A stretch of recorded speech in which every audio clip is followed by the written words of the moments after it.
I have breakfast.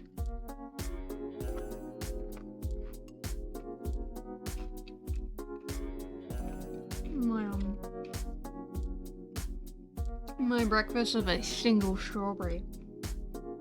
No, fairy bread is not a breakfast food, that is a party food. My breakfast is a single strawberry cut up into special cake.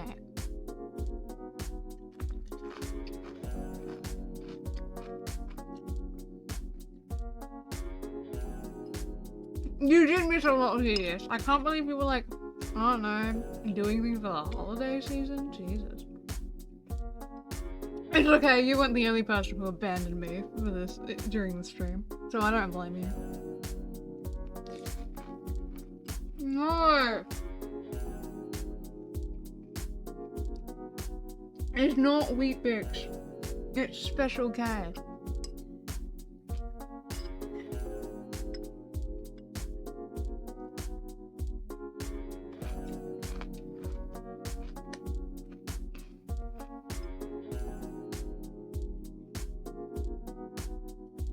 By the title, I already have problems with the character. Well, this if and you have been here at any point when we were talking to Lang, Special K.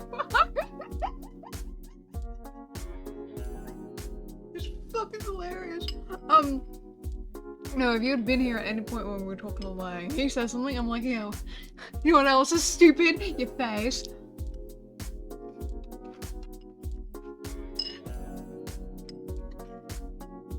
But, like, my friend is a really big fan of Lang.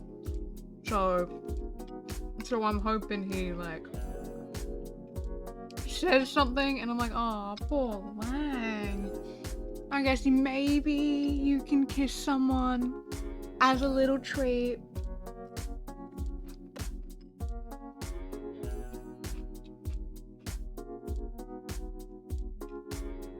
But I am enjoying this game a lot. I'm having a lot of fun.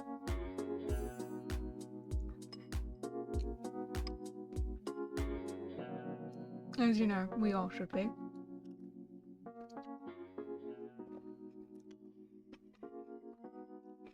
Also, but terrible news, guys.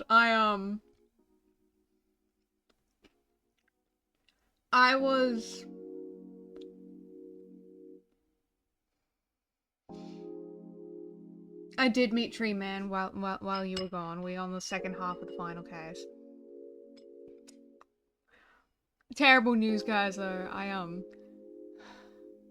I was making thumbnails and I accidentally got spoiled. I was like, okay, that was a little obvious, but come on, man. I wanted to find that out of the game. This is why I can't be on top of things and be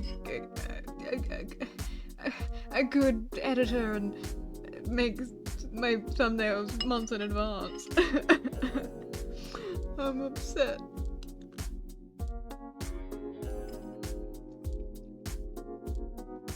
It's okay though, we were gonna find it out within the next fucking 2 hours, so it's not that bad.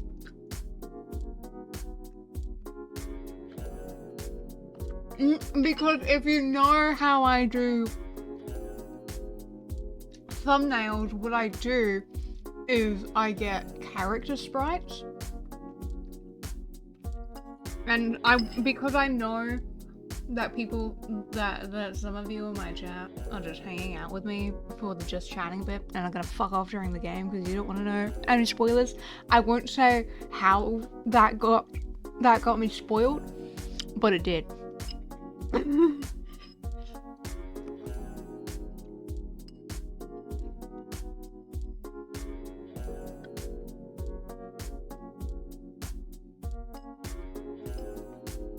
But it ain't my fault that you want to experience the game yourself.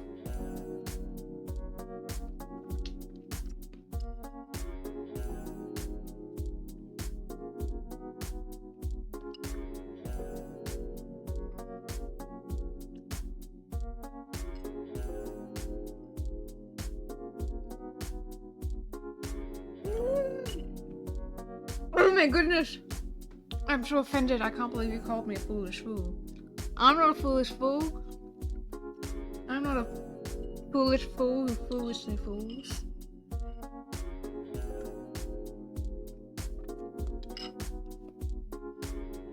Maybe you're the foolish fool, huh? Huh? Ever thought about that?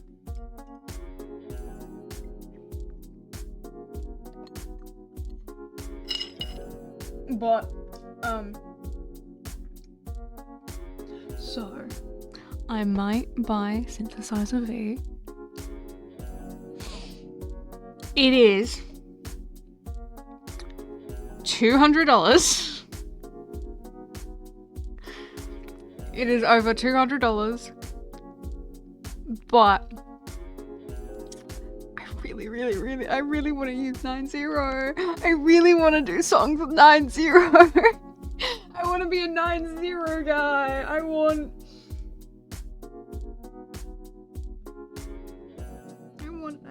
to do stuff with 9-0 really badly, like so incredibly badly.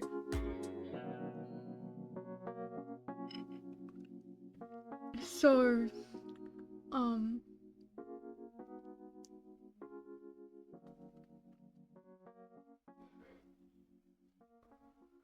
so I might download, purchase the program. It's only $200. It's only $200. It's $200. It's $200. It's it's $148 USD. But I want it really badly and I can't. It's too hard. It's too hard getting it illegally, so I might as well be good, honest citizen and spend my money. Because I could buy it in the next fortnight.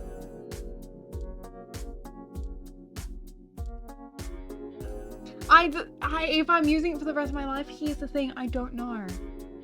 That's the one problem with it, is it costs so much money and I don't know how long I'm going to be doing music shit for.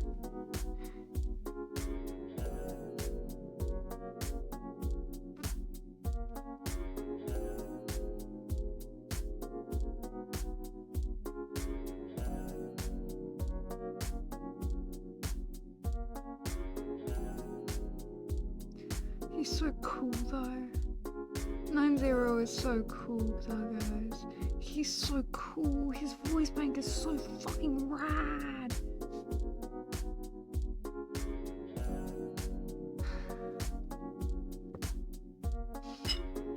I'll decide when I get paid next.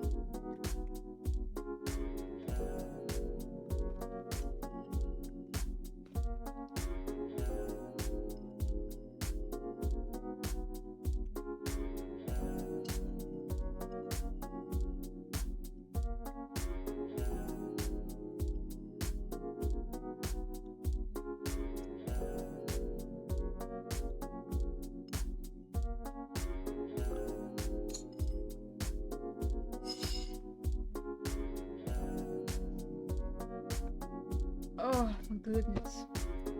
Breakfast all done. I ate food. Yay.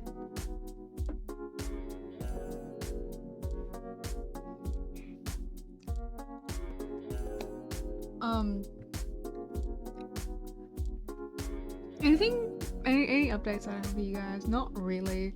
I've kind of already went over all the updates I had end of yesterday's stream. So we're just finishing the game today, and it's gonna be great, and I'm gonna like it, and you're gonna like it, and we're all gonna have fun, and I love you, Miles Edgeworth. I love you, Miles Edgeworth. He's so cool. Guys, he's like so cool. He's so cool. He's like what a top tier character, you know? You know? You know? What a top tier character. Oh my god! Hey guys! Oh my god! Oh my god! Oh my god, my artist sent me an update. Oh my goodness, oh my goodness, oh my goodness.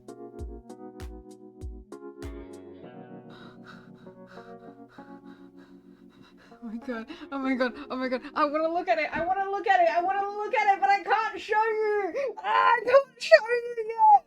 I can't show you yet! Oh my god, oh my god, oh my god, things are happening. Oh my god, things are happening. Yes, I scream. That's what happens when I get excited. It happens a lot on these streams, actually.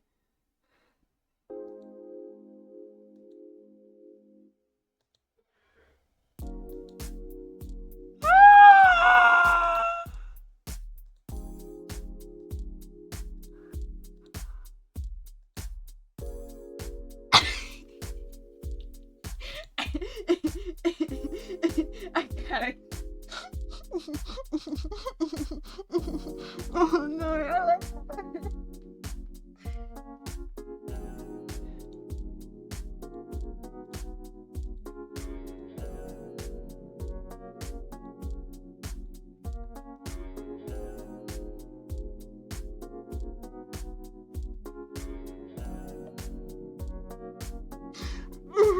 It looks so good. I'm so excited. Okay, so I have a couple. So, yes, I know. It's because I have a shitty microphone and it peaks whenever I scream. So, basically, for anyone who hasn't been tuning in, I am getting an avatar update. That will be debuting sometime in January. I will actually like give you a date on that and we'll do something special for it and it'll be great. And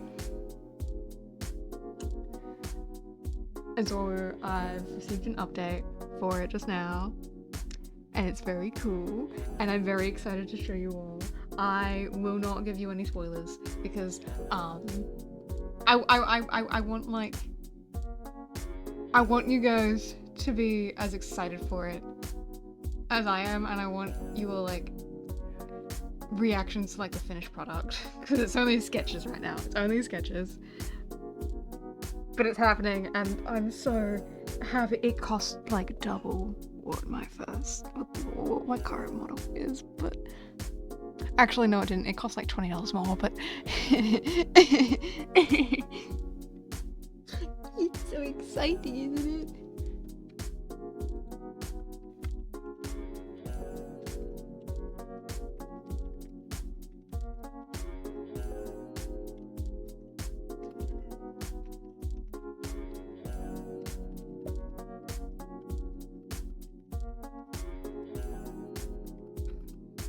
Communicate with the artist so they know what I want. It's an exercise in my social anxiety. It's great.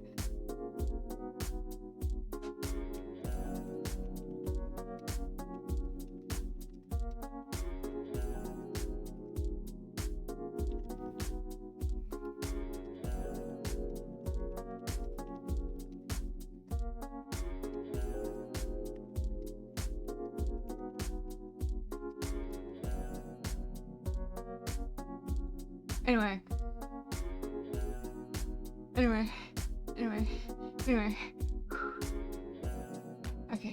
Okay. That's out of the way. Sorry, I got excited. I'm so excited. I'm so excited for this.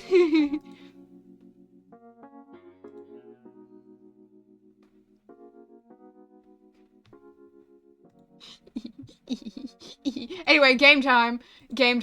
Stop dawdling. Stop dawdling and thinking about those things. We need to stop getting distracted, guys. That's like the one thing that I do so often is I get so distracted.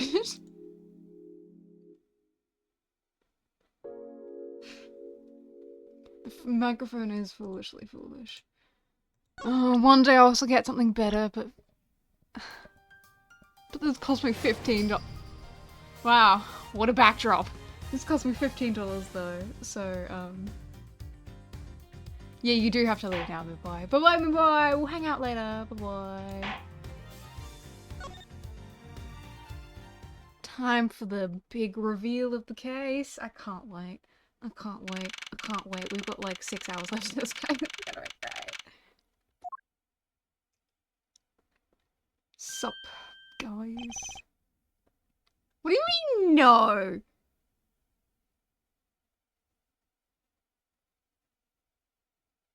How? What do you mean, no, fine? I can't believe this. Anyway, hi Lang, how you going? Still wearing those fuck ass glasses? Listening on the commute time? Wow! I'm like a podcast. I'm so cool. Agent Lang. Oh, jeez, we're already starting with this. Okay.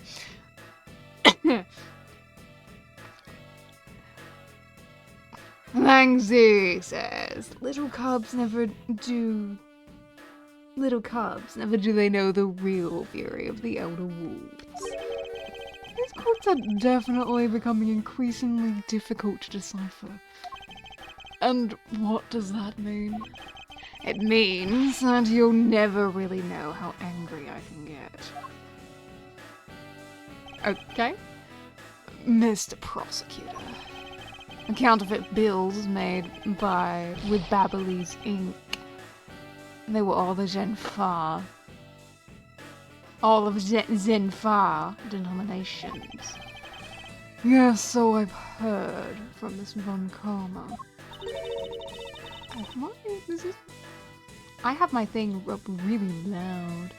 I don't usually play with my headphone volume this loud, so it's distracting me a little. But we don't know where the play money has gone. I must not have figured it out that it was burned yet. Ever since those things showed up in circulation, my country's economy has taken a big hit. Zenfar is in financial chaos as we speak. Because we can't tell the difference between our own bills and the fakes. But it's not just the money, the citizens are also worried. I've staked the honor of the House of Lang on this. And have come to this land to capture the mastermind behind the whole mess. I investigated how the bills were made and how ink was smuggled into Zhangfa. And I pursued the smuggling ring all the way here. I feel like I've completely lost your voice, because usually doing your voice hurts my throat actively. But tonight, this is where the final chapter was written. Despite my frantic efforts to— What the fuck are you on about?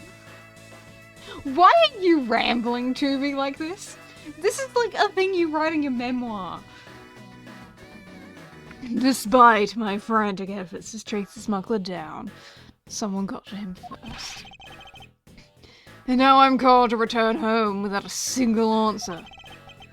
Agent Lang, don't start. It's not your fault. It's not anyone's fault, Mr. Prosecutor.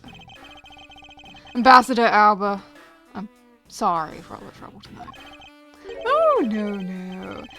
It is I who should apologize. It was all because I was not strong enough. If only I was able to think of a better solution. Because you fool, cure your empty brain. You're being too hard on yourself, Ambassador. I take full responsibility for tonight and the story. Shana, let's go. Time to return to our den. Yes. I don't like to admit it, but there's not much else for us to do but to go home as well. Agent Lang, wait a moment. You, Wolfman, and the Secretary Lady, hold it. Objection, pal. Detective Gumshoe, have you got the results for the handwriting analysis already? Yep, and that note was definitely written by Mr. Cochin, sir. Just as I thought. Good work, Detective. Nice. Okay, Mr. Prosecutor. How long do you intend to hold us up for? Sorry to have made you wait, but I believe that now everyone is finally here. Agent Shana, I'd like to ask you something, if you don't mind. Yes. How exactly did you fail to see Yatagarasu when you were in the neighbouring room to where Mr. Cochin was killed? I'd like you to explain that to us. What? Hey, Mr. Prosecutor. What are you doing asking her something she didn't say? Agent Lang hasn't touched the Babal investigation at all. So I suppose I will need to explain a few things to him first.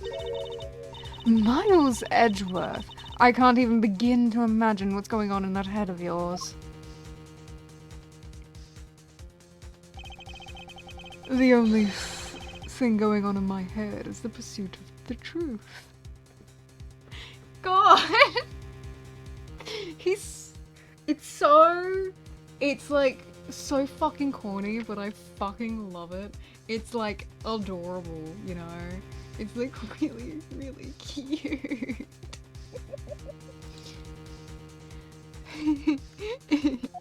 I love his little smile. Oh, it sounds like you have some sort of plan. Very well, I'll supervise you until the end. She is seriously going to treat me as a subordinate for the rest of the day. You're not trying to pick a fight with my subordinate on some flimsy guess, are you? I'm not trying to pick a fight, and the evidence is hardly flimsy, as you will see.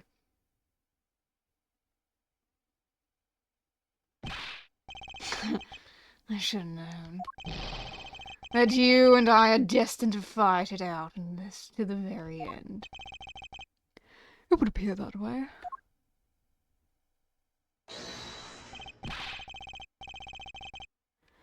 Well, I'll prove her innocence, so let's see what you've got, Prosecutor Edgeworth. With pleasure. For my opening argument, I'll discuss the Yatagarasu that appeared in Babal, and establish exactly who it was that Kay saw. Agent Lang, I assume you've been briefed on Kay's testimony? You mean the suspicious person in a coat that she saw? Hang on a fucking minute. Did you see that fucking background? I'll mention it when we circle back, because, like, what the fuck? That's right. That person is one of the keys to solving this case. The person who pretended to be the Yatagarasu. Look! I don't know if you guys can tell, but that is the most low-quality picture of the Steel Samurai I've ever fucking seen in my life. It's really hilarious. Pretended? And what do you mean by that? I'll get to that in a second, but first I want to review what Kay's mystery person did. Precious Google JPEG of the Steel Samurai. It's fucking so bad, but I like it so much. Okay, if you could please explain to us what the person you were chasing did. Okay, you got it. I first spotted the suspicious person near the open-air stage in the Babalese side. I called out to the person, but as soon as I did, that person ran off. I thought it was rather suspicious, so I immediately gave chase. For the sake of argument, let's call this suspicious person the Yatagarasu. Now, please tell us what happened when you chased the Yatagarasu up to the 3rd floor. Can do!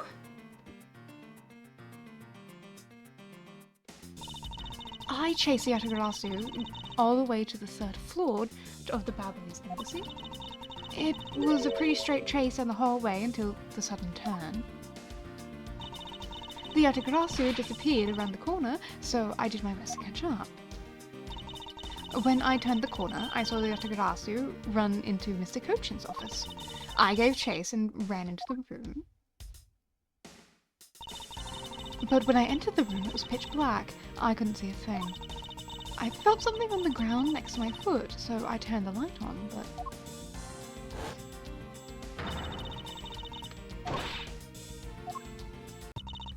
By the time I had turned on the light, Yatagarasu had disappeared. When Kay entered the room, the person she was chasing was already gone. Why do you suppose that was, Agent Lang? You mean, why do you suppose? Isn't it obvious? Person slipped out through the door behind the girl under the cover of darkness. Sorry, but I know for a fact that the person didn't escape through the door. No. And how do you know that with such certainty? That's easy. If the Yatagarasu had left through the door, they would have run into this person. I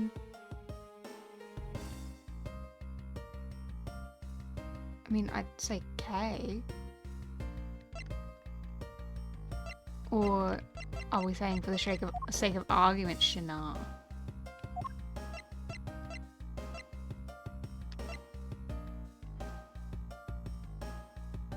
I'm gonna say we're going for the sake of argument, Shana. Take that! Your answer is Shana? Yes, because let's consider what would have happened if the Yatagarasu had used the door. When Kay screamed upon discovering Mr. Coach's body, the Yatagarasu would have run right into Agent Shana, who was in the next room over. Agent Shana, would you mind telling us if you saw the suspicious person in question? No, I didn't see anyone. You see, therefore the Yatagarasu... It just means that the creep slipped out before Shana made it out into the hall. I doubt that, as there was another person in that hallway. A certain detective. Detective Gumshoe, where were you exactly at that time?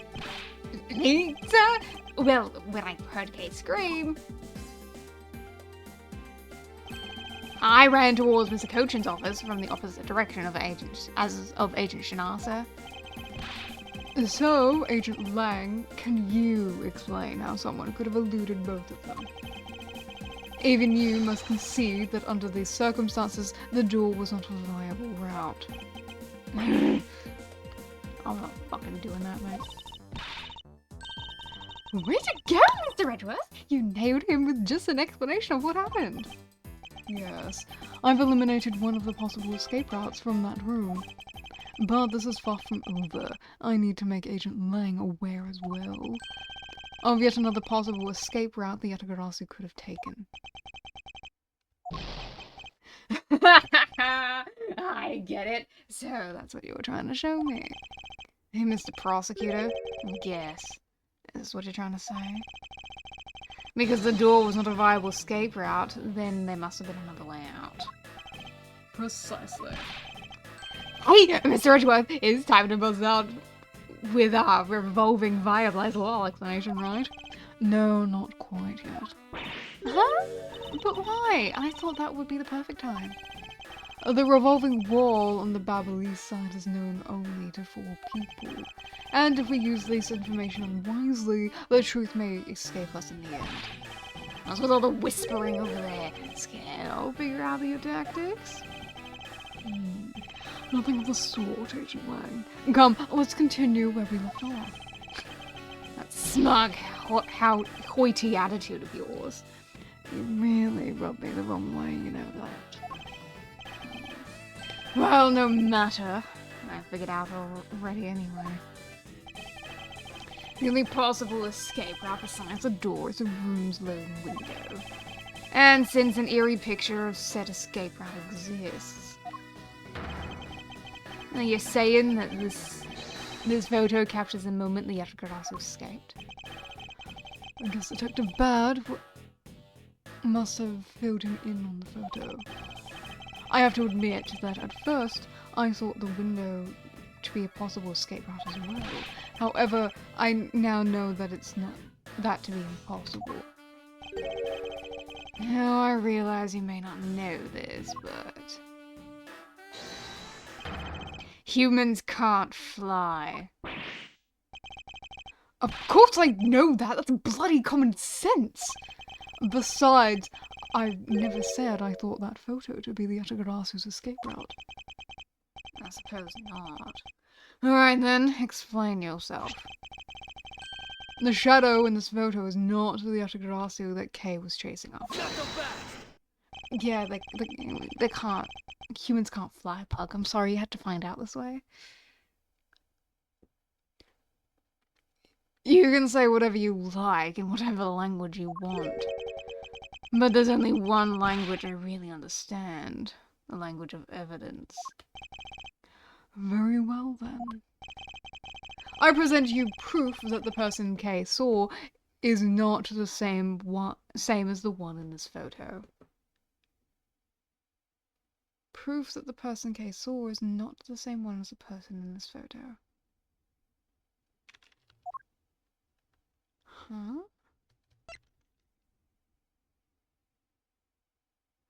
Taken after the first fire on the 4th and 5th floors.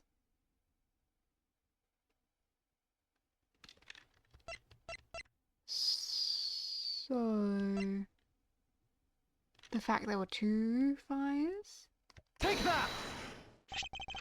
Let me explain to you precisely why the shadow in this photo is not the Yatagarasu Kei saw.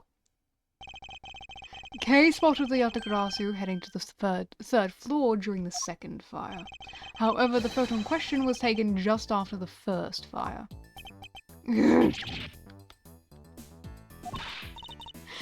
way to go! That's so wise you bit him in the butt now.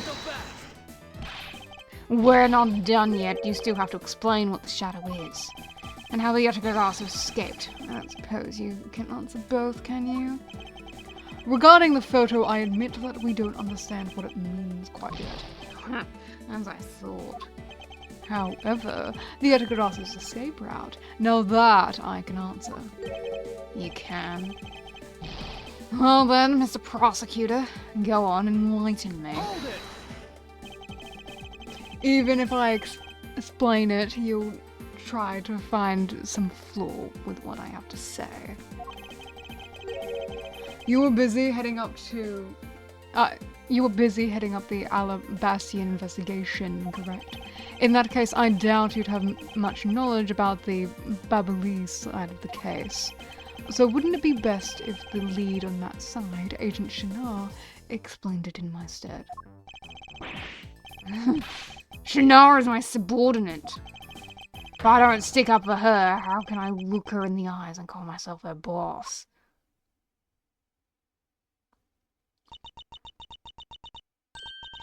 Lang, it's alright.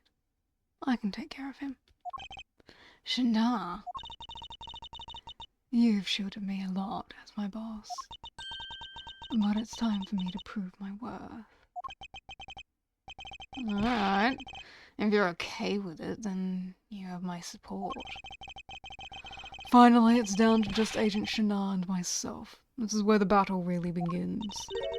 Now then, what is it you'd like to ask? Let me see. Why don't we start with your movements inside the Babalese embassy? During the first Babalese fire, I assisted in putting out the fire. During the 2nd fire, I was searching for the Yatagarasu that had appeared in the bow.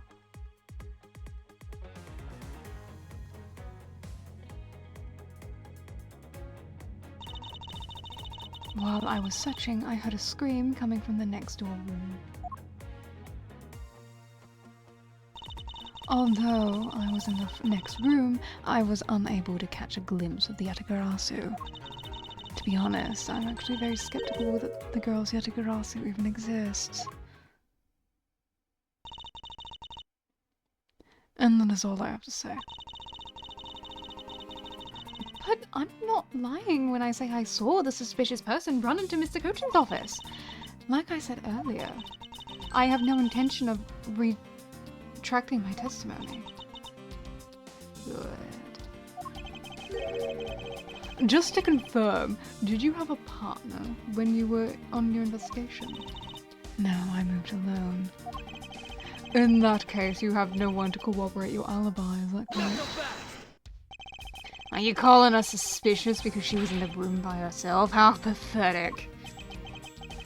And it wasn't when Agent Shinar tried to arrest Kay under the same very rationale. How about you when you accused Larry because he was the weapon's owner? Not that it's unexpected for that useless lump to get into such a situation. Although, I suppose it's never a good idea to let mistakes go uncorrected.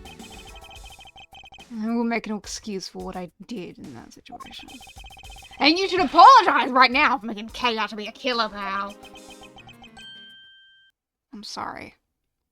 Shana, apologize. I'm sorry. It's really okay. I mean, I'm not under suspicion anymore. All right, Mr. Edgeworth? Well, I never doubted you, not for 1 second. That's what you said last time she asked. The same goes for me. I believe in Shana. Then let's put that to the test and see if she is really worthy of your trust. This promises to be interesting.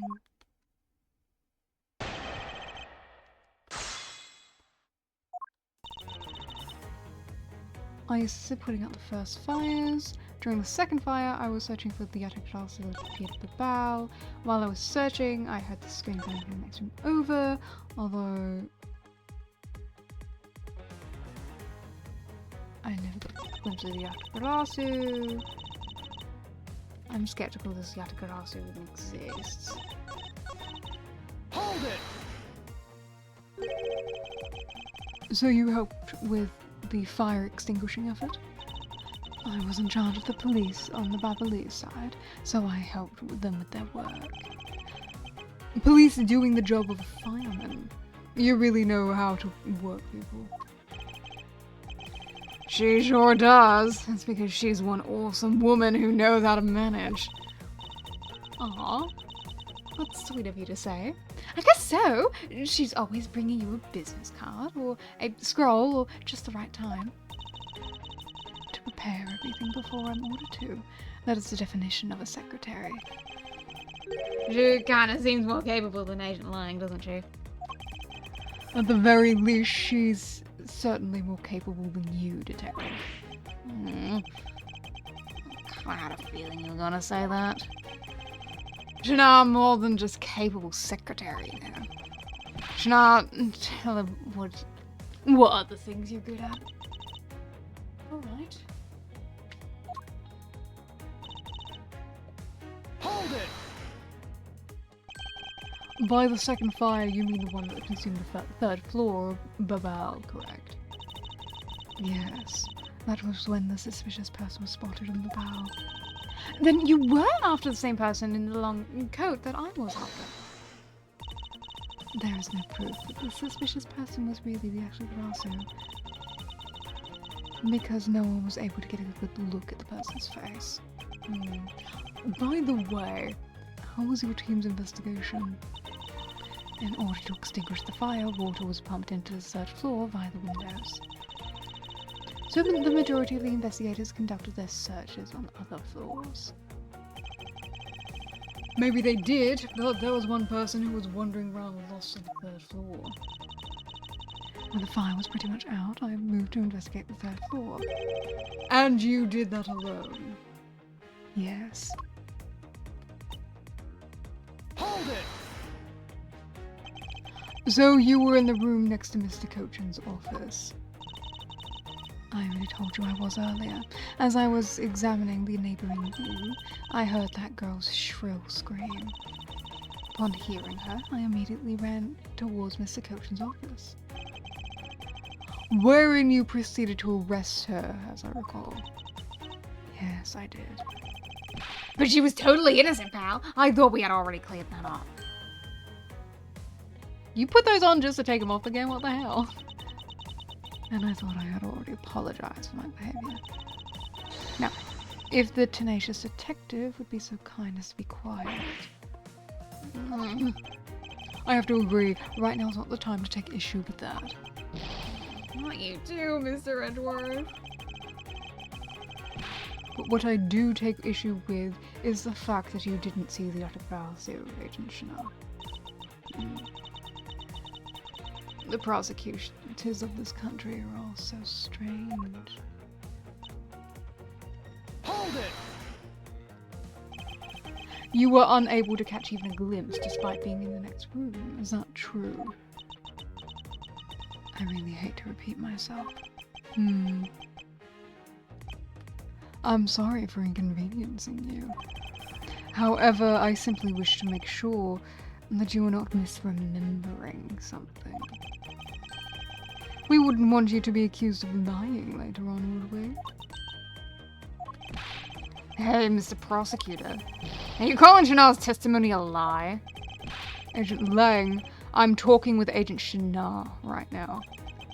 So I would appreciate if you wouldn't interrupt us with superfluous comments. Aww. You know, I feel kind of bad for him. I understand his pain at watching one of his subordinates being accused. However, I cannot turn my eyes from the truth. I'm alright. And as for you, I think you should be focusing your doubts on that girl rather than me. And why is that? Hold it! Are you throwing Kay's words into doubt again? Well, she does claim to be the Yatagarasu, right? And she did try to chase down the Yatagarasu, despite being just an average citizen. Actually, she came here with the goal of capturing the fake Yatagarasu. That's right, which is why I would never lie about anything related to the Yatagarasu. And I suppose you have proof of that somewhere. Not quite, but even without any, I have people who believe in me, and that's enough. I see. Kay's testimony is without flaw, but as for yours, well, let's just say that I find your testimony to be a bit suspicious. There seems to be a very large flaw in her testimony. Oh, then why don't you show her using what we found out with Little Thief? I will, in due time. The escape route to the Yatagarasu that Kay was in pursuit of, if it turns out that it really does lead right to Agent Chanel, then what is it that she is keeping from us right now?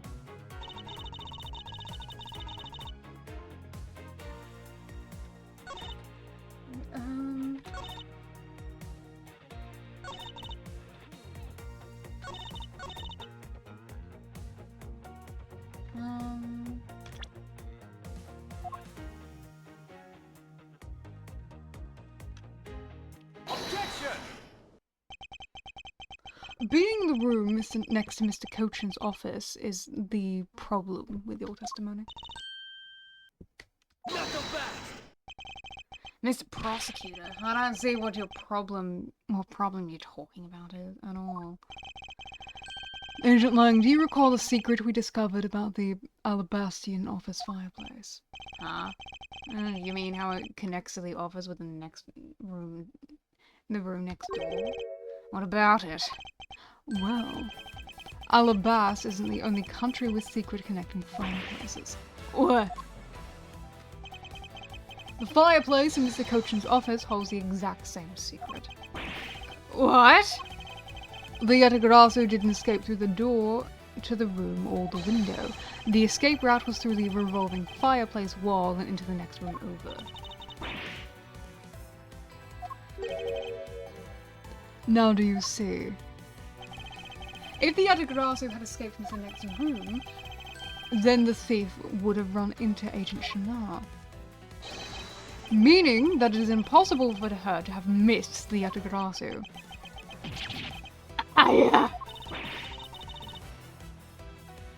What is the meaning of this, Miles? Wow. Would you care to explain, Agent Chanel? How you managed to completely miss a fleeing Yatagarasu, or should I? your claim that you were in the next room was a lie all along, wasn't it? The truth is, you were the one Kay saw in the code. Pretending to be the Yatagarasu, and you were the one she chased after. As you tried to lose her, you ran into Mr. Cochin's office and headed for the fireplace. Then you shut the coat in the next room, leaving there to emerge as Agent Shinar. After that, you came back around to place Kay under arrest. Does that sound about right? If not, then speak now or forever hold your peace. How dare you make Kay look like the bad guy when you're the suspicious one, pal?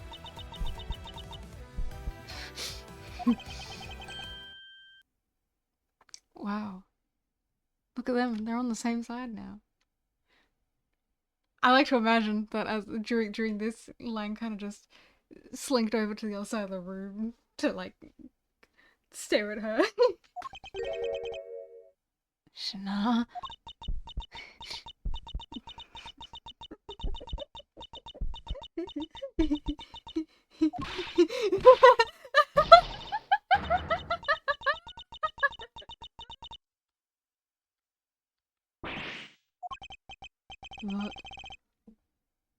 That laugh.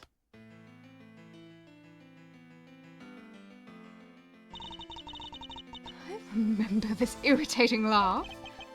Oh, I'm getting chills down my spine.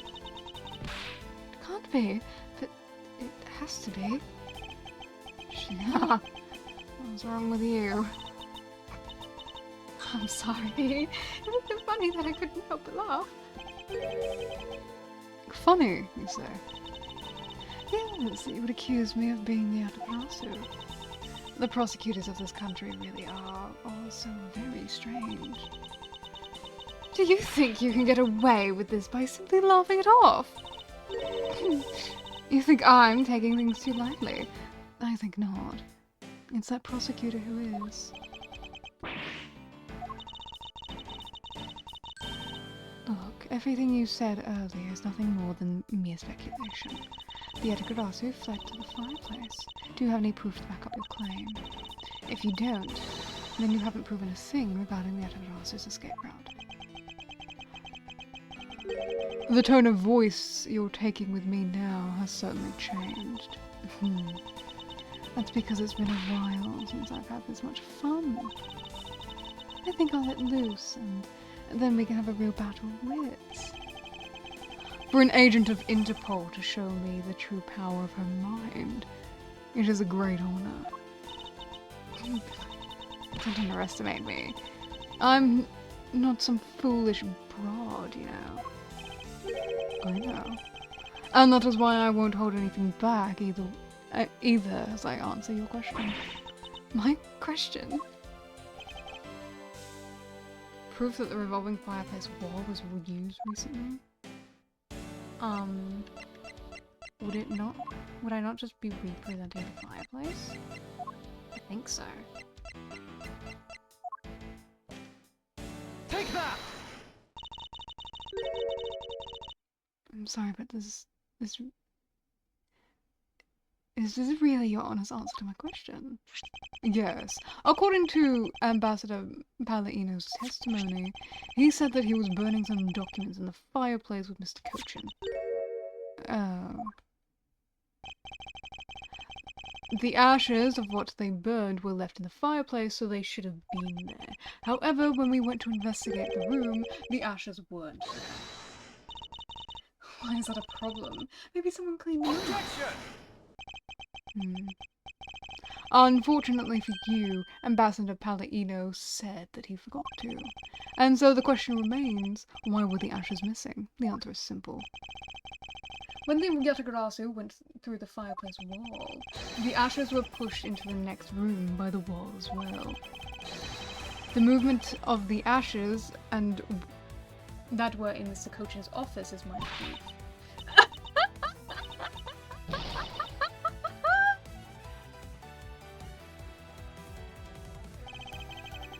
And just what is so funny? Ashes proof? Are you even allowed to submit such flaky evidence in court? You still wish to fight us? Of course, why wouldn't I? In that case, let's hear your counter-argument. My counter-argument, huh? This really is just like being in court. Well, to me, we're simply continuing from where we left off all those years ago. I have no idea what you're talking about. It doesn't matter if we're at a crime scene or in court. Let's finish this here and now. I suppose. I've had a lot of fun today, and I grow weary of this game of cat and mouse. Let's make this the last testimony and wrap this up. This absurd case. Wrap up this absurd case once and for all. In my eyes, all you proved is that the rotating fireplace was used. But you can't really call it proof that the could also use a fireplace, now can you? So then, who was it that used the rotating wall? Show me your answer with real evidence. Remember, we've already finished our very thorough investigation, and we found a single suspicious thing in Mr. Cochin's office. And there you have it. My counter-argument. That's very impressive. She has seen through to the fact that I have yet to gather that one piece of evidence. What is it, Kay? I haven't had a peep out of you in quite a while now. If you don't think you can handle it, feel free to leave the rest to us. But Okay. Pull yourself together. You are the true heir to the Atacarasu name, are you not? If you want to steal the truth, then you must never take your eyes off of it. This chase you're running to... This chase you're running to catch the truth? Okay, whatever. You must see it through to the very end. Mr. Edgeworth. You're right, I see through it. See this through to the end. So, you go get it for me, Mr. Edgeworth. With pleasure. Looks like a lack of evidence has left you wide open, doesn't it? Shana, please show me you're someone I can trust. Don't worry. This will be the deciding match, you'll say. I'm truly sorry, Agent Lang, but I simply can't allow her to escape me again. Very well then, Agent Shana. Shall we begin? I'm ready whenever you are.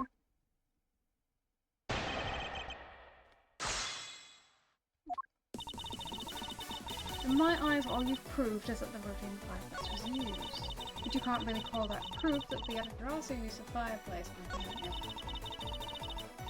So who was it that used the rotating wall? Show me with real evidence.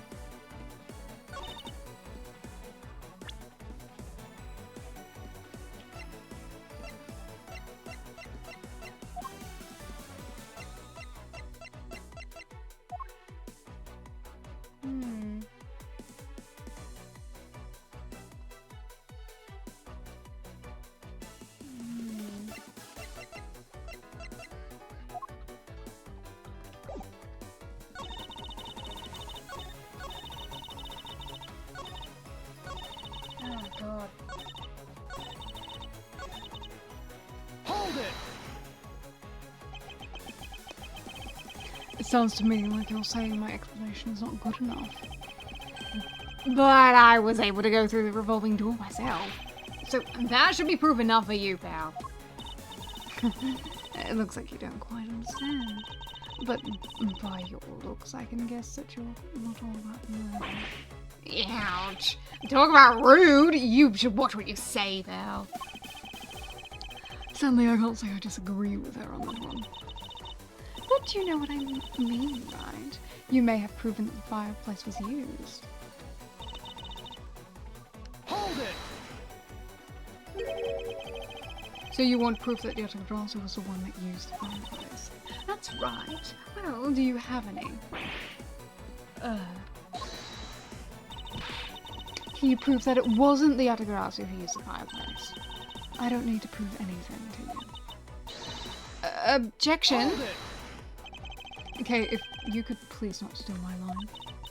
Sorry, but I just couldn't help it anymore. Well, don't fret and leave her to me. All you have to do is sit back and watch. You seem to have some wiggle room, but without any evidence, it's meaningless. Hold it! It's possible that the Atagrasu left fingerprints inside the fireplace. Sorry, but I have the forensics team check that already. And they found... all they found were prints belonging to Ambassador Palladino and Mr. Koshin. Curses. I should have known better than think the Atagrasu would have been so careless. But there must be some sort of evidence that we still have yet to find. I take it you have no further objections? Hold it! So Interpol has finished examining the entire Babalese embassy? Yes, the investigators who weren't allowed into Alabas were incredibly helpful. They all put in great efforts to search for any sign of the Atagrasu. And yet, despite all that effort, it appears that they failed to notice a lack of ash in the office fireplace. Furthermore, you were the one who inspected the room next to Mr. Kochin's, correct? I didn't notice the ashes were in the fireplace of that room, and for that, I am sorry. You don't need to apologize, Shana. As your boss, your mistakes are my mistakes. So allow me to apologize for you. I'm sorry. You know, maybe this guy's not such a bad guy after all. He apologizes for his subordinates and everything. What a great boss. Are you saying that I don't do anything for my own subordinates? No, nothing like of the sort, sir. You're someone I really respect, sir. Even if you're a bit too strict sometimes. That is only a problem on your end. Wow, way to be super hard on him in response. Am I really too strict on everyone? Anyway, Shana. Didn't really find anything in Mr. Kochin's office, right? That's right. We finished our investigation. We found not a single suspicious thing in Mr. Kochin's office. Hold it! So you really didn't find anything? Yes, as I said, one suspicious thing. Although, as you already know, we did find the Atagrasu's key in the document detailing the smuggling operation. But we still haven't found the blade that belongs to the Babalese knife handler yet. You see, my subordinate worked hard to investigate everything, and there was nothing else to find, right? What? Lang really sticks up for his people.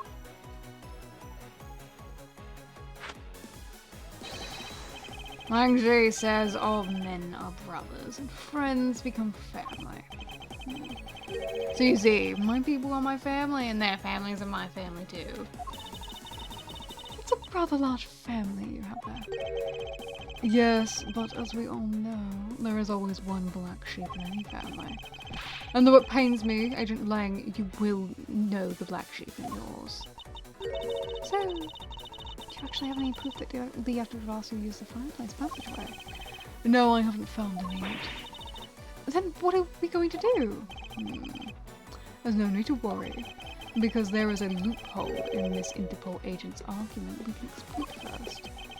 The one in charge of the Babalese investigation was not Agent Lang, which means that Agent Shana was in charge. It's possible she may have tampered with the evidence. A piece of evidence that we found. If there's one thing I do know, it's that someone tried to hide it from us. Tried to hide what?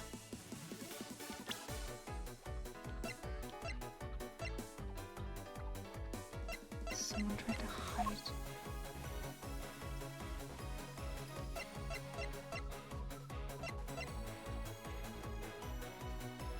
Is that relevant right now?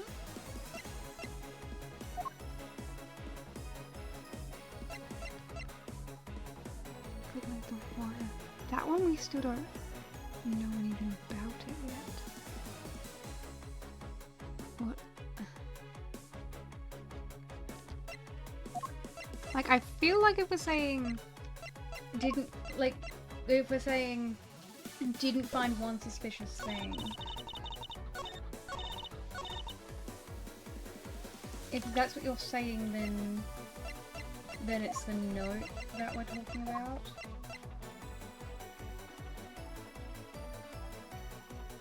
I mean, I have room to fuck around. Objection! Yeah.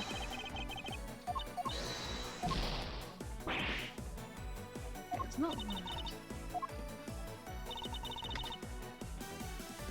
It's possible that someone tampered with the crime scene using this as proof.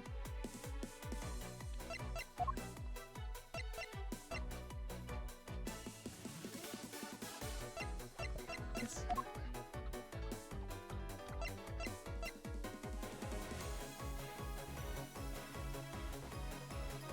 the wire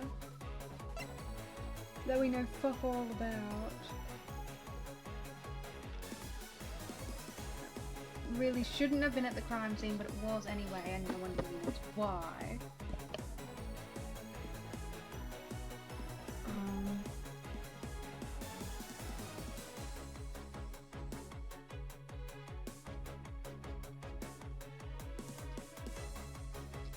What else?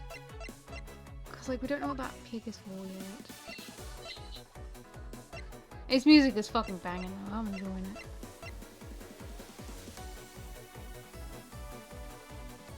What with the fake word for pal?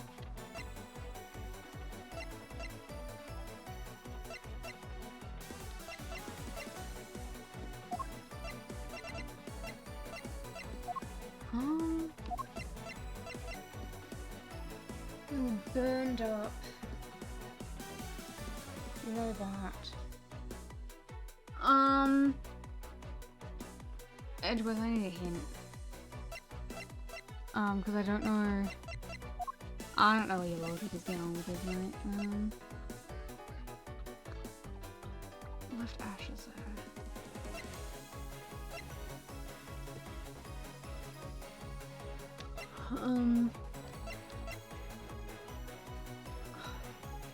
It's probably not that. Because we still don't know anything about it, so there's no point in mentioning it if we don't know anything about it.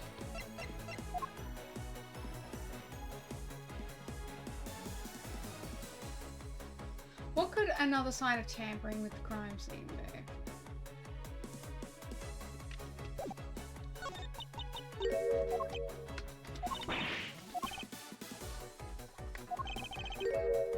There's a loophole in this Interpol agent's argument against it. The one in charge of the Babalese investigation was not Agent Lang, which means that Agent Chanel was in charge.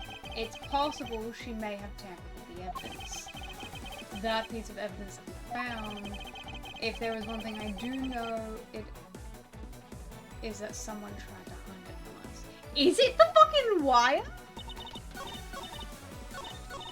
Because we don't fucking, like, we don't know anything about it.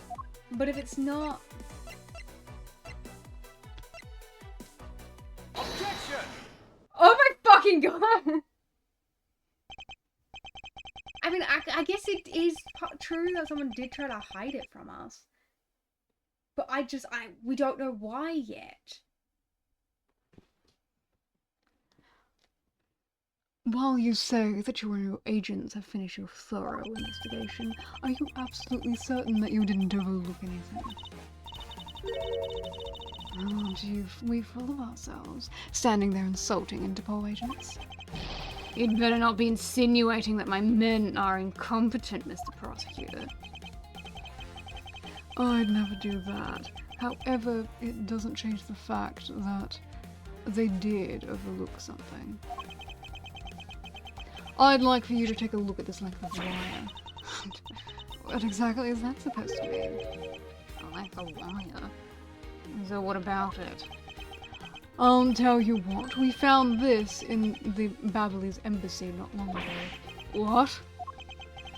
And we found it wound up inside a grandfather clock in Mr. Coton's office. You found that at the scene of Mr. Coton's murder! But this wire wasn't all we found. We found one other very important thing. There's more. In Mr. Coton's office, there were signs that someone had burned counterfeit bills there. What in the...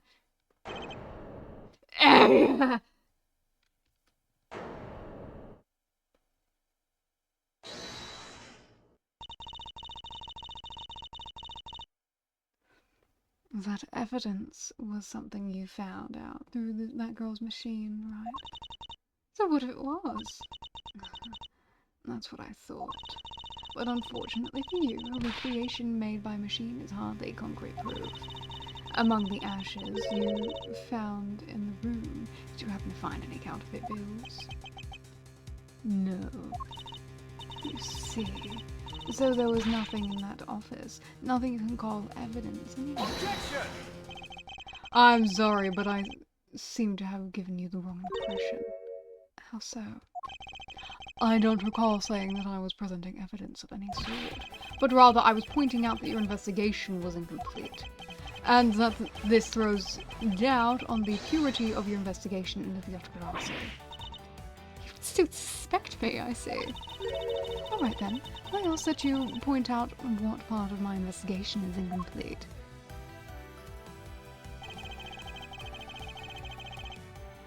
The other Interpol agents worked under the command of Agent Shinar.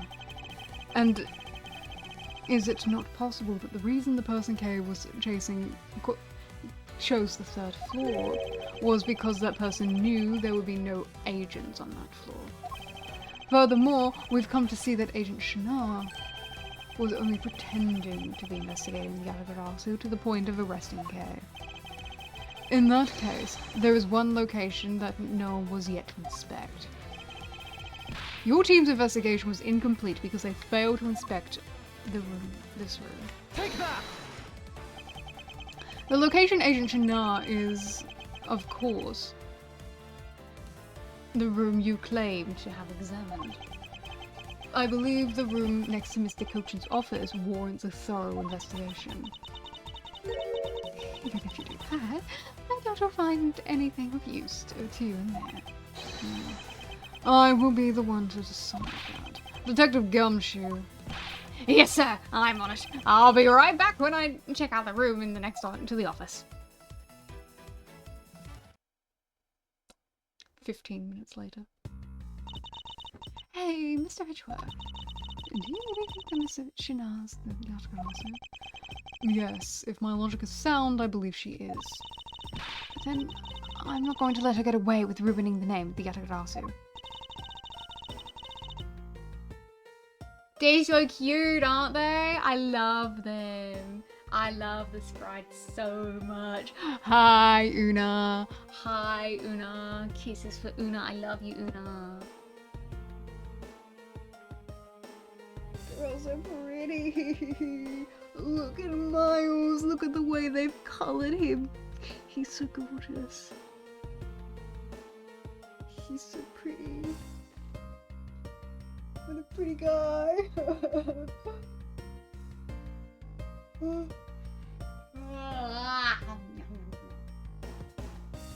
Wow, loitering around. Hell yeah. Thanks for loitering, Una. I appreciate you. I appreciate you loitering.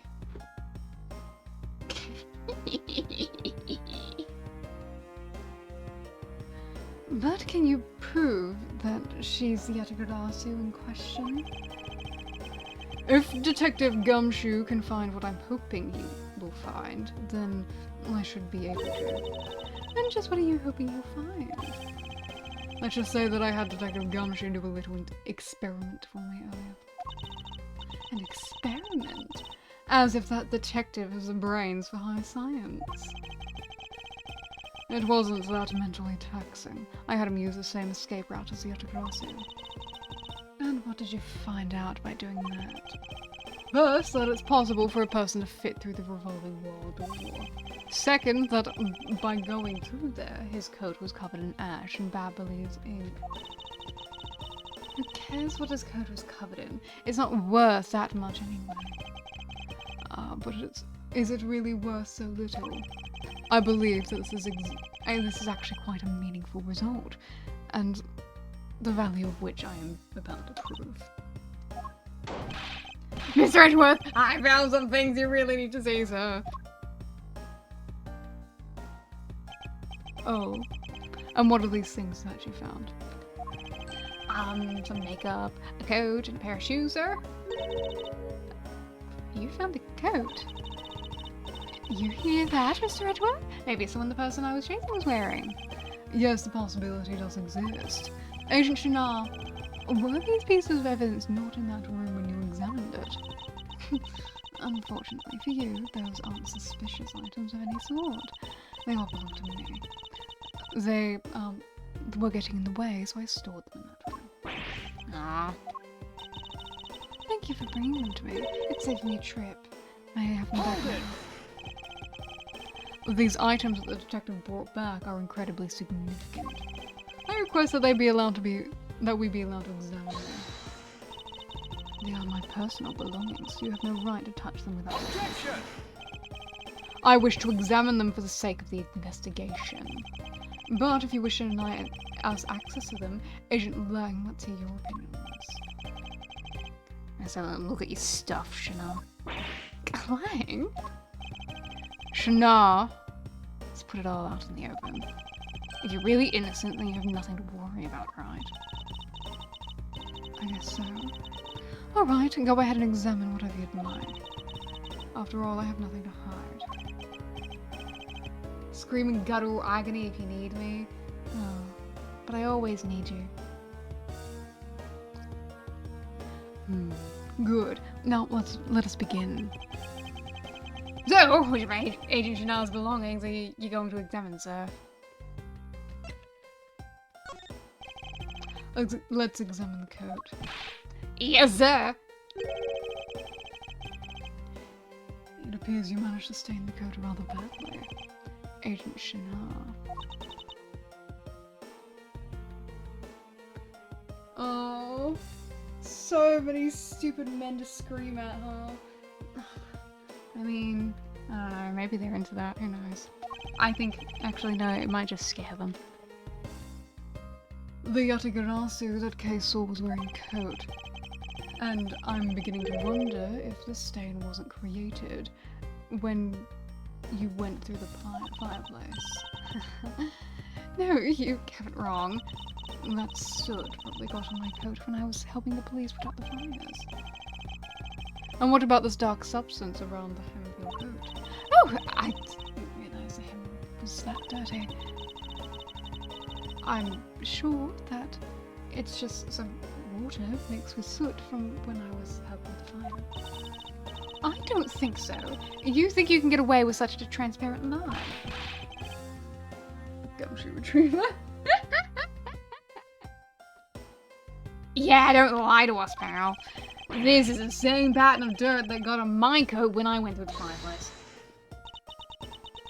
Your real words ring hollow in the absence of evidence, you know. So, unless you can prove that the dirt on my coat is from the fireplace, which I can. Ow! You did a great job, Detective Gumshoe. Me, sir? What did I do? This coat is exactly the piece of evidence I was searching for. I had been hoping to find the coat that the person Kay saw was wearing, and thanks to you, we proved that going through the fireplace would sully a coat. I don't quite get what you're saying, but I'm happy for the praise, sir. All that remains is for us to show that the dark substance in the coat hem is... And you think you can do that? Of course I can. This is the dark substance that sullied the hem of the coat. Oops. Take that! Beverly's ink? Yes. This is what will prove that the coat went through the fireplace. According to Ambassador Palladino, he burns he burned some files in the fireplace this morning. You told us about that already, so I don't really see the point in mentioning it again. My point is that he spilled some ink onto the back wall of the fireplace at that time. If the dark substance on this coat turns out to be Babbly's ink, it would prove that you and this coat went through the revolving fireplace. Sorry to have clipped your wings, Yatagarasu, but we're not finished yet. But you have no way of proving whether or not this is Babbly's ink on the coat hem. Oh, but I do, and I intend to show that it is ink in a few seconds. How? How, you ask? Well, since you don't seem to know, allow me to show you. This is how I will prove the dark substance in the coat is Babbly's ink. We can find out whether that is Babbly's ink or not by lighting it on fire. That's how you're going to prove that's Babbly's ink. Yes. If you could please cut a section of the dark stain area for me, I'd appreciate it. Because I will show you here and now what the dark substance is. Shana. Sorry to do this when I'm going to have to cut up to your coat. Go ahead, I wasn't planning on wearing it anymore anyway. Now then, if someone could lend me a lighter or something. Oh, I've got some matches! I always carry them with me so I can light smoke bombs. Then if I could please have one, okay, we can get this experiment underway. The flame! It's the same color as the flames wheat crystal oil produces. Which means Babbly's ink is a product of wheat crystal oil. And when lit, the ink produces a green flame. I believe the time has come to clip the Yatagarasu's other wing. Miss Shana, you're the fake Yatagarasu, the one who killed my father. It was about time you came clean, Agent Shana, or should I say, Callisto you. Hey, Mr. Prosecutor, you're not serious, are you? Do I look like the joking type to you? Callisto you. I've never heard that name before in my life. That manner of speaking and that attitude, you haven't changed a bit in 7 years. And you're the defense attorney that killed Mr. Faraday and then tried to frame me for it. Oh, really? And you have proof? You insist that I am this Callisto you woman, but you can't prove it. If you have no proof, then I'm afraid you won't be able to lay a finger on it. Objection! The raven is a very unique bird, one that flies by the darkness of night. However, the light of dawn has arrived, and it will reveal your identity, your true, ugly form to the world. Enough poetry. I want to see some evidence. Do you really have something that can prove that she is Callisto you? I do. It's something that the second Yatagarasu has preserved for us in these last 7 years. Do me the honor, Mr. Edgeworth? I will, okay.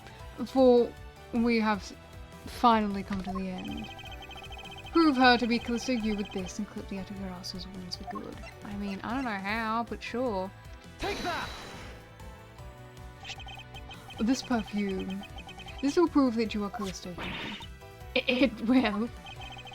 Kay has preserved it perfectly for us. Surely you remember this bottle. This belonged to Miss Yu just before she disappeared 7 years ago.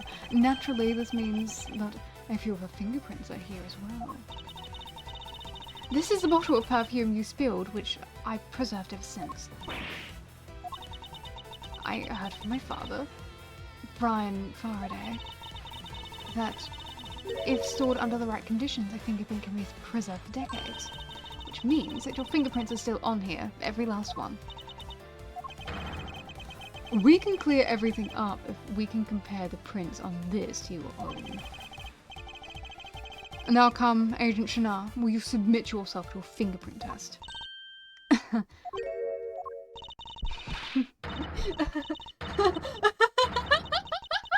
I love that expression. That's great.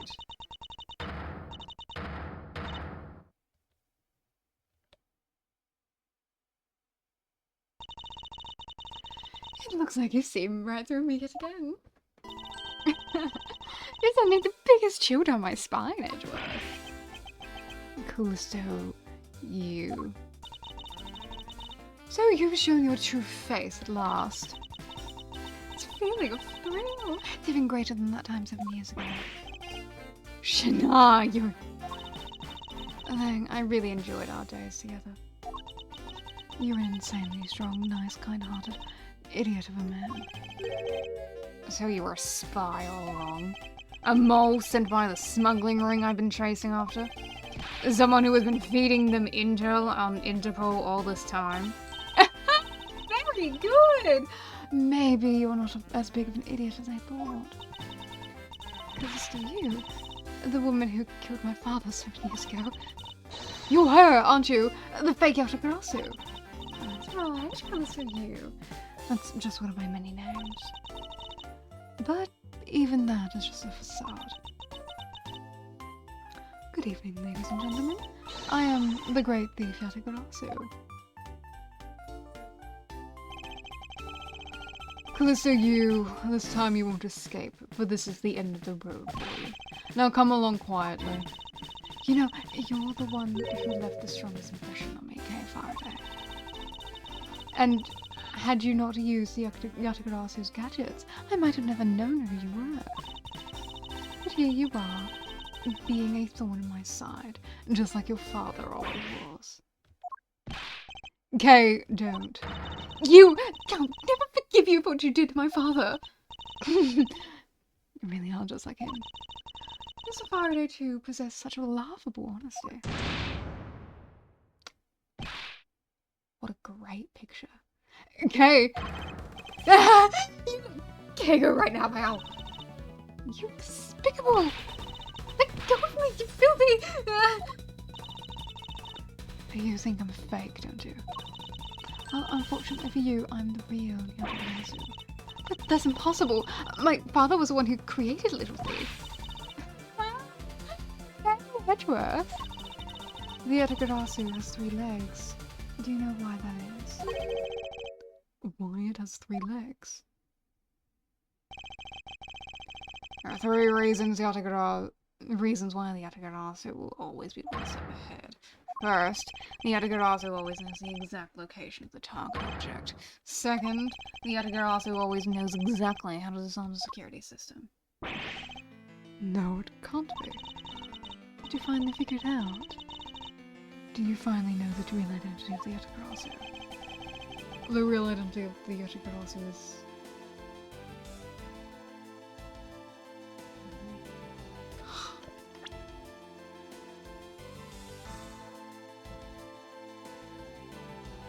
the exact location of the target object. What?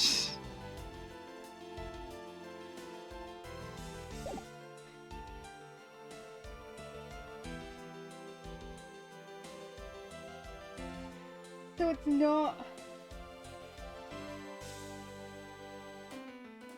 Huh? I'm confused. What do you mean?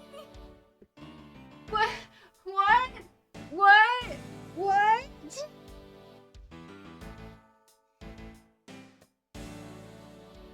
I mean, I'm sure it doesn't matter which I pick right now.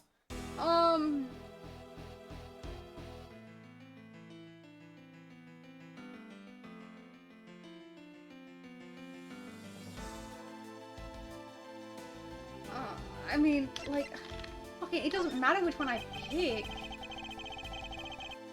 The real identity of the Yatagarasu is neither Brian Faraday nor Callisto Yu, but by the same token, they are also both the real Yatagarasu. Ah. How very perceptive of you.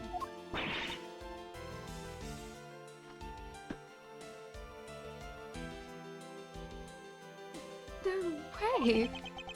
The single person known as the Great Thief Yatagarasu never existed. Mr. Edgeworth, No, I refuse to believe this. The Yatagarasu is known to have 3 special skills. Skill number 1, the Yatagarasu always knows the exact location of the target object. And the lawyer would have the opportunity to learn the layout of client cooperations. Skill number 2, the Yatagarasu always knows exactly how to disarm a security system. And a good prosecutor would be well versed in the ways of criminal. Skill number 3, the Yatagarasu doesn't leave a single shred of evidence behind, ever.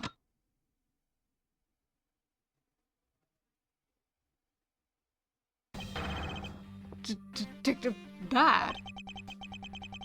It was only natural for the Yatagarasu to never leave evidence behind, because the lead detective in the case hid it all away.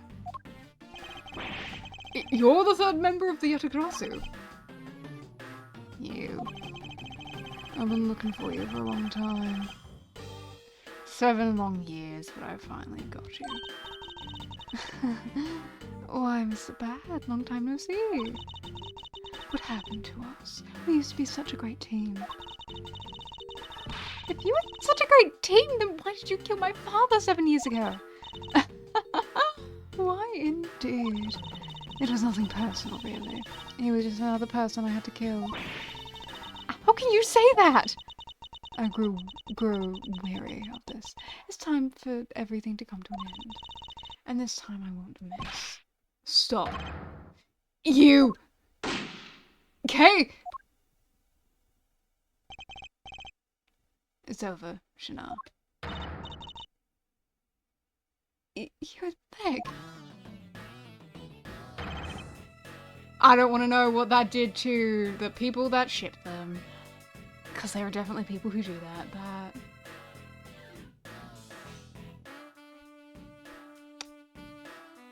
You ever see an image and go, I know exactly what people did with that? Yeah. Agent Lang! You idiot! What were you thinking jumping in front of my gun like that? And what are you risking your life for? I'm sorry, Detective Bad, but no matter what sort of past you may have had, or even if she is a spy, it doesn't change the fact that she's my subordinate. And as long as she is, I can't allow any harm to come to her. I mean, from you. You really are an idiot, you know that. It's fine with me. You should know by now that this isn't just how I am. Hey, sis. Yes? I want you to conduct a full body search. Shana might have another weapon on her. Alright. Detective Gumshoe, your assistance, please. Sir! Hey, I found something. What is this? Looks like a knife? This is a great find, Detective. Huh? It is, sir. Let's try pairing this knife with the handle. Yay! I believe this blade actually belongs with the handle that was on the murder weapon. Hey, they fit together perfectly. This blade must have been taken from the crime scene when the knife handles were switched. I'm going to go return this Babyliss knife now. Alright, I trust that you'll make sure that it's returned to Ambassador Palladino. I believe that this makes it certainly clear who did it, Callisto you. For the only time the handles could have been switched is just after Mr. Cochin's murder. Which means that you must be Mr. Cochin's killer. You killed Mr. Cochin with the Alabastian knife. Switched the handles and then took the original blade of the Babyliss knife with you. Later, you allowed yourself to be spotted by Kane near the open-air stage. You used the fireplace to lose her, and then went back to accuse her of murder. Does that sum it up? Objection! You craft an engaging tale, Edward, but there are 2 problems with it. Problems in what respect? What do you think my real reason was in allowing her to chase after me? It was all so I could capture Kay Faraday. What? When I saw you using that device in Gate Waterland, I knew right away that you were Brian Faraday's daughter. I became curious. I researched a little into your background. That's how I found out that you were on the trail of the Yatagarasu. So that's why you tried to pin Mr. Coach's murder on me? Yes. I knew you would show up at this embassy tonight, so I thought to use you. But pinning the murder on you wasn't my only goal. You had another. Yes. Once I had you under the arrest, I had planned to search you and take back the device that rightfully belongs to me, the true Yatagarasu. You were going to take little thief away from me? 7 years ago. It was thanks to that device that Faraday was able to infiltrate this place. But he stole more than he should have. I had a tough time recovering that precious key. Then the person who stole the Yatagarasu's key was Mr. Faraday. You. Incident 7 years ago. What was the catalyst behind it? In the eyes of the smuggling ring, the Yatagarasu was becoming a bit of a problem. It wasn't an especially pleasant assignment. Then why? Why did you become a member of the Yatagarasu? Why? There is no why. I was destined to betray everyone from the very beginning. From the beginning? What is that supposed to mean? The person I take orders from hasn't changed, even now to this day. Does that mean that the leader of the smuggling ring wasn't Mr. Cochin? Then the real ringleader is still out there pulling strings. Are you done asking what you need to know? Because if so, we should probably get going. And you're going to tell me everything you did tonight, do you understand, Shana? I guess I should tell you then that I was the one who set the Babalese embassy on fire. And why did you do that? I suppose it was to destroy all the evidence of the counterfeit bills. That was what the smuggling ring was trying to do? But then why start two fires? Sorry, but I can't tell you everything about the ring. It's your job to complete your investigation, after all. I've had my fun. Now it's your turn to enjoy the bride. Wait! I mean, Miss Shana. Yes. When I fell to the floor earlier, these fell at my feet. What about them? Such pretty hair sticks that I thought, well, that I should return them to you. You can have them. They're of no use to me anymore. If you don't want them, you can always just throw them away. No, I want to keep them. See yourself. Oh, that's right. I almost forgot, Edgeworth. About the second problem I have with your story. I didn't kill anyone tonight. What? I'm not saying that as a sore loser. Think of it as a hint, if you will. Mr. Prosecutor. Yes, Agent Lang. Mark my words, I'm not done here and I'll be back. And it's not got nothing to do with duty or anything, because this has become my personal case. I may have been shot, but I'll show you just how dangerous a wounded wolf can be. Anger appears to be negated, has to have negated the sensation of pain in his injured leg. Oh, he's lipping, that's cute. Cute that they added that. It's finally over, okay? I feel like I peered into her heart a little, you know? It's so cold and dark, and incredibly lonely. The person who was giving her all these commands. The one who thought my father was a problem to be removed. The person is the real ringleader behind the smuggling ring. Mr. Edgeworth, I have a favour to ask. Can you hold on to these hair sticks for me. They're really pretty, so... just like the ones they were selling for the Jam Ninja show.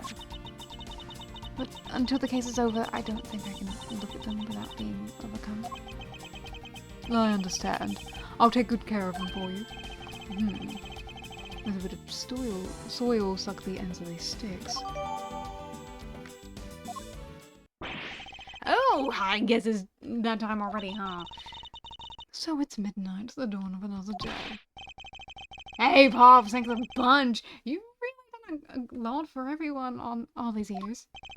Detective Bad, don't tell me today is the day. Yeah, it is. This I can retire in peace. It was down to the wire. We almost didn't make it. We did it and solved everything. But that's just it. We haven't solved everything yet. The ringleader of the smuggling ring, you, the Yatagarasu, we're chasing after. A legend of the Yatagarasu is over now. Mr. Edgeworth, a bit of logic earlier. It was brilliant. I feel like I can leave it all in your hands. I'm counting on you. Is it really true, Uncle Pad, that you were part of the Yatagarasu? As I said to you earlier, Kat, I'm truly sorry. I wanted nothing but a peaceful life for you. Uncle Pad? Hey, don't take it so seriously. It's all just one big joke, right? Unfortunately, it's not. Oh God, sir. She's just gonna give much hate, isn't she, Mr. Edgeworth? Detective Bad. Wait, no. You're no longer a detective. Mr. Bad, I'd like to ask you about the Edgeworth. What you do, Mr. Edgeworth? Mr. Edgeworth. Here, I should give these back to you. These are the pages from my KG8 case files that the Yatagarasu stole from my office.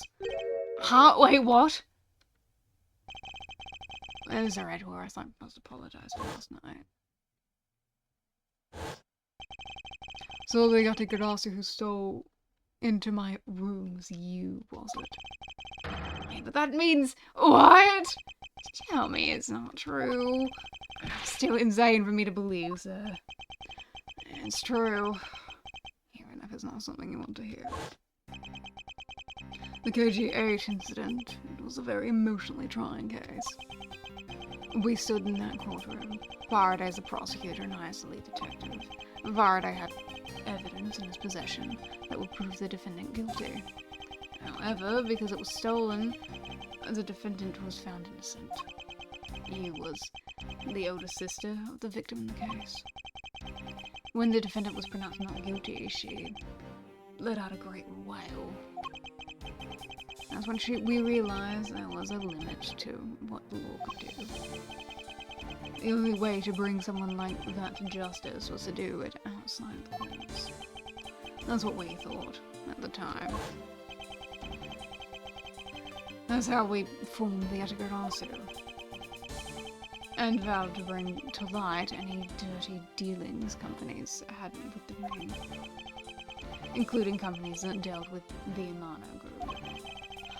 Mr. Amano's conglomerate.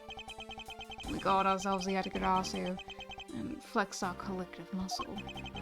We exposed all sorts of shady dealings as a warning to the business world as a whole. By doing that, we were able to stop the higher-ups from covering things up. And then, it was finally time. We'd finally arrived at the moment when we'd find the ringleader's true identity. But it was then that you literally stabbed us in the heart. Faraday, he died for it. But why? Wasn't she the sister of the victim in the KG8 incident? After Faraday's death, I looked into her past, and it's when I found out she was a phony. The victim of the KG8 incident, CCU, she never had a sister. What? Then that means... Shana wasn't the only fake name she used. Callisto U was also another pseudonym. From the very beginning, that woman was a spy sent by the smuggler. She said it herself. I was destined to betray everyone from the very beginning. Anyway, let's return to the real topic at hand. Mr. Edgeworth, this trump card that we stuck into this page of the case file. Please use it wisely. Trump card. That photo that we stuck on there. Try peeling it off. Behind it, summons a piece of evidence that Faraday hid away all those years ago. It's the mark of the Gatagaratsu. But why? This is a directives card from the big boss. Take a look at the back. This was something Kochin had on him at the time of the KG8 incident 10 years ago. Blood is from the victim of the incident in the CCU. But why is this card adorned with the mark of the Gatagaratsu? The reason why the card ourselves the Gatagaratsu was because of the three-legged raven mark and the smuggler's bosses used. Apparently, orders from the boss would come on these cards without fail. The person who received the order was supposed to burn it immediately after reading it. Apparently, it burns a bright green flame when set ablaze. So you mean the cards were written in Babyliss ink? The fact that the card that Kochin was sent made it into Faraday's hand at all is nothing short of a miracle. We decided that whenever we stole something, we would send a card along with it to the police. So that's what those white cards are. Great thief that use the mark that only those within the ring would know. It was our message to the ringleader that we were only a few steps ahead behind. And one more thing, Detective Gumshoe. I'm entrusting this to you. Oh, what is it, sir? This is what I was talking about earlier. During the KG8 incident trial, Faraday had this in his possession. This important, definitive piece of evidence. But I thought it was stolen. How do you have it? The person who stole it from us 10 years ago was a man by the name of Ernesto Romano. And he had it locked and hidden away all this time. But we forced him to tell us where it was finally, after the other day's kidnapping case. This video... Don't come any closer! I'm warning you! This is the same video as the one Mr. Portsman was trying to conceal from me. It would seem that even he was caught up in the ring's web. Amano was preparing to take on the boss one day. And the video was his insurance. That's why the prosecutor came in. He was to retrieve the video. On top of that, he was apparently instructed to sneak into the office and steal the trump card. Saw it for yourself, right? A card that told him to preserve the evidence. Then that card was not a calling card of the Gatagaratsu, but rather a directives card from the ringleader to Mr. Portsman. The two pieces together make for a strong weapon for whoever holds them. The evidence Mr. Portsman thought to withhold from me, and the one you stole from my office last night. Both pieces are illegal for me to use. Either one is... Whether you use them as an or not is up to you. They will be of help to you when you take on someone who's above the law. Is the boss one of those who cannot be brought to court that Mr. Faraday spoke of? Detective Bad, there is no limit to the law, for it is the people who determine the limits of them. He still insists that even now. You really are something else. I'll leave the rest in your hands. Now then, Detective Gumshoe, the handcuffs. It's time to lock up the remaining member of the Anticonocity. Pops, don't ever lose your detective spirit. No, Pops, what is happening? This isn't justice. Like I always told you, don't get emotionally involved. Now let's go. Yes, sir.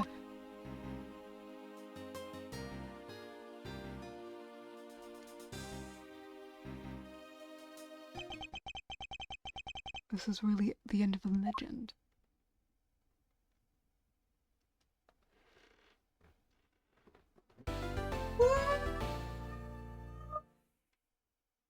Oh, goodness me. Oh. I'm gonna get some water and then we're gonna finish off this case. Latter. There's like 3 pairs. It's like latter, and then it's like part 1 latter, part 2 latter, part 3 latter. This is. I'm having so much. Guys, it's so cool. Guys, it's so cool. Guys, the overarching case of this fucking game. How fucking cool is this? Like, just tying everything together. This is like so fucking cool. Oh, my goodness.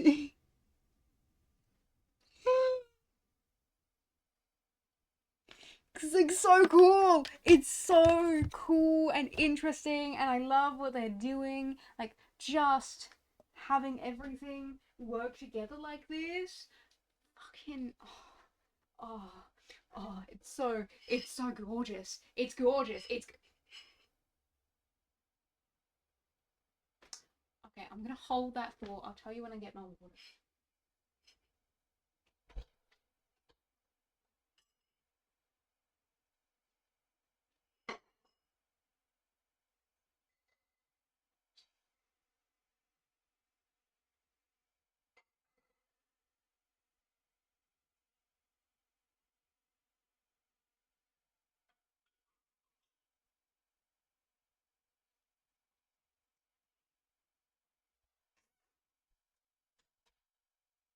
It's gorgeous, it's perfect, it's really fun, and it's reminded me a lot of the fucking Apollo games, which might be why I'm liking it so much. Fuck. Man.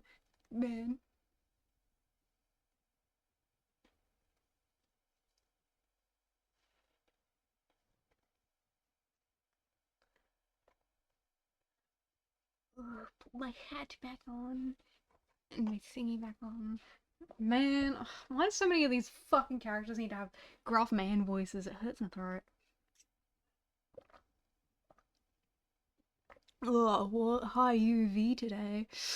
Good thing I'm not going outside. Don't even need to worry about it.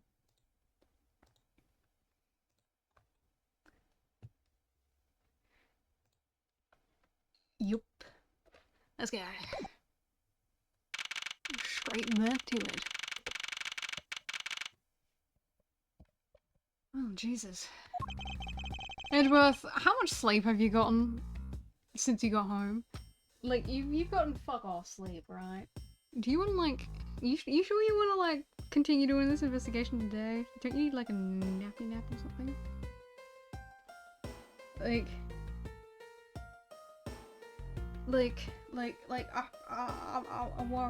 worry.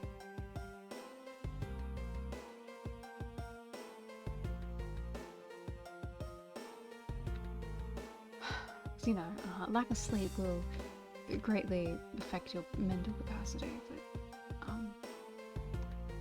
I'm not saying that, there's anything wrong with you right now, anyway, so we know who the Anticonocity really was, and yet there remains much to this case that needs to be resolved, such as what the fuck was that wire, and why were they trying to hide it? Like how the weapons crossed the country lines, for example. The two countries have incredibly strict security systems and entry procedures. Short of a miracle, it's impossible for someone to have smuggled them in. Smuggling them in, huh? We will need to open a new line of investigation on just this aspect alone. But before we do, I would like to go through my evidence once more. Hey, there's a VCR right here, sir. Now we can see what's on the tape Detective Bad gave us. This piece of evidence from the KG8 incident, hidden from sight for 10 long years. I just know that this is related to the current case somehow. Detective Gumshoe, if you could please play the tape for us. Sure thing, sir.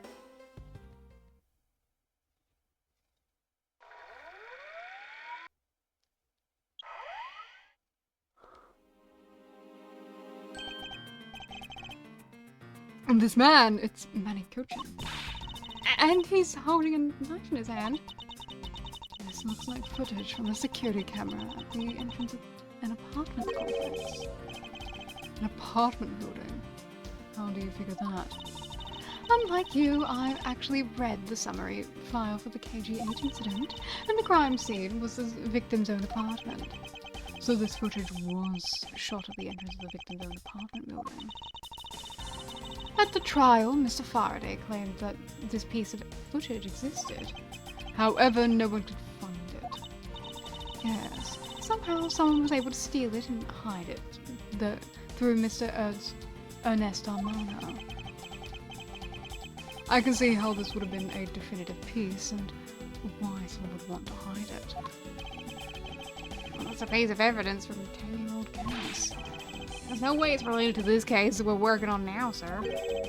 Actually, I believe it has everything to do with the case we're working on now. The ringleader even went so far as to use Mr. Portsman to retrieve it. Which means that in this video has a very inconvenient bit of footage to the ringleader.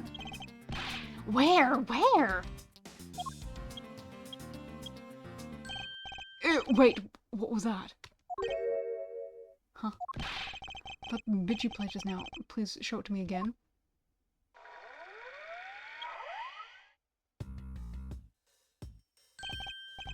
This car is... This is something we cannot overlook. Why is that, sir? Look here, detective.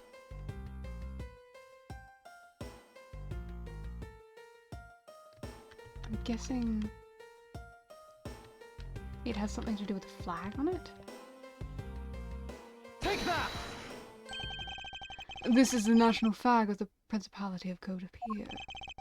And because it has the national flag on it, we know that this is an official government car. But the question we should be asking ourselves is, what was a government car doing there?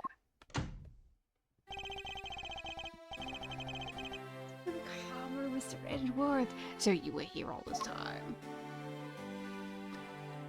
Why are you still here? Ambassador Alba. Thank you very much for continuing the investigation even at this time of night.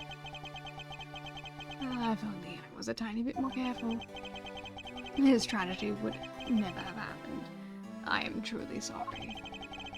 This wasn't your fault, sir. This had nothing to do with how careful you were.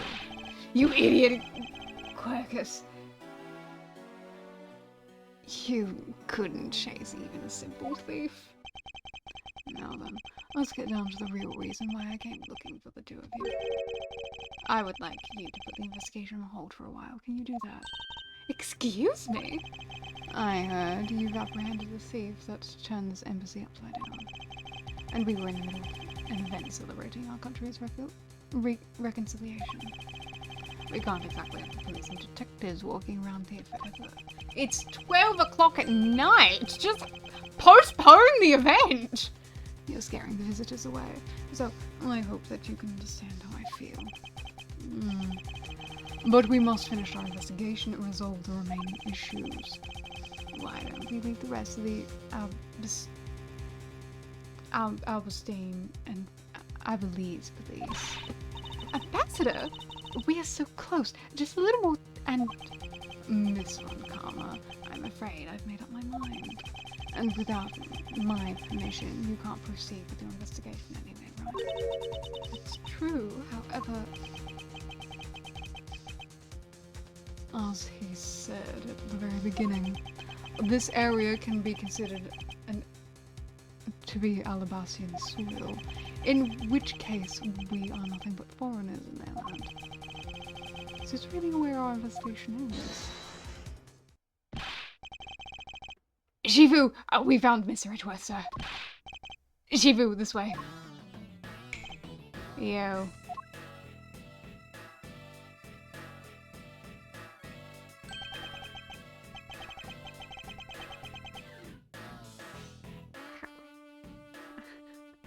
How'd you come from that door if you left out the front door? Huh? Agent Lang, how'd you do that? Is there another entrance that I don't... How'd you do that, Lang?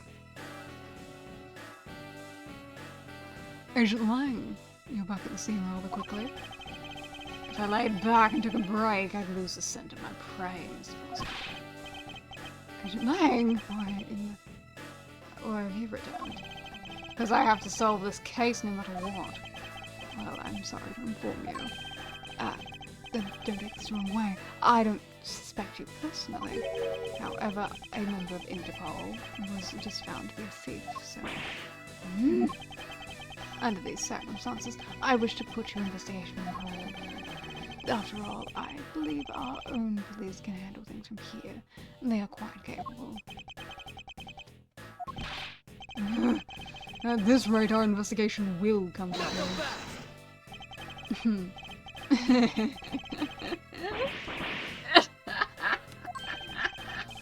Ambassador Albert, I get it now, I really do. Oh, I'm very glad to you understand how I feel. No, not that. What I was talking about is... I know who the killer is behind tonight's murder. You... No? The killer? Do you really mean that, Agent Lang? Wolves don't lie. Then who is it? Let me first say that I'm not talking about Mr. Cochin's murder. That was off Shinna. Like Z says, the truth lies not at the exit, but rather shines outside the maze itself. The truth is unexpectedly simple. So, let me ask you this. Who do you think was Damask 2's killer? I'll tell you who. It was you, Francis. Yeah, okay.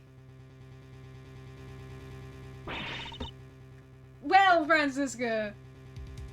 Well, Francisca, you've finally been accused of murder. Everyone's been accused of murder now. Yeah. Not a single one of you has escaped the murder accusation. This is amazing. I was the killer. Hey, wait, but that's impossible. Yeah. Although, Liv is actually quite... Ow. Hold your tongue and that ludicrous remark you were about to make. Agent Lang, are you seriously accusing her of murder? Yeah, I am. Doesn't appear to be joking. Hey, sis. I remember that just before Ambassador Albert went to give his speech, he called you into his office, right? Yes, he did. But what does that have to do with anything? I'm getting to that. Furthermore, in order to solve both cases, you moved around rather freely between Alabas and Babel. Objection!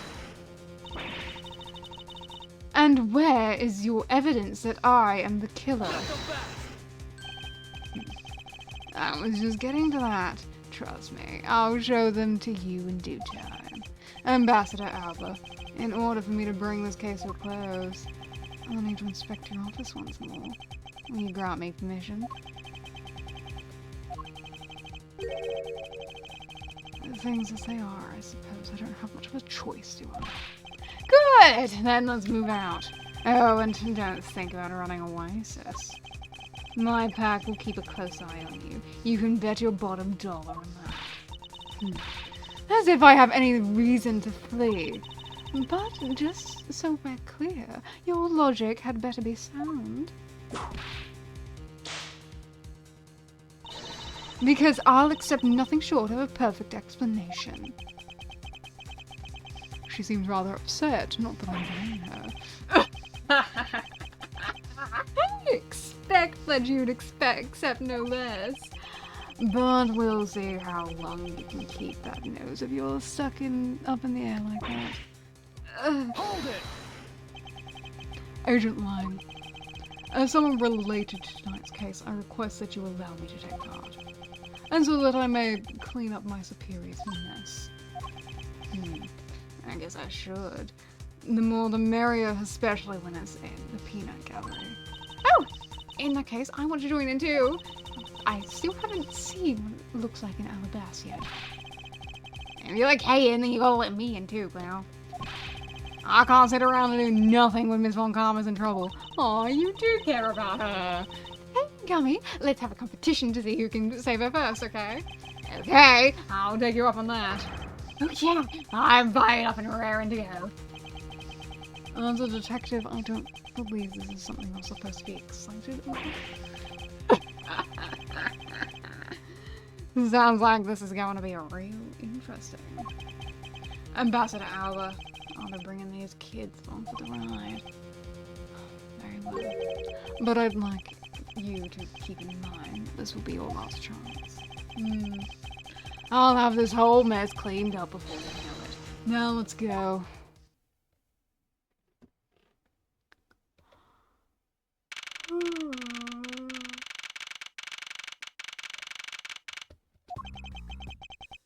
Okay, now let's first go over the facts one more time. Manny Cochin's body was found over in the Secretariat's office in Babao. The weapon that took his life was one of Alabasta's ornamental knives. And then the body of Damask II, Mr. Kashina, was found here in the Alabastian ambassador's office. Through our investigation, we found that the murder weapon was a prima duck statue, and that this is actually Babao's statue. This case, no matter how you look at it, sis, if it wasn't you, then there's no one else who could have pulled this off. Agent Lang, do you understand the full implications of what you're saying? Of course I do, sis. And I'm serious. You were on trial of the smuggling ring, and you wanted any evidence you could find. And so, while people were distracted by the Yatadarasi's appearance, you snuck in here. That's when you ran into each other. You and the other thief who took advantage of the confusion. Objection! Even if all that is true, how do you explain the movement of the weapons?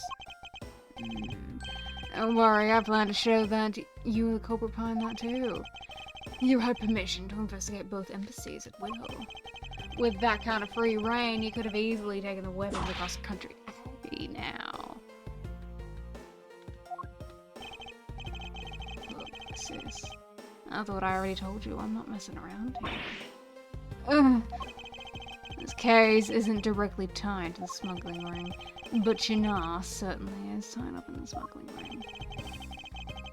He is right in saying that she is a member of the smuggling ring. However, the connection between this case and the ring, could it not be deeper than what any of us can imagine?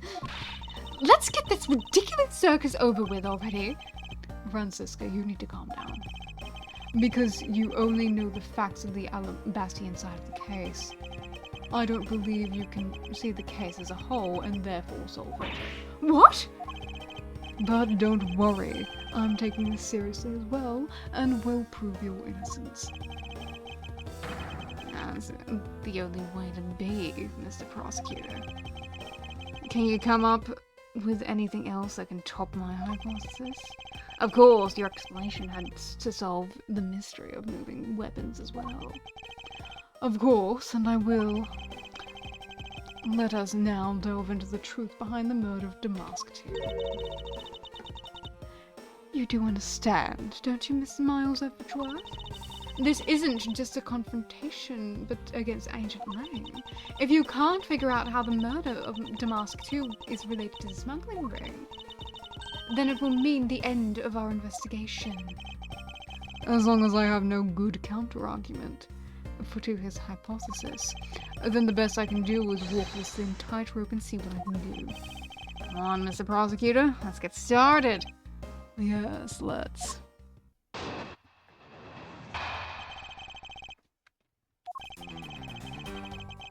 One of Halabast's knives was used in Babel to murder Mr. Cochin. And the murder weapon in the killing of Damask 2 is Babel's prima duck statue. Somehow, these two objects were able to penetrate the two countries' impenetrable security. The only one who traversed the two countries just before and after the crime was you.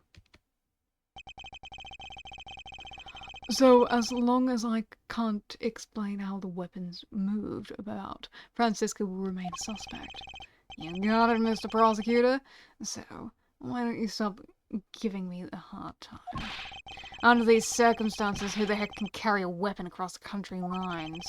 I've worked through every possibility, and there's only one that's plausible. Your boss. Agent Lang, what I've learned from you just now is that you've lost sight of yourself. What are you talking about? By focusing too intently on that which is in front of us, we become blind to the truth. Don't tell me Lang Zi never said anything of that to that effect. You prosecutor! How do you think you are thinking about Lang Zi proverbs like that? I don't need his proverbs, because my words are all you will need to see the truth.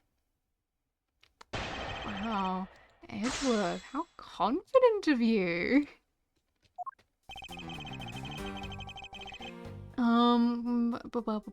One of the alabaster knives was used in Babel to murder Mr. Cochin. Hold it! I concur that the knife crossed over country lines. Good, because that's not the only thing that did. We mustn't forget that the other weapon, the knife, was only one. Murder weapon in the killing of Damask 2 is Babel's prima duck statue. So you're saying that the prima duck statue was also brought over by Francisco? Like I told you before, that's the only way it makes sense. And how exactly did she bring it over? I haven't figured that out yet. That's a rather weak statement considering how sure you are. Maybe, but there is one thing I do know for sure. Hold it! Impenetrable? I should hardly say so. You've seen the top of the wall between the two countries, right? Who in the world could cross over that? Yeah, not even I could jump over that thing with the barbed wire. The only way into either embassy is through the doors of the Theatre of Neutralis. So the only way for the knife and the prima duck statue to traverse the two countries is through those security camera-equipped, well-guarded doors. Hold it! Was Francisco really the only person who could have traveled between the two countries? According to the guards at both doors, she's the only one to go back and forth. Sis there was in Alabas when the autography showed. And then, just before you guys found Mr. Cochin's body, she entered Babel.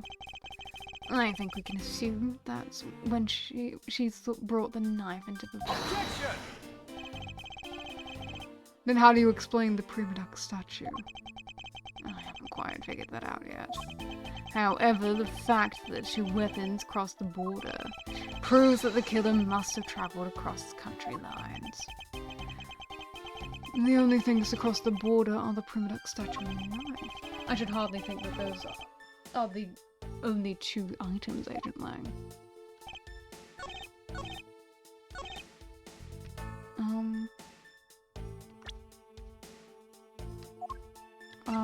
It would have been...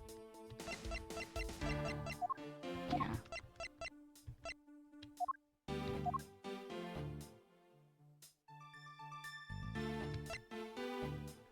Present for staff. Yeah, present for the embassy staff. Objection! No. Knuckle back! But I'm sure it's related to stuff.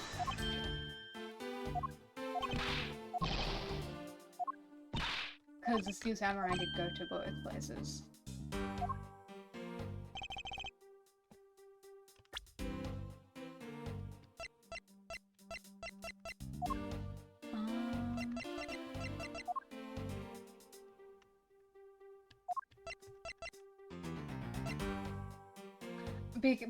But if it's not, then I'm a little confused.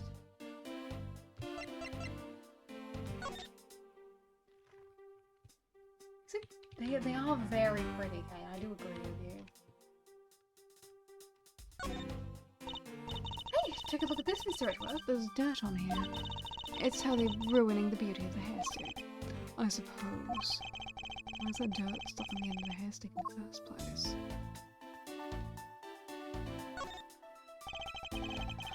The design of these things are rather eccentric for hair sticks. Huh? Really?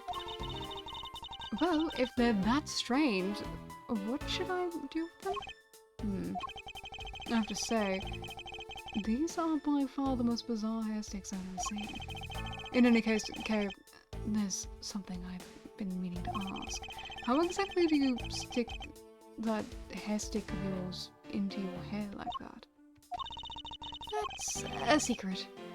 Curiouser and curiouser.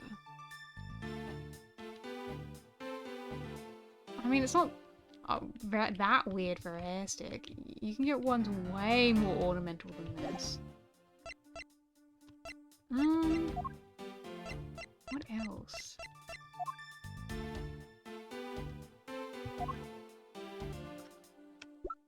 Because I can't present profiles unless it tells me to present a profile.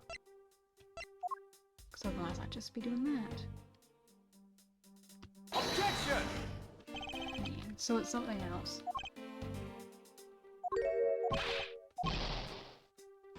Hi, Money! Hi, Money. Hi, how are you? Okay, what else do I have? Embassy guide.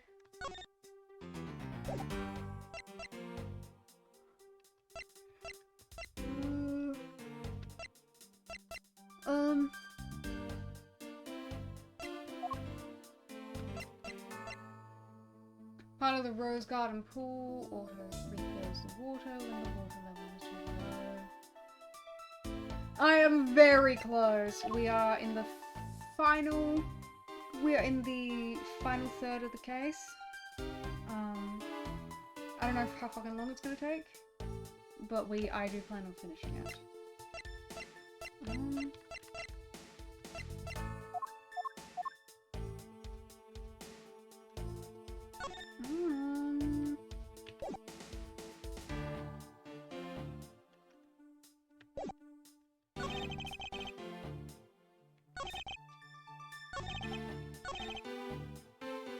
I guess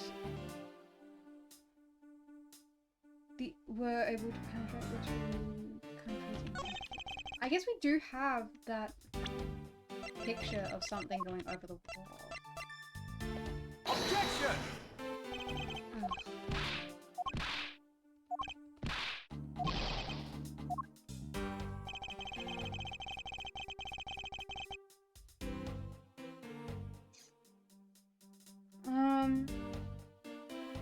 What else? What else? Move freely.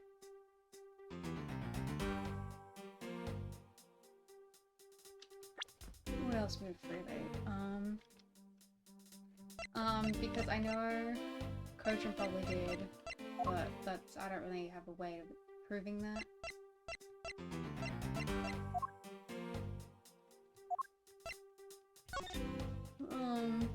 I'm sure that'll come up at some point.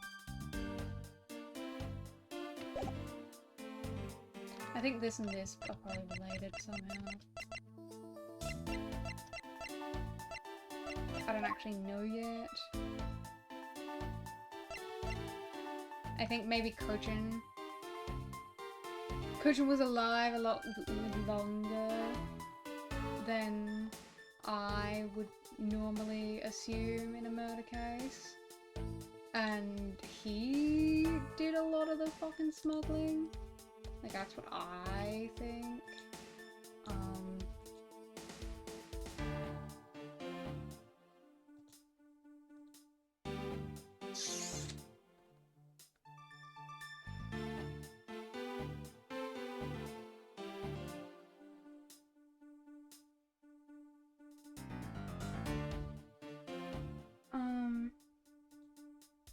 What else? These two objects were able to penetrate the two countries in One of Alabast's knives was used in Babao to murder Mr. Cook. And the murder weapon in the killing of Damask II is Babao's prima duck statue. Somehow these two objects were able to penetrate the two countries impenetrable security.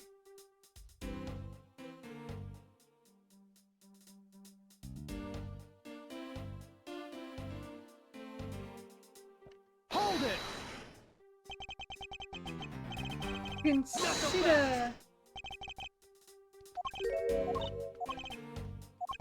Consider Mr. Fangs. This guy with fangs.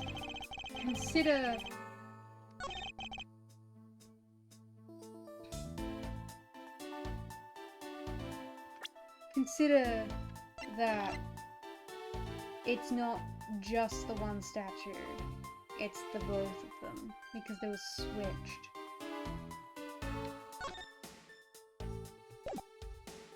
Objection! God, you look so smug and I love it every time. Agent Lang, these two items are not the only two to cross the border tonight. Oh.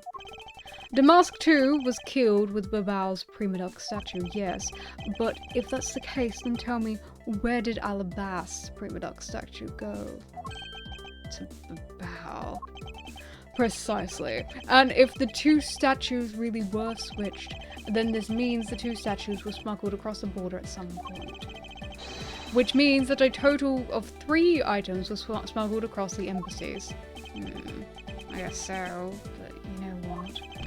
It doesn't matter the number of items, only that the sis is the only one who could have done it. Because the only person who went back and forth between Alabast and Babao was her. So I was thinking one step ahead again. Is that really true? Was there no one else who traveled between the two countries? Actually, there was definitely another person, one who paid a visit to both sides of the wall. Objection! Is that really so, Agent? What a lousy time to try and bluff your way out of this. I checked out what the guards said, along with the security camera footage. You're not going to overturn my hypothesis on this. But suppose that there was some other way other than through the theatre doors. What other way? The other entity that managed to cross the border unharmed. If I pointed out, it would open a whole new possibility.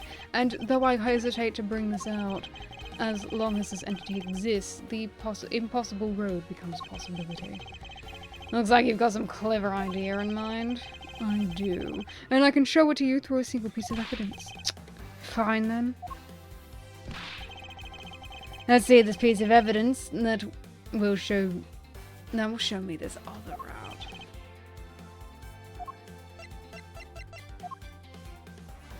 Take that!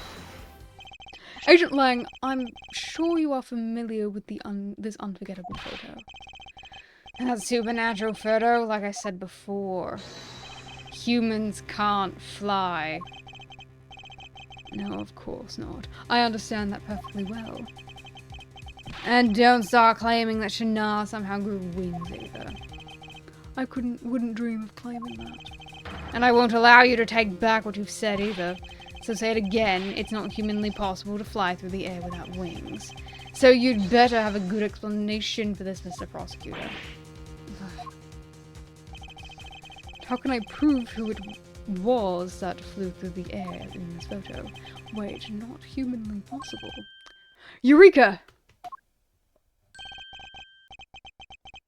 Very well. You will have your explanation. Sounds like you have a good idea simmering inside that head of yours. Let's hear it. The face hidden in this photo's blurry, trailed shadow. Is the statue? It was thrown over.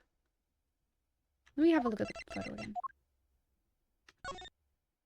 Yeah! The statue was chucked over. That would make sense, right? And it's solid gold, so... Solid gold is such a soft metal, though.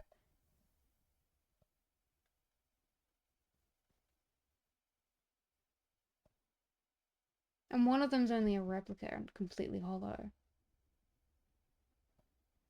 But that one is being chucked over, so that one is the replica. But it also didn't dent when being smashed, like beating a guy over the head. So yeah, I'm sure it's a bit more sturdy than I think.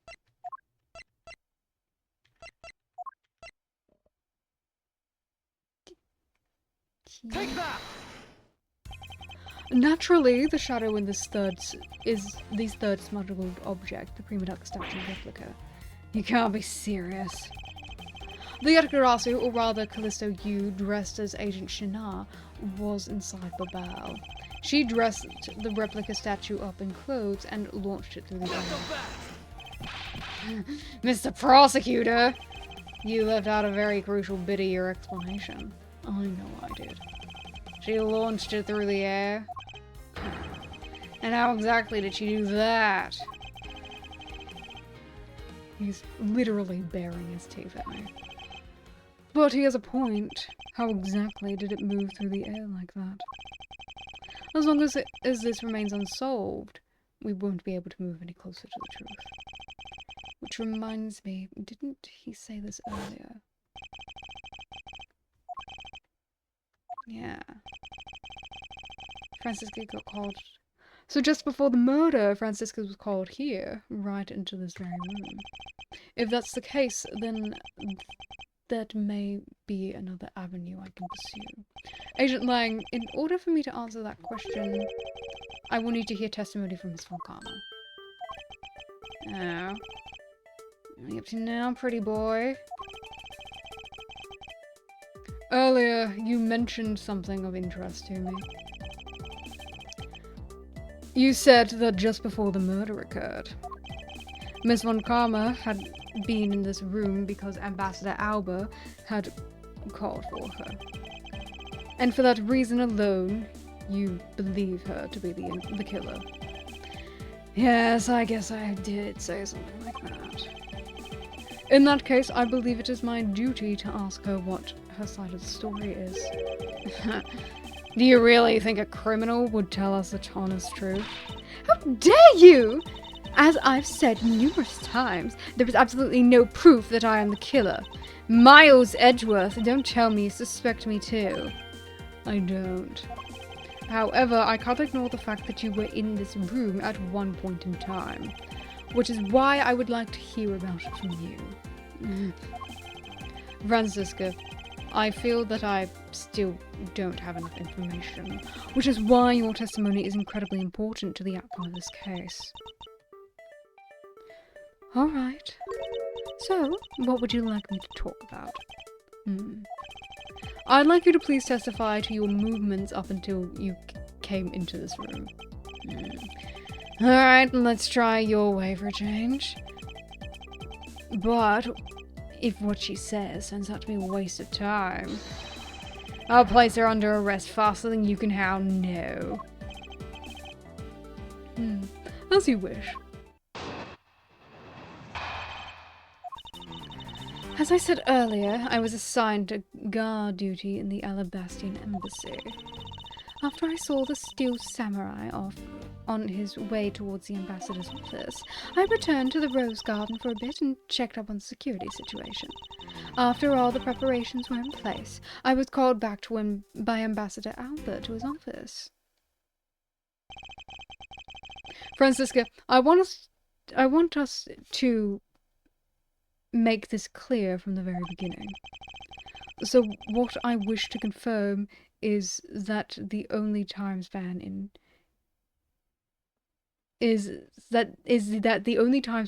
which you were in this office was before the murder occurred. Is that correct? Yes, of course. Oh, I see. For now, the only way that I can see for us to break out of the situation is to ask Francisco about her testimony in more detail.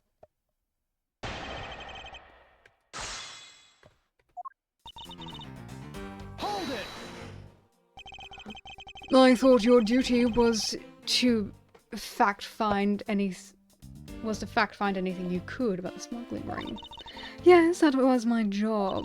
But upon hearing that the Yatagarasu had sent a calling card to the embassy, Ambassador Alba called upon me to protect the embassy instead. That incident 7 years ago, or have you forgotten what happened back then? Anything related to that case we were involved in appears to be rather painful for her. It's not exactly one I can readily forget myself.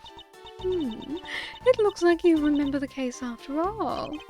Of course I do. I inspected every location, every possible escape route, and every aspect of the police's security detail, and I did that after that, Teresa's still signing off. So, you were at the theatre as well? Yes, and I suppose you were also there as well, watching that stage show. Well, yes. So Francisca was there. Well, after the show was over, I saw the Steel Samurai off. Hold it! Why did you need to confirm the degree of preparations for even the speech? For the security's sake, of course. What other reason could I have had? No one knew just how the Yatagarasu had planned on getting in, right? Yes, I suppose that's right. And in the end, the Yatagarasu did choose to appear in the Rose Garden, even if it did turn out to be nothing more than a shadow. Ugh, who would have thought that she would use a shadow? Calm down, Francisca. She must still be nursing a grudge over the fact that she couldn't figure it out herself. Anyway, there was no one in the Rose Garden, and we were aware that the speech was set to start thereafter. Hold it! At that time, Damask II's body had yet to be found in this room, is that correct? That's right. But Ambassador Alba was here. One could hardly miss his rather large presence. A criminal will say anything to get out of getting arrested. And how do you know you're not lying? Well, if you need proof, I'd be happy to oblige. Seriously? Like I keep telling you, when I arrived at this office, Ambassador Alba was already here. He was standing by the flower box on the windowsill, watering his flowers. Oh, I can attest to that. I remember speaking with that lovely lady around that time here in the office. Alright then, add that statement to your testimony and let's hear some details. So Ambassador Alba was in the room at the time. Hold it! For the sake of being thorough, I'll ask you for something. How did you know that Ambassador Alba was watering the plants on the windowsill? What do you mean by that? The entrance to the room is on this side, however the window sill is on the opposite side. If what you say is true, then when you entered the room, his body would have been like a wall. He would have been blocking the view of what he was doing, is that not correct? I suppose it was a bit hard to see around him, but fortunately for me, Ambassador Albert is not an immovable wall. I knocked before I entered, and as I did, he turned around to greet me, with a watering can in hand. So, it's only natural to believe that he was watering his plants, right? I suppose. After his greeting, I spent a little time talking about his flowers. He had obtained them himself, and is growing them with the utmost care, you know. Yes, the plants in this room, they are like my children. The passion flowers in this flower box on the windowsill are growing beautifully too. All 4 of them in full bloom. Miss Von Karma, what did you say just now? You said that the flowers are growing beautifully. What about that statement? Do you not understand? What do I not understand? I do not understand why a certain thing is the way it is. I'd like you to append your statement to your testimony. Very well. What happened to his other flowers?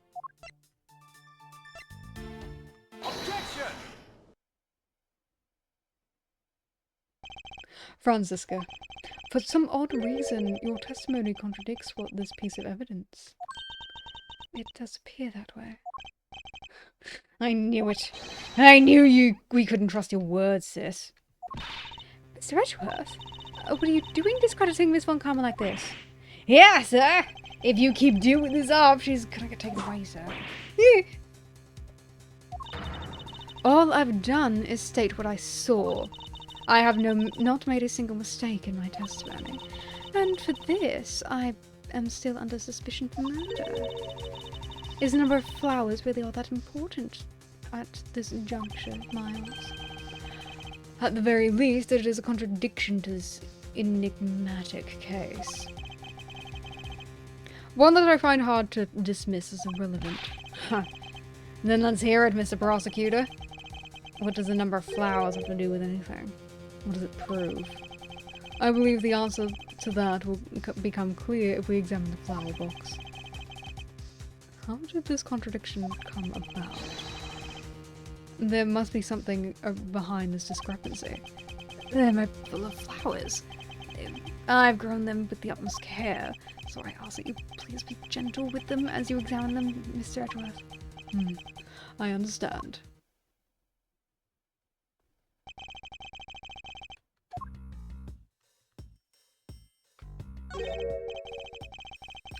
Oh, and they're not hair sticks.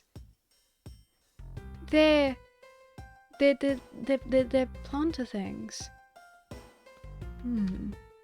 This patch of soil looks as though it had something removed from it. Hey, what are you doing, Mr. Prosecutor? Why'd you clam up all of a sudden? I'm still here, waiting for an explanation, you know. Did you know, Agent Lang? Flowers are the best appreciated in silence. Looks like 2 things were pulled up from this flower box.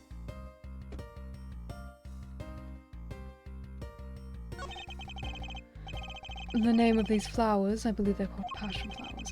Despite being called flowers, they are actually a species of vine. They appear to be growing well, and are well supported by these plant supports. Yeah, but no matter how I look at it, it looks like there are only 2 here to me. You realize, don't you, sis? Your little lie has failed you. Miles Edgeworth? Hurry up and shut this man up for me already? I suppose I will need some evidence to shut him up, won't I? I believe I have just a piece of evidence you require. Oh, you do you? You have such confidence in your face of your current plight? But I highly doubt it'll last until the end. You howl like a wolf, Agent Lang. And we'll see if you have any bite to back it up. Back up your bark after you see the evidence. The truth the passion flowers reveal can be seen in this piece of evidence. Take that! Shanaj was supposedly in Babao the entire time, had these hair sticks on her. That look exactly like the part supports in the flower box. In other words, I believe it can be said that these hair sticks are in actuality support sticks for the passion flowers. And so what? If that really all that important to the case? Of course it is. It means that we found yet another item that was smuggled between the countries tonight.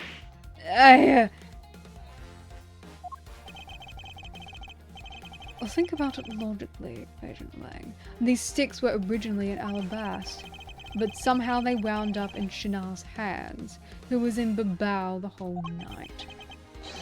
So, make no mistake, these sticks were smuggled somehow, just like the knife and statue. Very well then. I want to hear from you exactly how they wound up in Babao. How did these support sticks find their way to Babao and why? There must be some reason as to why they ended up there. So that's why. Agent Lang, if you would please take a look at this and tell me its shape. That's just another stick, isn't it? And so it is, but the shape of the support sticks is what's important. For when they are used with something in this room, that's when it comes into focus. The object that completes a picture when used with the support sticks.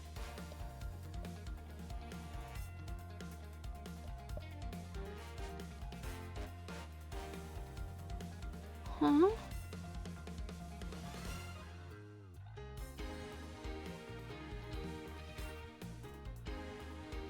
When used with the support sticks, they look similar to something.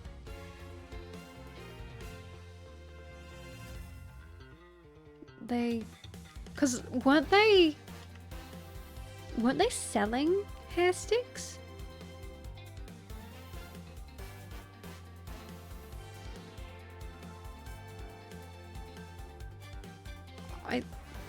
Weren't they selling hair sticks for the event?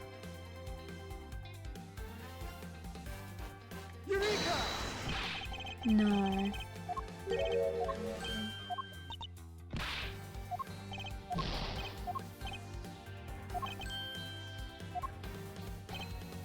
The object that completes the picture.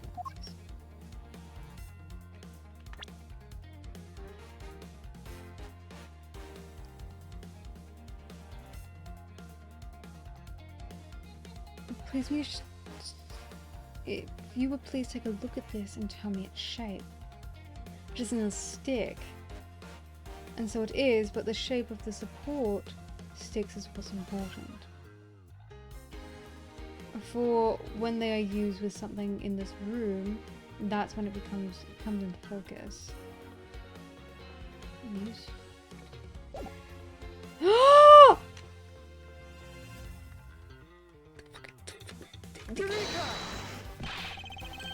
The crossbow!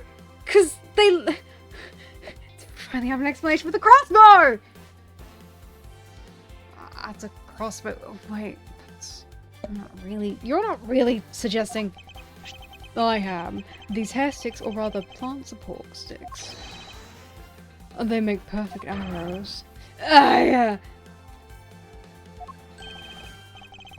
I've done it.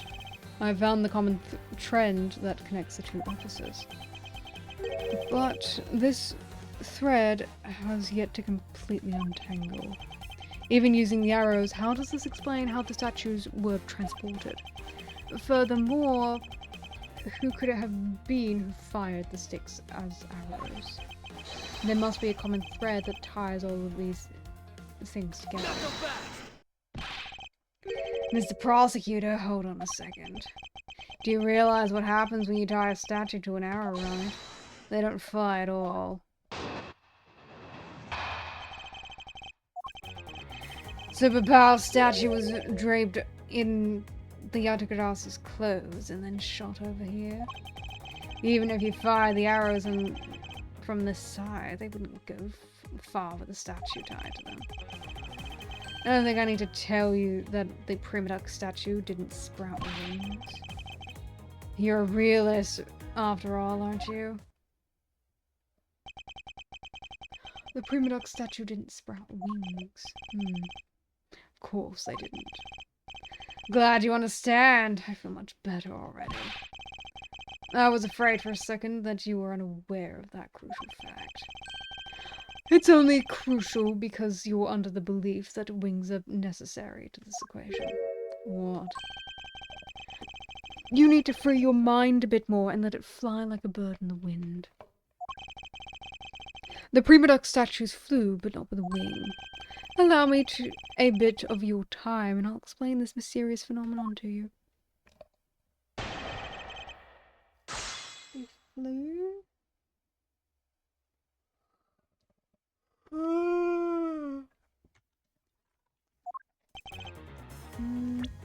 What do I have here? How could they have flown?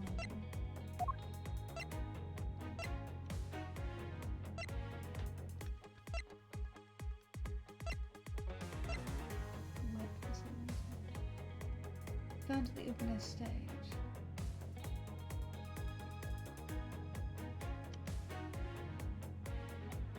It's probably wet from this, from when they were putting it on the ship.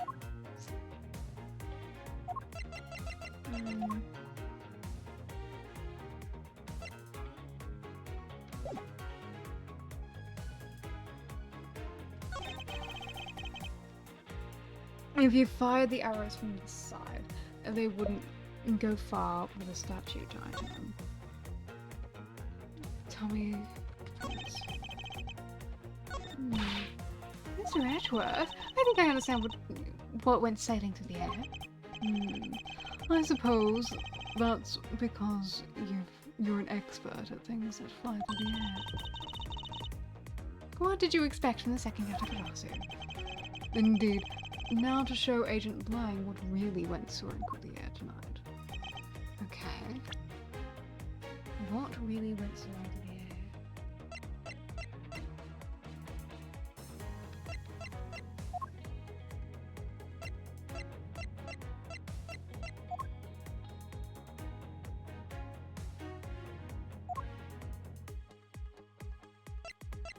Could it not have been simply the knife?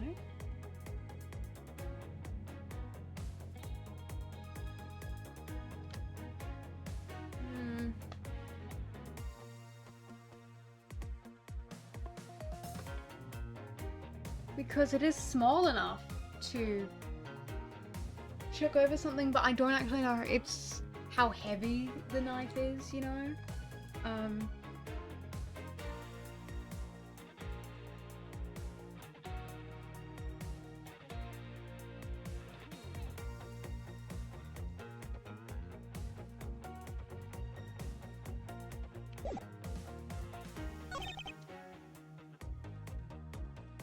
Wouldn't go far with a statue tied to them.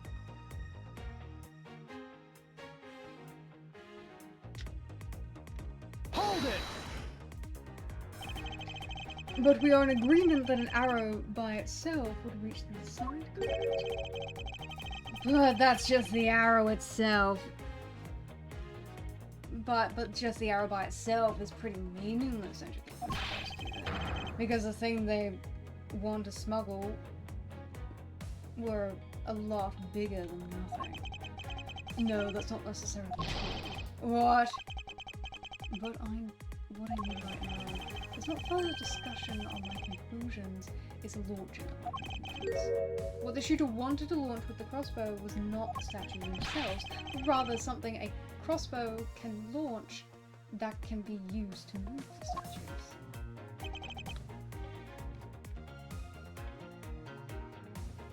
If it wasn't a statue that was tied to the arrows, then what did this crossbow do?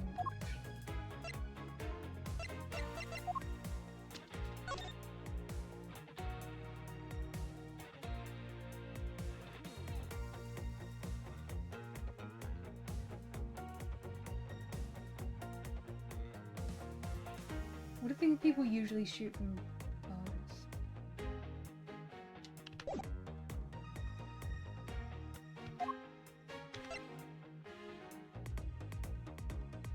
Good length of wire. That would explain the wire. Because we don't know fucking nothing about the wire or why it was hidden. Or where it came from or what it was used for. But if we're talking...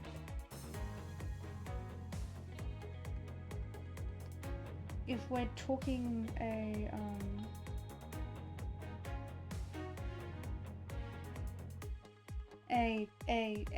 what do you call it?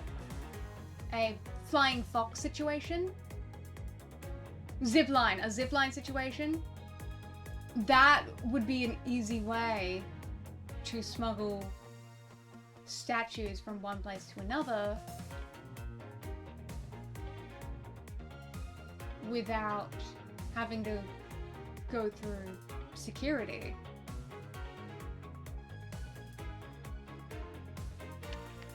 Objection!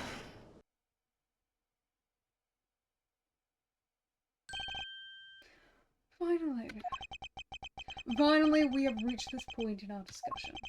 For I present to you that which was carried by the arrow of the crossbow. I get it now, prosecutor. I can see exactly what you're trying to say. You're saying that the wire was tied to an arrow and then shot into Mr. Cochin's office. All the way from the 5th floor of the Albacian embassy. Down to the 3rd floor of the Babalese embassy.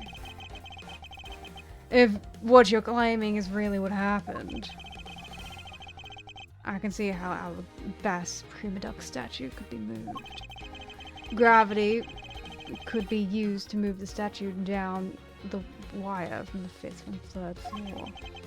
But then what about the Babal's Prima Duck statue?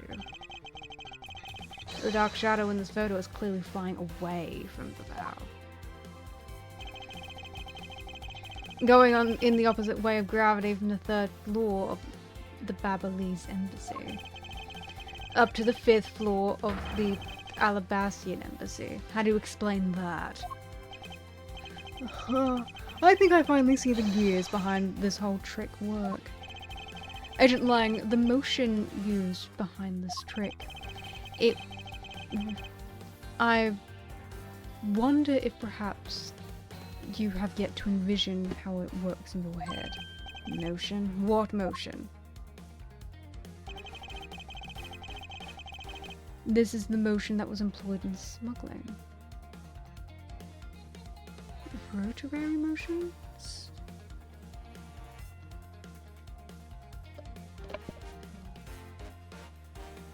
I'm gonna have to Google that.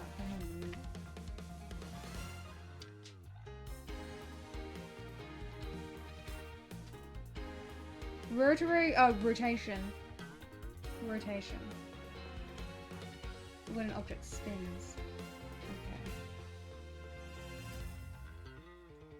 Swinging motion.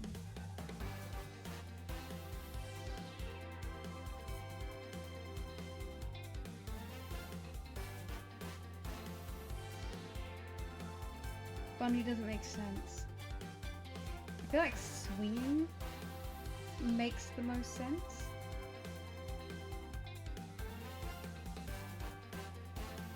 But that's such a large area and there's a wall.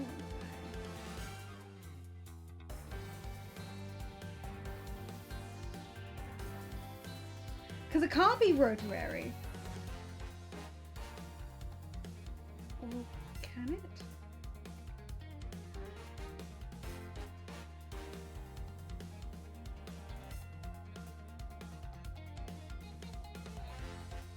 Because if we're talking swinging, then that wouldn't make any sense because it couldn't get back up here. It would only do that if it was like a pendulum. Bungee doesn't make any sense because that's a going down up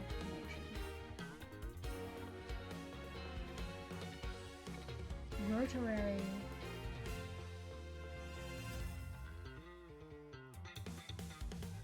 Rotary supports the initial thought that I have of reeling the wire back in.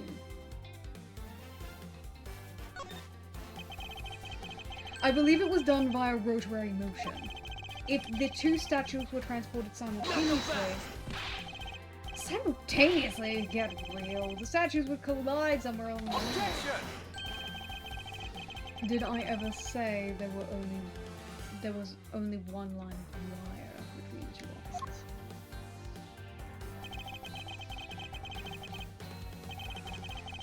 If you shot an arrow from the two ends of a wire tied in a circular belt tied to it, a circular belt can be formed. Langzy says don't object and call a success when it feels reasonability. Taking into account the tension difference between the two wires, the top one would snag too much on the point where the statues would collide anyway. Agent Mine. As you know, the prima statue is a one-of-a-kind national treasure. And the fact that the Baal statue is a hollow replica of the real statue, it would naturally be lighter than the real one, meaning that my idea is very possible. Angzi says, ah!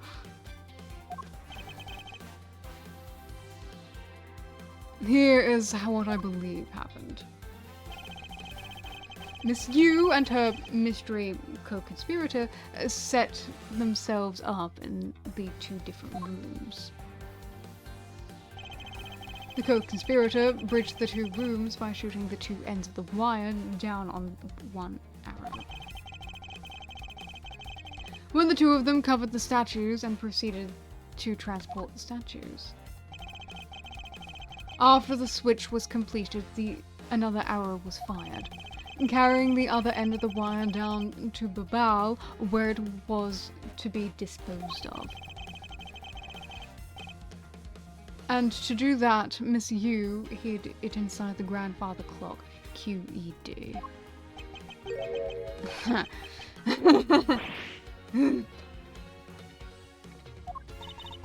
This proves it's right, Agent Lang, that I'm not the killer.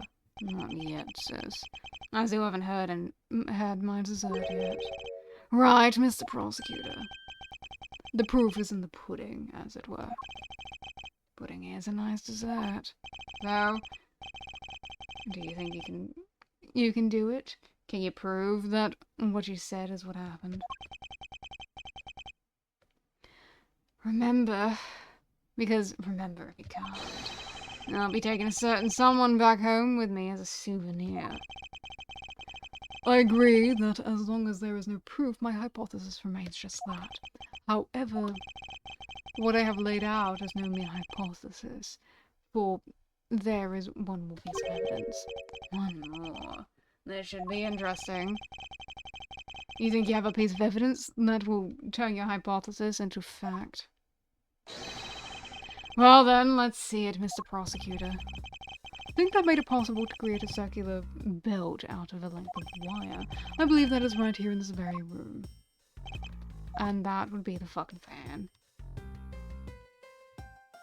Take that! Looks like you dropped another bomb on us again. Last piece of the trick. Two pulleys. Precisely. The ceiling fans double as pulleys in this case. And thanks to the fact that there is one installed in each of the offices, the ceiling fans made for a perfect pulley set for the wire to run on.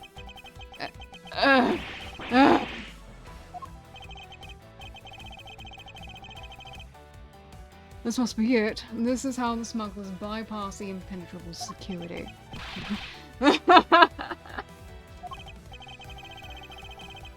Something else, Mr. Prosecutor. I bet you figured it all out already, haven't you? You know who was the big hotshot that set up this real-life stage show is, don't you? The person who set up this rather large and complex stage show needs to be someone who had foreknowledge of the existence of a ceiling fan in both Alabastian and Babyliss offices. And that the passion flower support stakes could be used as arrows. The real mastermind behind this case... Well, don't you dare make this wolf wait for his food. Why are you so hesitant, Miles Edgeworth? If you can't say who it is, why don't you present something like you always do? A single point of the finger here, and this case will explode into an international incident. However, it's already too late for me to stop with the forward momentum. It appears that I have no choice now but to rush in.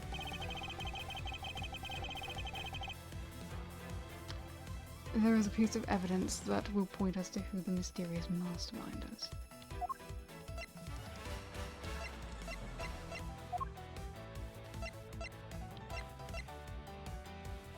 This?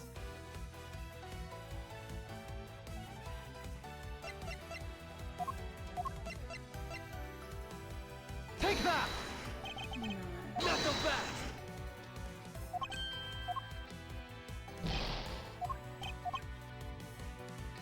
I should already have a piece of evidence that should show me who that is. The person who concocted the trick to use the smoking statues.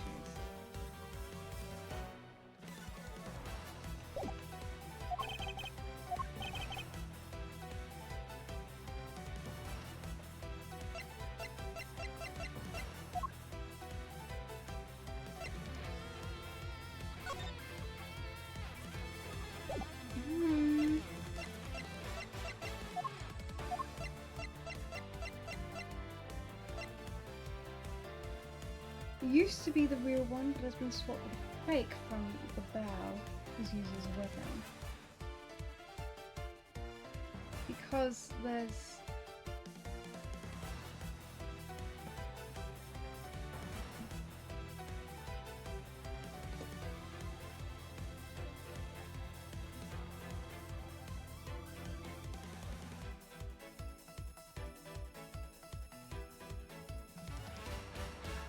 Someone used a length of wire, a crossbow, and the growing sticks.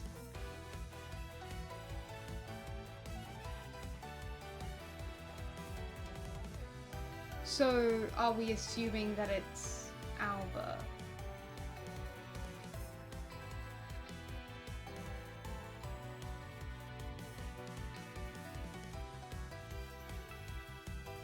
Because it wouldn't be strange to find his own fingerprints on any of those things. So it would be a great cover-up. And that... So it would be easy to do that, wouldn't it?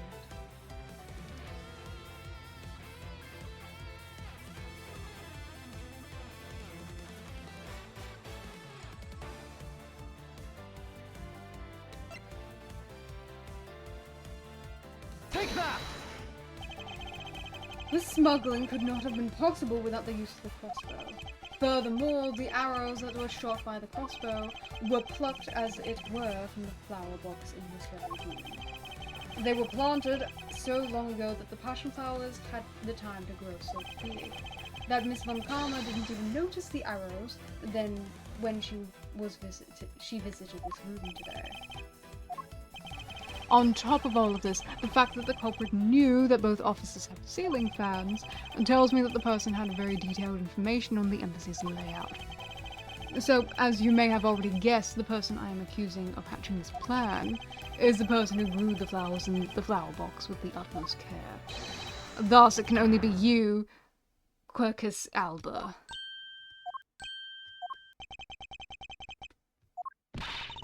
Are you out of your mind, Miles Edgeworth? I am certain of what I am saying. I'm sure that he is the culprit.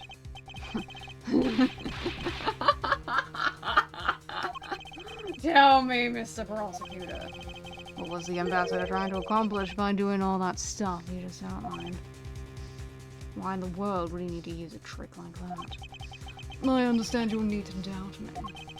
However, there is one thing that stands out to me as very odd.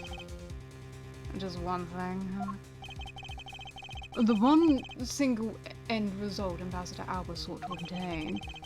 If he were to examine the focus of this complex trick, I believe we will finally find the answer to everything. Everything will become clear once we examine this piece of evidence. The statue? Originally from alabaster.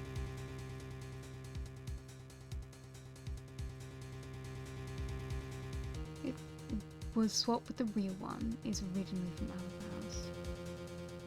It was a fake. So, Bao had the fake one, right?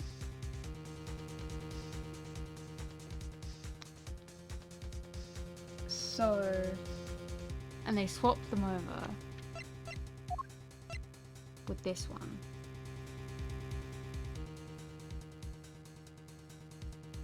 This one was used as the murder weapon, but it remained in this room.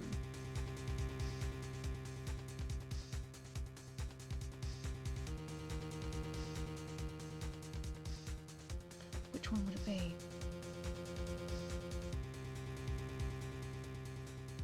Were you wanting to get rid of something, or were you wanting to obtain something?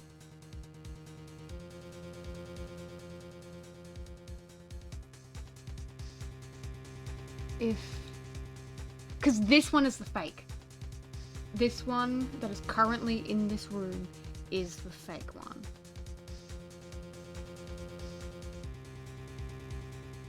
So, why get rid of it?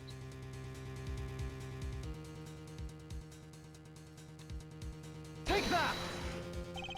I would fully understand the reasoning had the situation been the reverse. However, to go through the trouble of swapping the real Prima Duck statue for the fake, I sense a very shady reason for such a bizarre action. And who better to ask for that reason than King Prima Duck himself? I say, Ambassador, we'll be examining the statue now, with or without your permission. It's very cool. You know about the handprint already?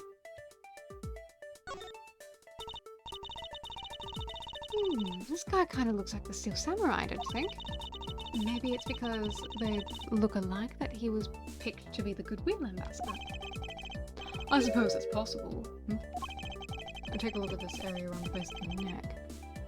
It looks like a gap. Hey, you're right! Maybe it's meant to be some kind of secret? Perhaps it's possible to open the statue from this gap in its construction. What? Hurry up and open it, Miles! Alright, here goes.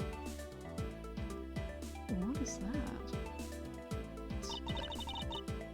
Wow, it really did open. Hey, what is this thing that fell out? I believe a more thorough examination of this is required.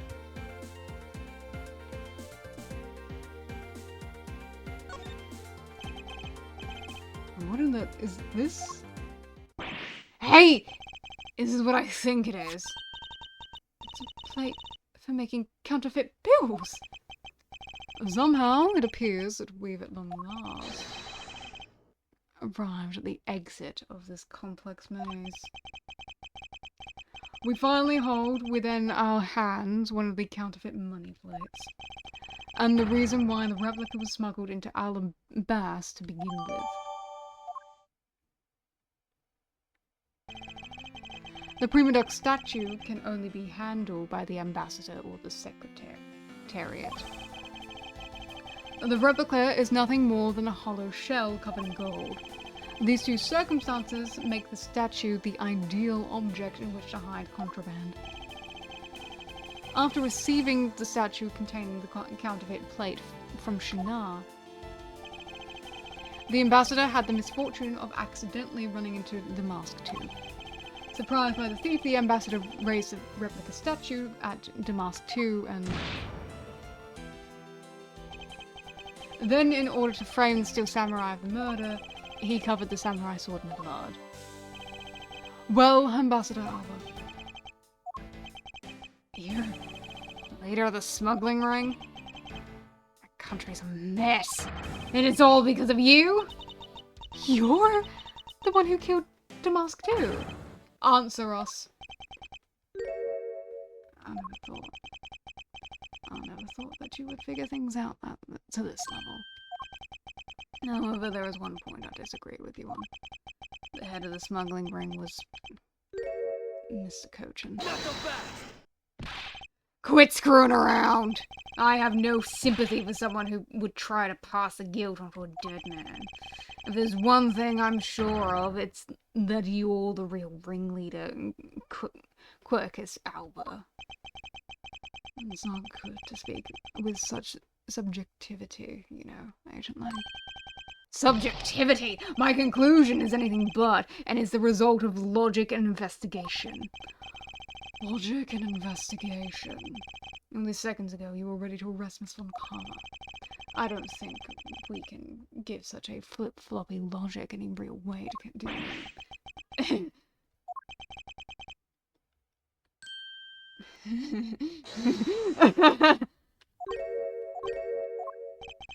Looks like you still don't get why I came back. Excuse me. See, the reason I came back is so I could stick my fang into your wrinkly old neck. From the very beginning, my real target has been you. What? Agent Lang! I demand an explanation! Sorry, sis, I didn't mean to put you through all that. I knew you were innocent from the very beginning. You did. I knew that this whole incident had been meticulously planned and prepared for, so naturally the occupant of this room, Ambassador Alba, seemed the most suspicious. But without the ambassador's permission, we couldn't get in to take another look around. So that's why you put on a show to accuse Francisco of the murder. Using Francisco as the bait, you were able to gain the entry to an investigative rights. Yeah, if I hadn't done that, I doubt the ambassador would have given the okay to poke around. So that's what all this was about. Very well, I will forgive you. But in exchange for using me as bait, you will take some responsibility and help us find the truth. Agent Lang, for giving me such a great opening, I thank you. You know, I just knew, Mr. Prosecutor, that somehow, if we were to find some proof by investigating this room, that you would be able to figure out the real culprit with your special brand of logic. The evidence detectives collect combined with the logic of a prosecutor. That's just as it should be in a prosecutor-detective team, right? Oh, my favorite dynamic! You don't understand how much I fucking love the dynamics between the prosecutors and detectives. They're all great! All of them are great! I don't know about all that. But one thing I do know is that I'm itching to see that old man get what's coming to him. Quite scary when you want to be, aren't you? Hey, you were the one who was planning to use me to push all the guilt onto the sis. But unfortunately for you, you misjudged me. Agent Lang, I wish for you to stop trying to intimidate me. What you need right now is evidence and proof. I wonder if you have what is necessary to prove that I am the head of the smuggling ring. Don't be such a sore loser! If you really are the head of the smuggling ring, then you should acknowledge your crimes with dignity. Dignity? That is nothing more than a fool's insecure display of strength. If you really wish for me to acknowledge my crimes, then I would like to first see some of this thing you call evidence.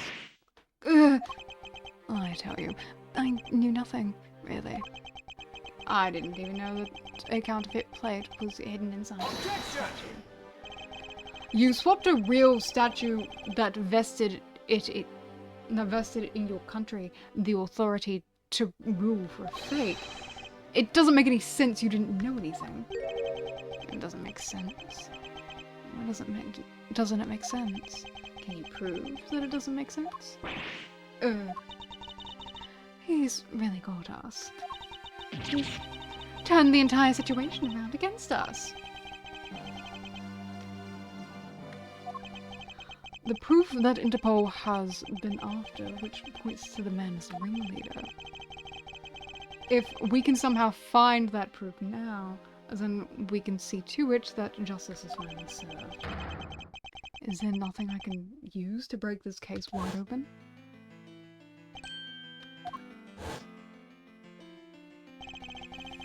The trump card and the videotape. Those two items.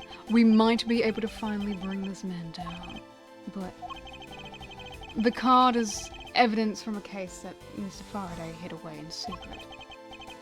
And the tape was stolen by Detective Bad from the police.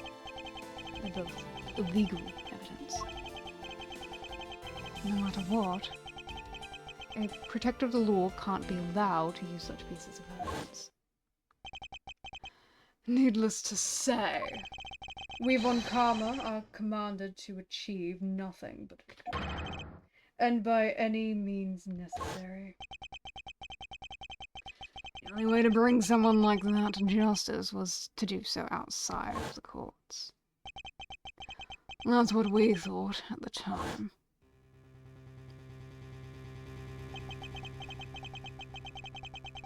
I no longer follow the path of the Manfred von Karma, because I fucking hate that piece of human garbage. And I won't follow the path of the Yatagarasu. This leaves me with what? What creed will I believe in? If I want to pursue the truth, then I will sully my hands in illegality. And if I want to pursue justice, then I will lose the truth. What is the law and what is justice? Which path is a prosecutor supposed to follow? That choice is one I must make by my own hand here and now. Oh my...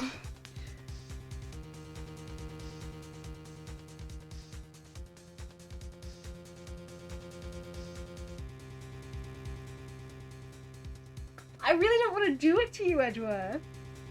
Because I know how much this all means to you and how strongly you stick to your convictions. Like, you don't want to have to use illegal evidence. I don't want to have to use illegal evidence. If we can find a way to do this without illegal evidence, I'm all fucking here for it.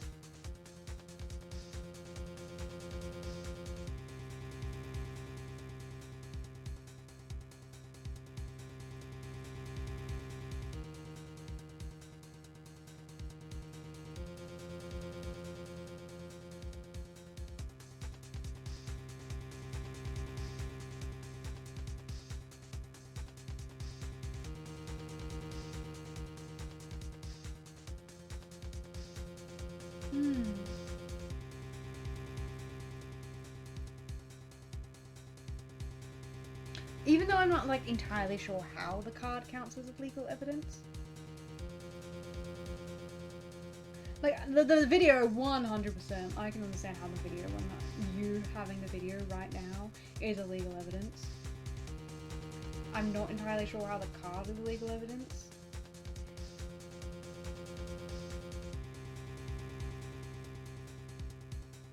Probably simply the fact that it was hidden all this time.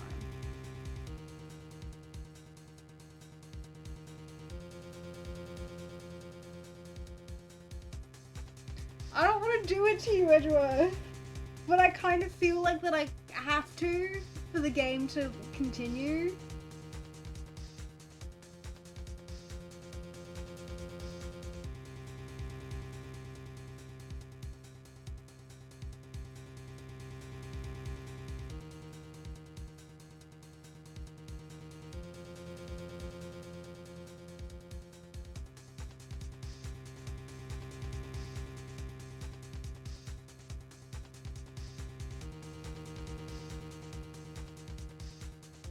if we don't...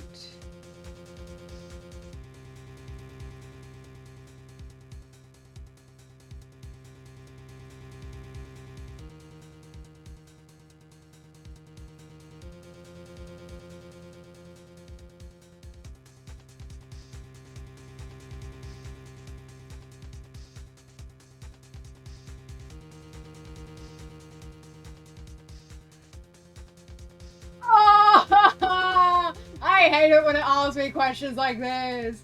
I hate it when it asks me questions like this. I hate it when it asks me questions like this. Because it's like, well, if I'm being in character...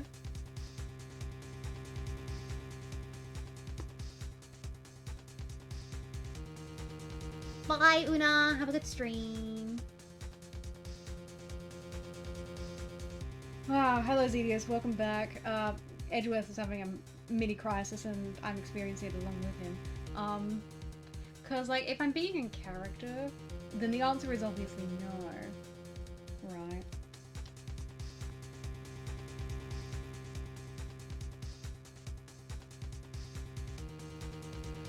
But I kind of feel like I don't actually have a choice.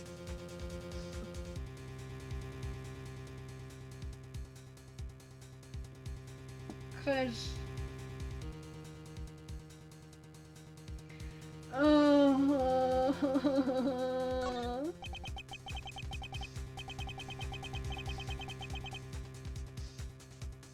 There is no limit to the law. I mean, any limit that exists was set there by man. When a person goes beyond that limit, then the law, too, crosses into new territory.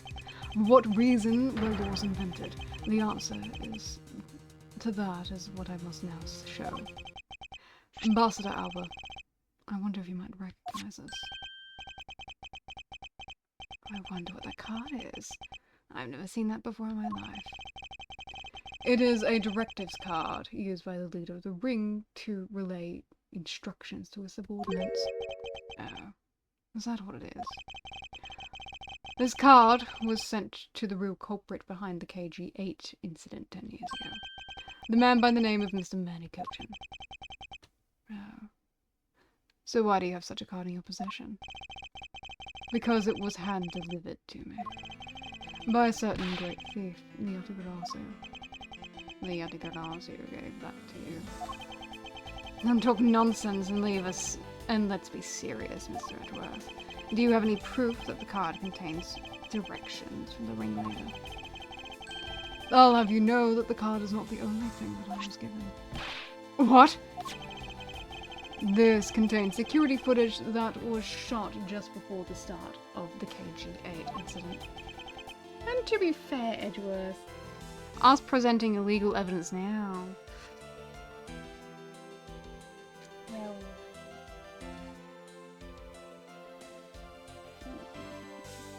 Well, whoever's dealing with it in court, it'll be the police's problem.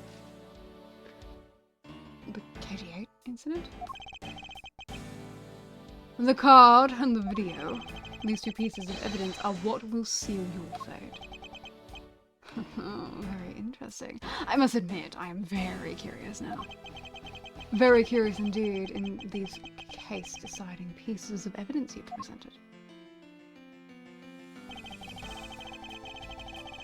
The prey, the Yatagarasu, has been chasing all this time, now stands before me. I can't allow this man to have free reign for 10 long years to simply walk away. Now is the time for me to bring to fruition the valiant spirit that was given to me. God, it's 1:30 in the morning? Edgeworth, please tell me you're gonna go to bed after this. So what is this interesting thing you wanted to show me? The trump card and the videotape. These two pieces of evidence together make for the ultimate hand. And this is where the real meaning behind Detective Bad's words will be realized. Detective Gumshoe. Yes, sir! What you see here is security footage shot just before the KG8 murder occurred. From this footage, we know that the card is a director's card from the smuggling ring. This is the section that proves that the card was used to relay orders.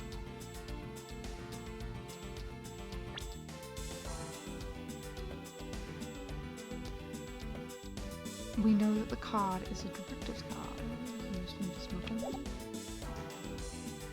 I'm assuming it's because he's holding one?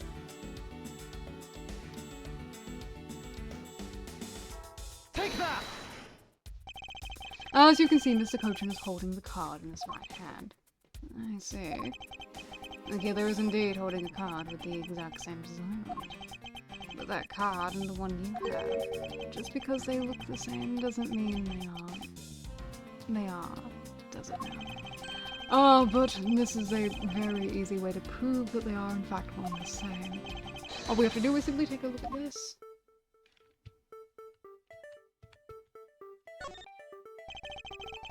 A section of text that has been obscured by blood, but it's clear to be written Codepian. According to Detective Bad, a silent CCU is what is written here, along with the method to be used and where she lives. The evil intent displayed in this writing will not go unpunished.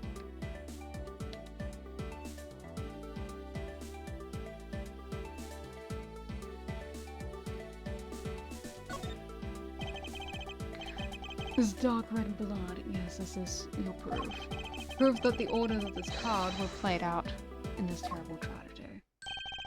The blood belonged to the victim of the KG-8 incident.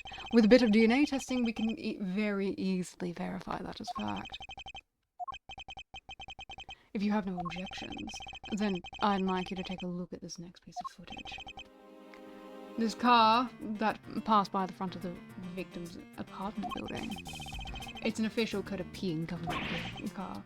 What? Detective Gumshoe, if you could please magnify the footage. It directly links a smuggling ring with Codepia.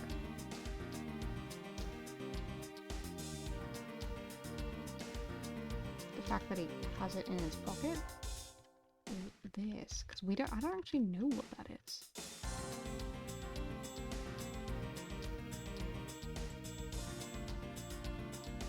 Take that!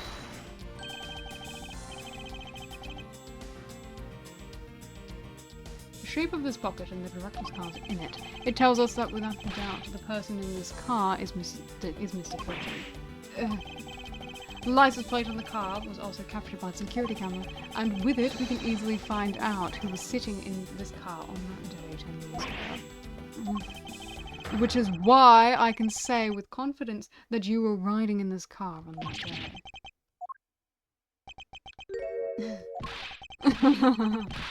Wow, got a lot of laughing today. Ooh!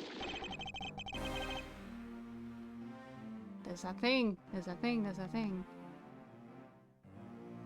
I love you, Green, by the way. Love a man in green. You've done well, boy, to make it this far. However, about your claim that I was riding in the car at the time, that's going to be mighty difficult to prove. How so? Principality of Codepia no longer exists. So, naturally, all records of that time period also no longer exist. What arrogance. What he really means is he's already erased all traces of them. We finished here, boy. The only weapon I have left now is this piece of footage.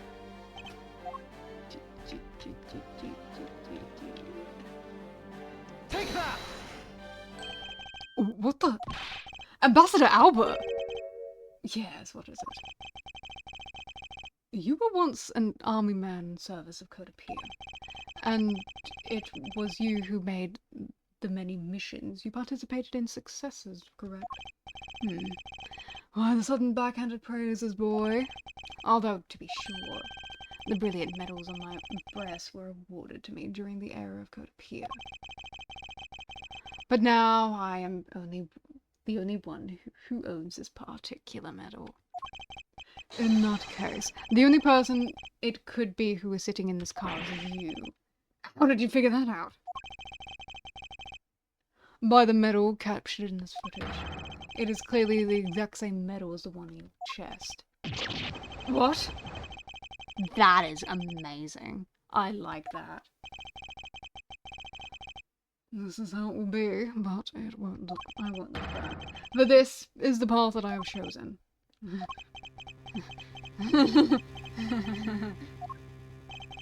You've moved me with your devotion to this case, Mr. Edgeworth. Why is he taking such an arrogant stance with me? It almost looks possible, isn't it? For the lot of you to have come this far, it looks like I might just lose our little game this time. You might lose the game this time. You don't get another round, Mr. Ambassador. Is that a fact?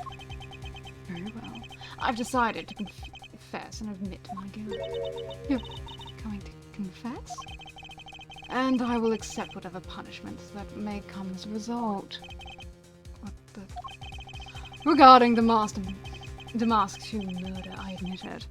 I did it out of self-defense.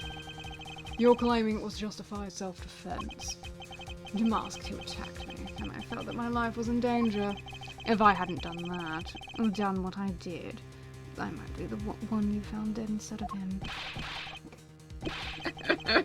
What a pathetic performance.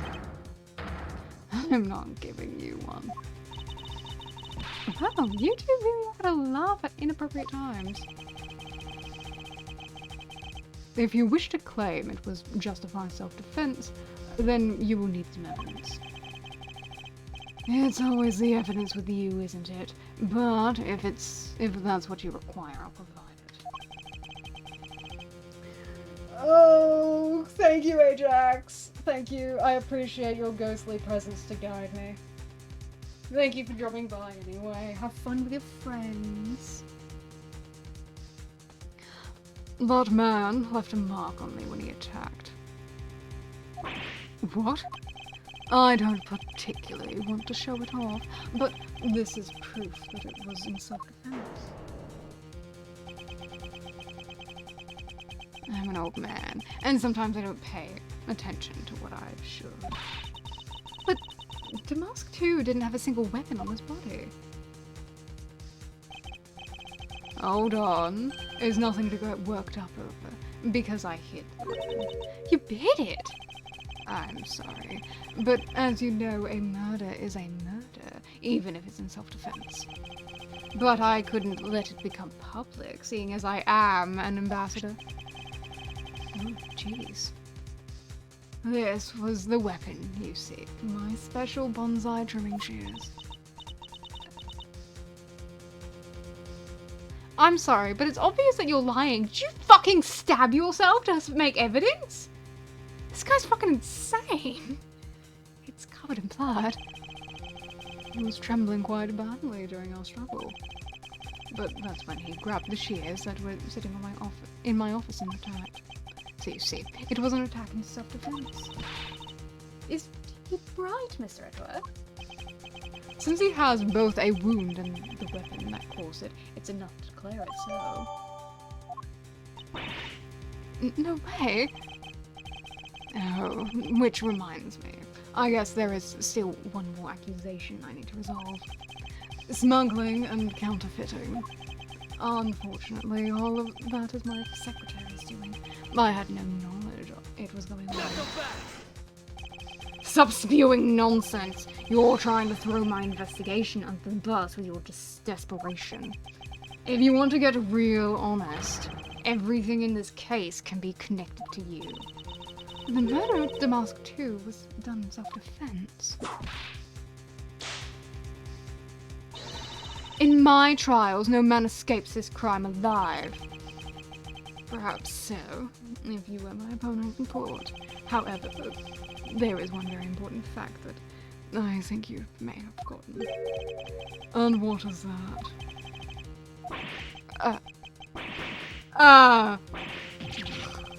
That's what you mean.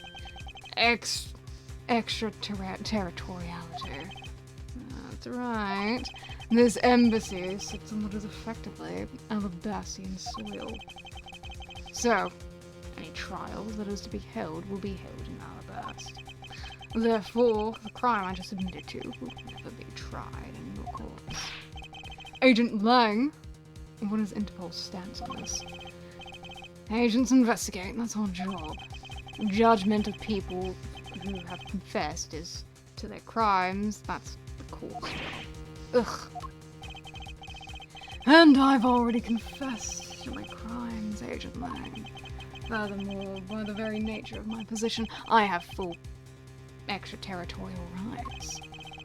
These rights are effective, even on your country's soil. Therefore, no matter what crime may take place, I will never stand trial in one of your courts. That arrogance. And your expression, that's nothing like the face of someone who was ready to accept the consequences. Tell me you have your own country's judicial system eating out of your hands. These crimes you speak so seriously of, to me, they've all been nothing more than a game. You may chase me out of the embassy with your accusations, but it's no big deal. Alabast has numerous other embassies in other countries around the world. All you would accomplish is you would change the backdrop of our little game. These 2 layers of protection that extraterritoriality provides him. This is why he is one of those who cannot be brought to court. You see now, don't you? I live in a whole different world than you. Now, if you will excuse me, I need to go and fetch your eviction papers. Is there nothing we can do? To be continued. Oh my goodness, oh my goodness, oh my goodness. Oh, we've got this part and then the last part and then we're done. Are you guys excited? Because I am.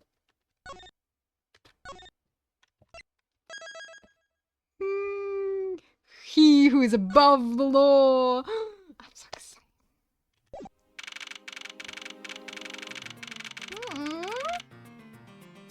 What a cute picture of them all together. I can't believe it's extraterritoriality. Yes, and there was nothing we can really do about that. In the end, we didn't have enough authority to bring him to justice. I can't believe you that even that we know he's the boss, we can't lay a finger on him. No. Hey, I'm so sorry, Miss Prosecutor. Sorry to skip out on you, but I've got some business to take care of. Reverend Babao? We can't even give an evil guy like him a slap on the wrist. Then what the heck were laws created for? What good are they?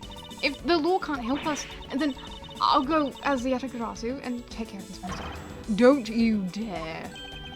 Sir Edgeworth. Sorry, but that was a bit too harsh. I know how you feel, sir. We're trying to take on an ambassador after all. And he did tell us earlier to get out of the theater. This is kind of their country, I guess. But I feel like I've been slapped across the face for just doing my job. What am I going to do?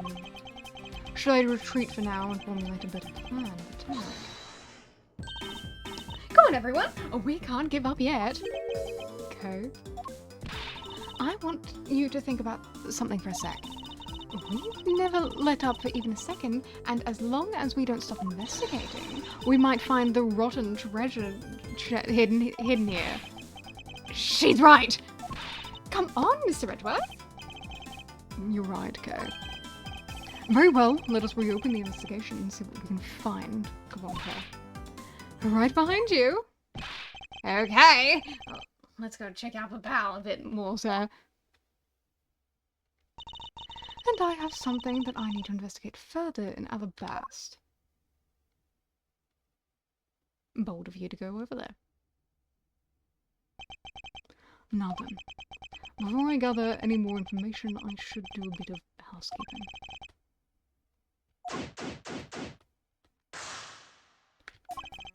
Ambassador Alba seemed agitated over something. I wonder why. There are two special circumstances that surround the ambassador. First, the embassy itself has extraterritorial rights. If something happens on Alabastian soil, we are unable to legally prosecute him. Cool! It sounds like embassies are the perfect place to steal whatever you want. And Murder Damask too run a smuggling operation and make counterfeit bills, apparently. But I thought all the counterfeiting was done by Mr. Cochin in Babao? Yes, he is apparently using the embassy coupon printing press to do so. But it's the same story over there anyway. Babao also has extraterritorial rights, which brings me to my next point, the ambassador's extraterritorial rights. Those rights are effective even in our own country. Really? No matter what happens, he can never be tried in our courts. He retains some very special rights indeed. Basically, no matter what wrongs he may commit, we can't bring him to trial here. So, I guess we really don't stand a chance, do we?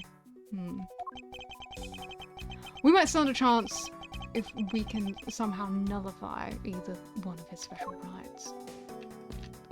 Nullify his special rights.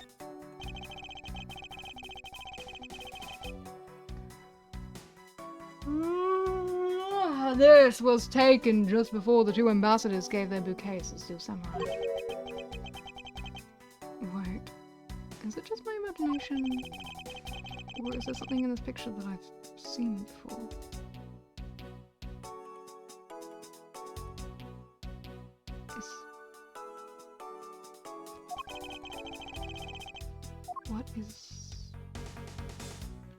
What is that? It appears to be a bouquet of Persian calclamins and roses. Wow, you even know the exact species? I never would have figured out if you were an expert on flowers. It's because of those flowers that old lady sends me every month. Just look at me. I sound like some sort of botanist. So, what exactly is this yellow flower here? That one, I'm not sure. What? You don't know? As far as I can recall, I've never seen a flower like this before. But I feel as though I've seen this shape somewhere before.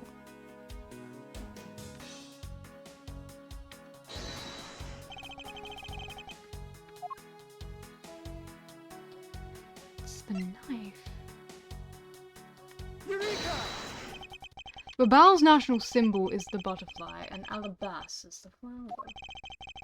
It would appear that someone's employing the old hide a tree in a forest. What are you mumbling to yourself about? Oh wait, what? The handle of this... Ah! Yes, it's the handle that was supposed to be on the blade that killed Mr. Cochin. The weapon that killed him was carried through the Theatre of Neutralis. In the very bouquet Ambassador Alba was carrying. The flower motif. It looks like one of the flower petals is missing. Oh, and take a look at the weapon itself. It's missing the exact same petal. Then the knife in this photo is most definitely the same as the murder weapon.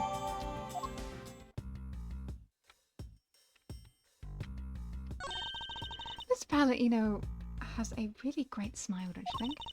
I bet he was really happy when they were going to become Kodapir again. Perhaps. But instead, he became the greatest victim in today's case. An ambassador like him is always thinking of his country, is really to be admired. Yeah, although this happened, I hope they'll be able to reunite the country someday. I hope so as well. But for that to happen, we need to solve this case first. We need to see to it that those who would harm the new code appear are blocked away. And we will.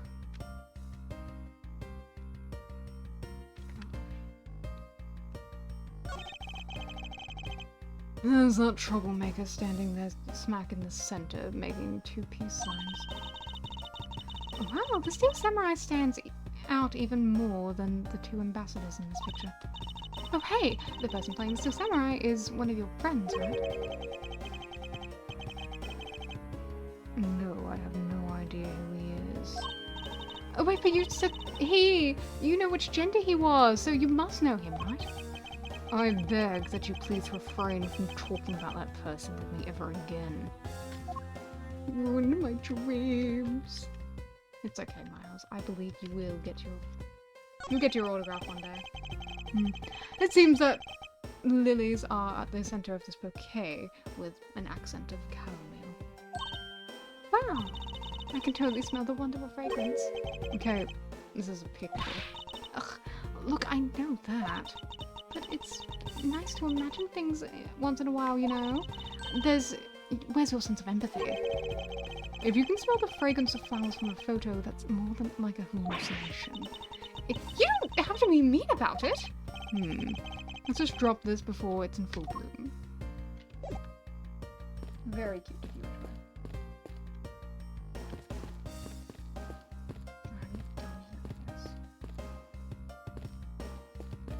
I guess I'll just have to look at everything. Interesting. Your outfits, by the way, your outfits are really cool. Your hats are dumb as fuck, but they're pretty cool. Flowers were sent by a variety of people and businesses to celebrate the Goodwill event. But the Steel Samurai received some flowers from the ambassadors. There's so many bouquets here. It's like a wedding ceremony. I believe the flowers for those are for a slightly different reason. What do you mean?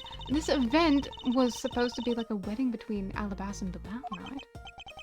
Actually, I believe they're more in a state of divorce. Okay then, this event was supposed to be their remarriage ceremony. I suppose you could call it that.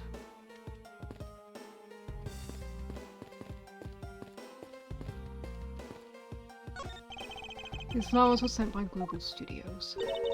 Global Studios? That's where they filmed the Steel Samurai television show. They have been producing hit after hit recently, so the studio has been remodeled. Oh, I read that in the papers the other day. That mascot of theirs is getting a facelift too, right? What's his name? You mean Mrs. Monkey? Yeah, I thought it was something like that. You really have a great memory. Never underestimate my powers of recollection. And autism. It's your autism, Edward. Don't you ever forget that. Oh, okay. Anyway, logic.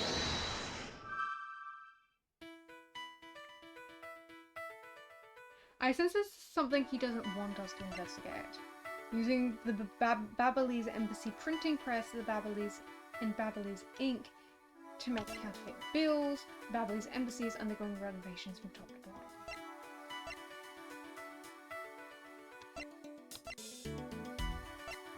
I don't see how any of that connects to each other yet. But they have to connect to each other somehow. I love your walking cycle, by the way, Miles. It's like really cute.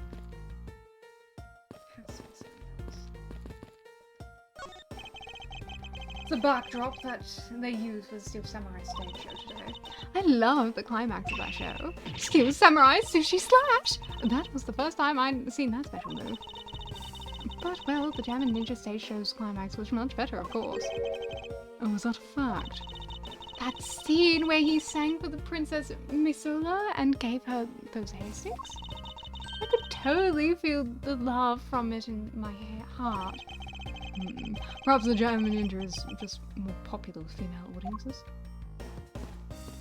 Perhaps, Miles. Just perhaps.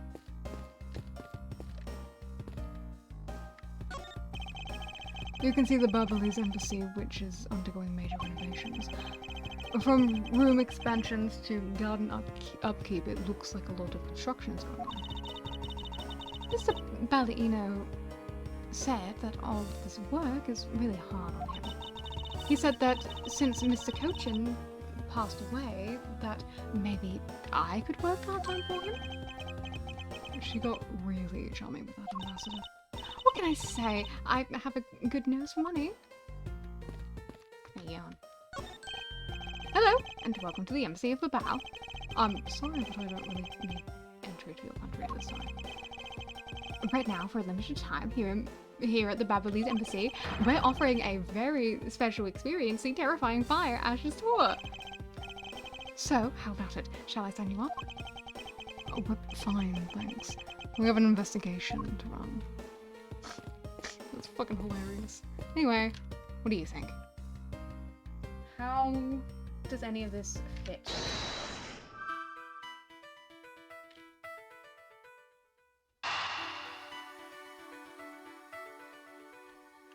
I'm sure the renovations...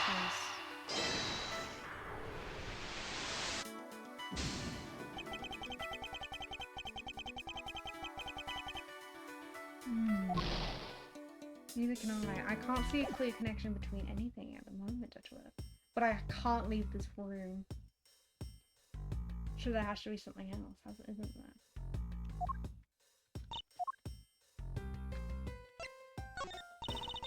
Mr. Edgeworth, if you don't pay attention, Ambassador Albert is going to get away. Yes, I know. Now hurry up and do that swing thing you always do. I have no idea what you're talking about. What? You don't know? Come on. You know what I'm talking about? That thing you do. Are you talking about logic?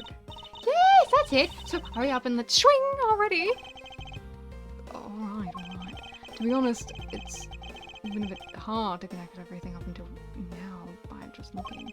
However, I should be able to piece things together if I take another look at my leaves. So then... We've come too far to give up, so we must expose Ambassador Albert's misdeeds, Mr. Edgeworth.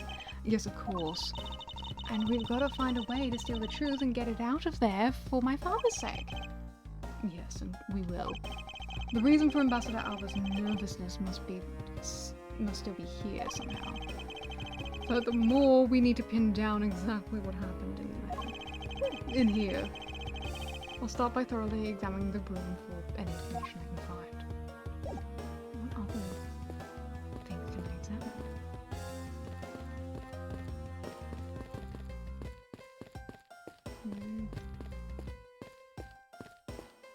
I've examined everything in this room.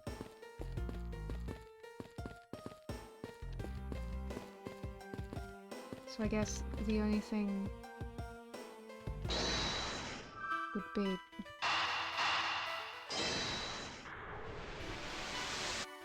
I didn't think so I'm missing something. What am I missing?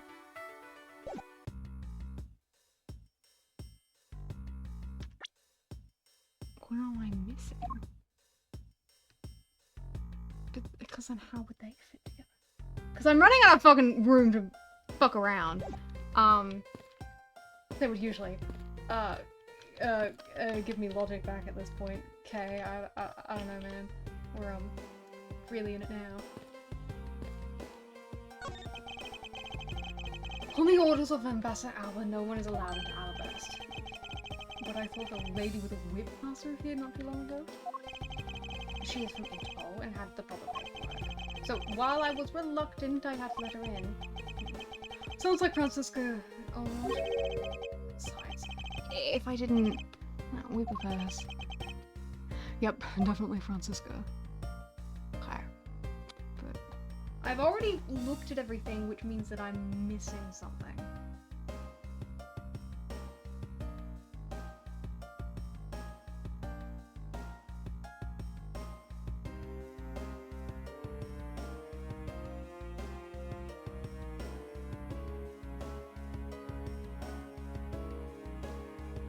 Unless the counterfeiting has something to do with the renovations. But I don't see how those would clearly link at all either.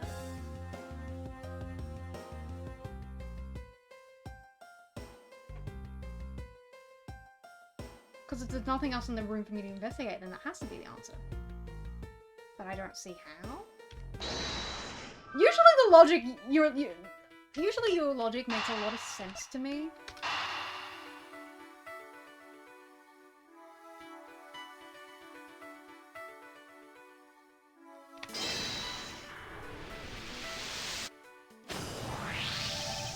We know that the counterfeit bills were printed using the embassy's press, but the necessary materials, such as Babbly's ink and paper, must have been hidden in a secure location.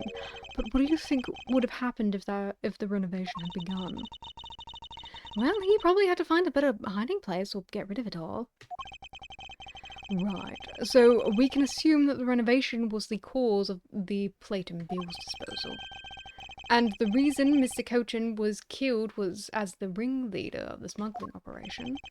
Based on what we know, who do you think was the one with the most to gain?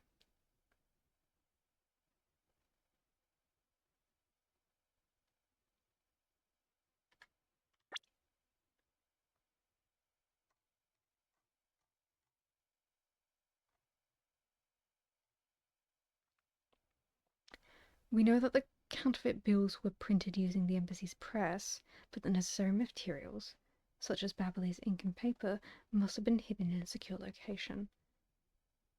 But what do you think would have happened if the renovations had begun? Probably have to find a better hiding place or get rid of it all.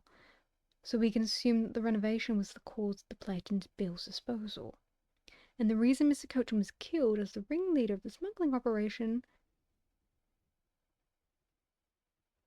So we can assume that the renovation was why the bills and plate were disposed of, and why Mr. Cochin was killed as the ringleader of the smuggling operation. So he was killed.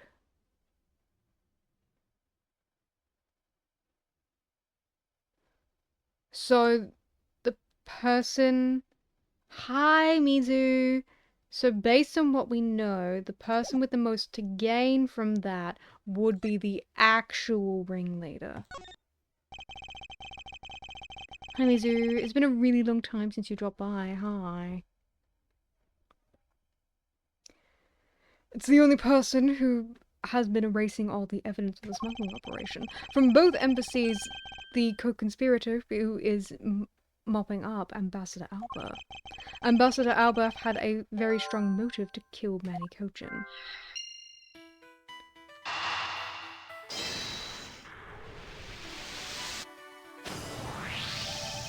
The cause of Ambassador Alba's agitation, the rotten treasure we may find, and the motive for killing Mr. Cochin. Miss Yu said it herself that she didn't kill anyone tonight. If we were to take her words at face value, then the reason for the ambassador's nervousness can only be one thing. He didn't want us to discover the real circumstances under which Mr. Cochin was killed. Then you mean Ambassador Alba is the real killer? But I thought the two of them were friends. Maybe they were, but what if Mr. Cochin was the one who first betrayed their friendship? Oh, I get it. Wasn't Mr. Cochin pushing really hard for Mr. Palladino to be ambassador after the reunification? Yes, and that was the real reason why he wanted to steal Alabast's Prima Duck statue. So Mr. Cochin hired Damask too to go and steal it for him. But then Ambassador Alba found out that what he was up to he killed Mr. Cochin. It is definitely a possibility at this time. Those two really were thinking of no one but themselves. The question is, how did he do it? Ambassador Alba was in Alabast, but Mr. Cochin's body was discovered in Babel, right? Right, and that is what we must solve next. I believe we now understand why Ambassador Alba was so nervous and agitated. It must have something to do with where Mr. Cochin was killed. A place where the Alabastian ambassador was most likely to meet the Babalese Mr. Cochin. And Alba, the ambassador Alba happened to have committed the murder. place where he had to have committed the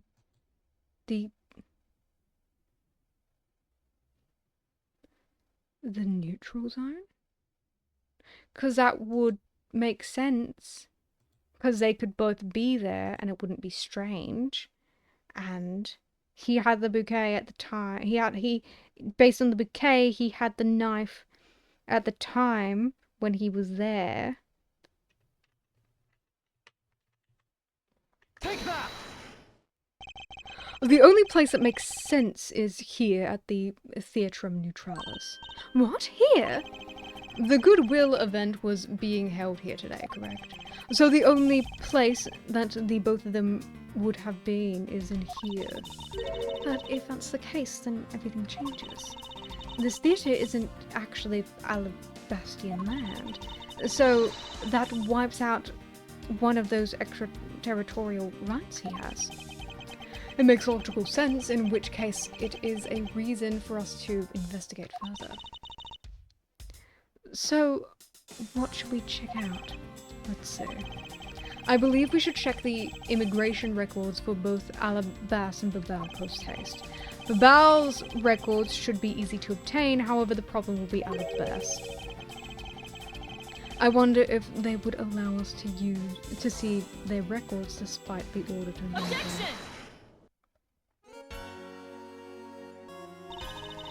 I'm already one step ahead of you, Miles Edgeworth. Francisca. I have here the security footage from both Alabas and Babel. You would do well to take a look at its contents. Thank you. You move fast. Von Karma strives to be perfect in every way. It's not in my nature to keep on retreating like this. I took the liberty of looking over the Babel investigation reports as well. From now on, you will make no excuse to back down or say that you can't solve this case. I'm sorry about earlier. We won't be beaten. Because my cute little subordinate is going to try his very best, isn't he?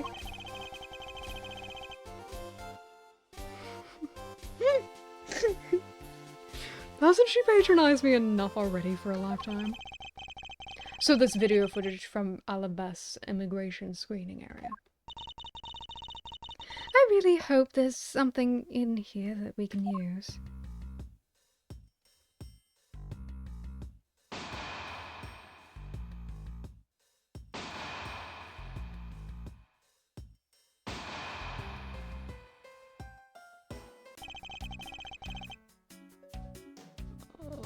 Which footage should I examine?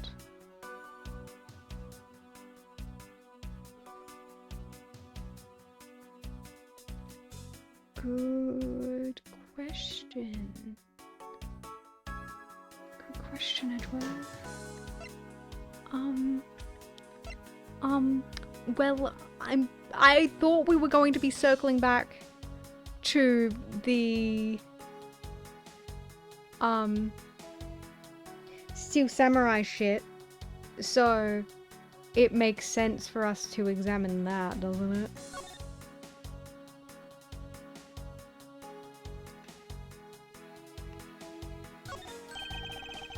Something about that lump's shape strike you as odd. Huh? Isn't it supposed to be that shape? No, there's clearly something odd about the bulge. If only we had the pushcart itself, we could compare and confirm my hunch. Next, let's check the footage from Babal's security camera. I hope it shows us something good. Phooey, there isn't a single sign of a suspicious person or anything. That's right, that right there is the contradiction. Huh? Did I miss something? You didn't miss anything, because there was nothing to miss. However, what is missing is the image of Mr. Cochin entering his own country. But wasn't his body found in Babel? It would appear that the true face of our final puzzle has finally revealed itself. Nice, I can deal with that.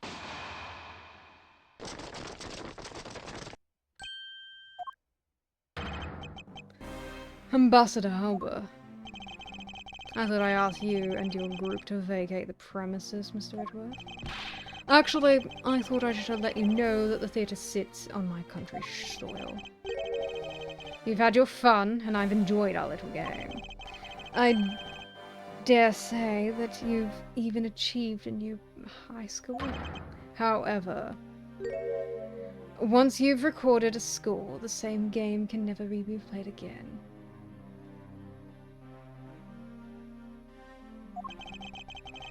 Do you understand what I'm saying to you? Your game is done and this game is over. No. Objection! Where do you think you're going at a time like at this time of night? After admitting to my crime, I was overcome with regret. So I am heading to the airport now to return home. I'm afraid I can't let you do that. There are still too many issues we need to discuss with you. You can't stop me, Mr. Edgeworth, and you know it. Please, may I have a little bit of your time, Ambassador Alba? Ambassador Palino. Even after a teeny tiny bit is fine with me. The already strained relationship between our countries is in a precarious situation, you know. Very well, if you insist. I will play just one more round with them to see what they want. Not that they'll get any further. Ambassador Palino. Mr. Edgeworth. All I wish is for the normalization of relationships between our two countries. But there is one person standing in the way of that dream. I believe in you. You do what's right. Thank you for your vote of confidence. Now then, what is it you wanted to ask me about? I do have a flight to catch after all. So I'm afraid I'm going to have to limit you to just one question. That's more than enough, because I only have one question anyway. I want to hear your alibi about how you couldn't have killed Mr. Mannycoton. Oh, I see. You seem to have a good hand this time around. This should be fun. This really is the very last chance we have to bring him down. I won't allow even an atom-sized contradiction to slip by.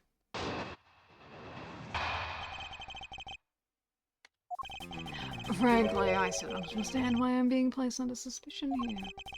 Under your hypothetical scenario, Mr. Cochin and I were fellow smugglers. But to get to the point, I was an Alan Bass the whole time. So it's simply not possible for me to have killed him in Babal. That is my alibi. So that is your alibi. That is correct. It's simply not possible for me to have committed this crime in Babal. Now that we've cleared that up, I'd appreciate it if you could move out of my way. Hold it! I said hold it. What is it this time? I thought I told you I'd only allow one question. You did. But you still have yet to really answer my one question. What? Until you tell us the truth, I will refuse to budge an inch from where I am standing. Very well, I'll play with you just a little longer. Miles Edgeworth, as my subordinate and representative of this country's prosecutors. You are forbidden to lose. Of course, that is something I understood from the start. That's the one who ordered my father's killing, isn't he? Yes, I believe so. The goal of the first Yatakarasio was to capture the smuggling wing's leader. My father and Uncle Bad. Their legacy will live on through me. So that's why we've just got to catch him, okay? We will, I promise. Now, Ambassador Alba, let's have the truth now, shall we? No matter how many times you ask, my answer remains the same.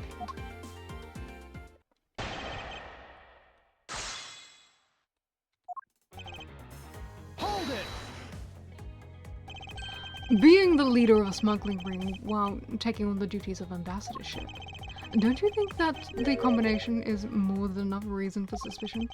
Then there is the matter of the crossbow arrows and the prima duck statues. See, that's a nice hard objection. I like this guy. All of that is nothing more than flights of fancy. What do you mean by that? Hold it! It is not a hypothesis. Earlier, we proved it to be what happened.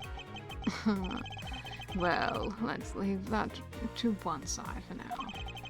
Because it doesn't change the fact that I have no motive. Oh. So, you really have no reason to kill Mr. Cochin? If you want to suppose I had one, then why not? I'll indulge you. After all, this is nothing more than a silly game to me. Even if that's how you see things, I'd appreciate it if you would take me seriously. I'm sorry. I suppose you are in a bit of a pickle. Very well. A game is no fun if the playing field isn't level. Therefore, I formally claim that I had no motive to kill. Now, let's see you disprove it. How can he stand there looking proud when he knows he killed another human being? Well, I'm not going to stand by and just watch him get away with his crimes. In that case, what motive could I have to kill my co-conspirator?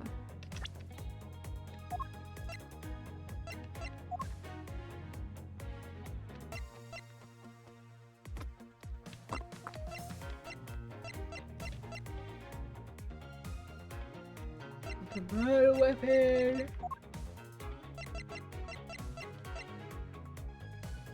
Objection!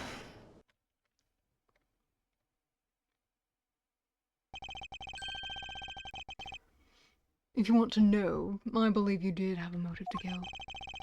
It was because Mr. Cochin had betrayed you. But you had your own reason too. Namely, you wanted to pin the smuggling on him. Evil begets evil, and because you were trying to test each other, it turned into this mess. I don't believe this. You have a bad penchant for telling tall tales, Mr. Prosecutor. And if you're not, then I suppose you have some proof to support your argument? I never use guesswork in moving my case forward. It has been proven that this note was written by Mr. Cochin's hand. Shall we take a look at it? The content of this note is a request calling for the theft of the alabaster prima deck statue. By killing him and pushing all the guilt of the smuggling onto him, you walk away spotless. I believe you underestimate what I'm driving at. You had more than a few reasons to kill me. Are you finished with your hypothesizing? Excuse me? Let's suppose I did have motive. Even so, a motive or a thought alone can't kill. Isn't that right? I didn't expect him to resort to play this semantics game with me. It appears that this is where the real battle will begin. Now then, if you will excuse me. Wait. What? I told you at the very beginning, didn't I? You only get one question. Ambassador Albert, if you could please give us just a little more of your time. It doesn't matter what kind of man he was, he was my subordinate. Which is why I would like for us to figure out the real cause of his death. That is something for the Bell to figure out, and something to which I have no relation to. Now he's even turning down a request from Ambassador Palladino. I'm very sorry. It seems that now even my voice falls on deaf ears. There is no need for you to apologize, Ambassador Palladino. I must find a way to stop him from leaving. Seems as there were no further objections. In that case, please allow me to return home.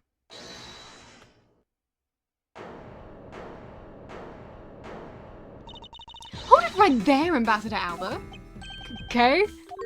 Like I said, Mr. Edgeworth, the Yatakarasu's legacy will live on through me.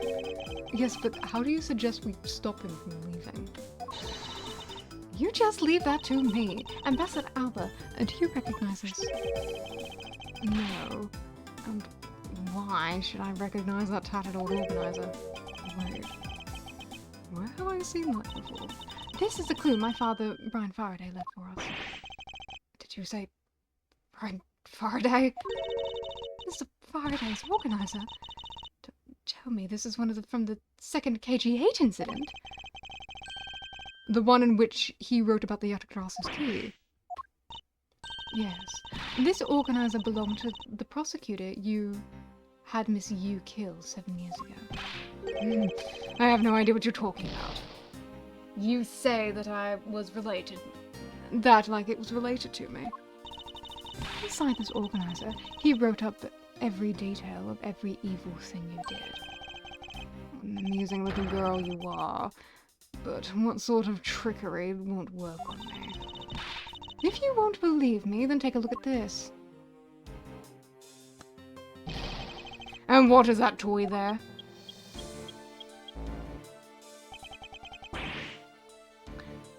That's... This thievery device was used by the Yatagarasu, or rather by my father. 7 years ago, he used this when he snuck into the embassy. What?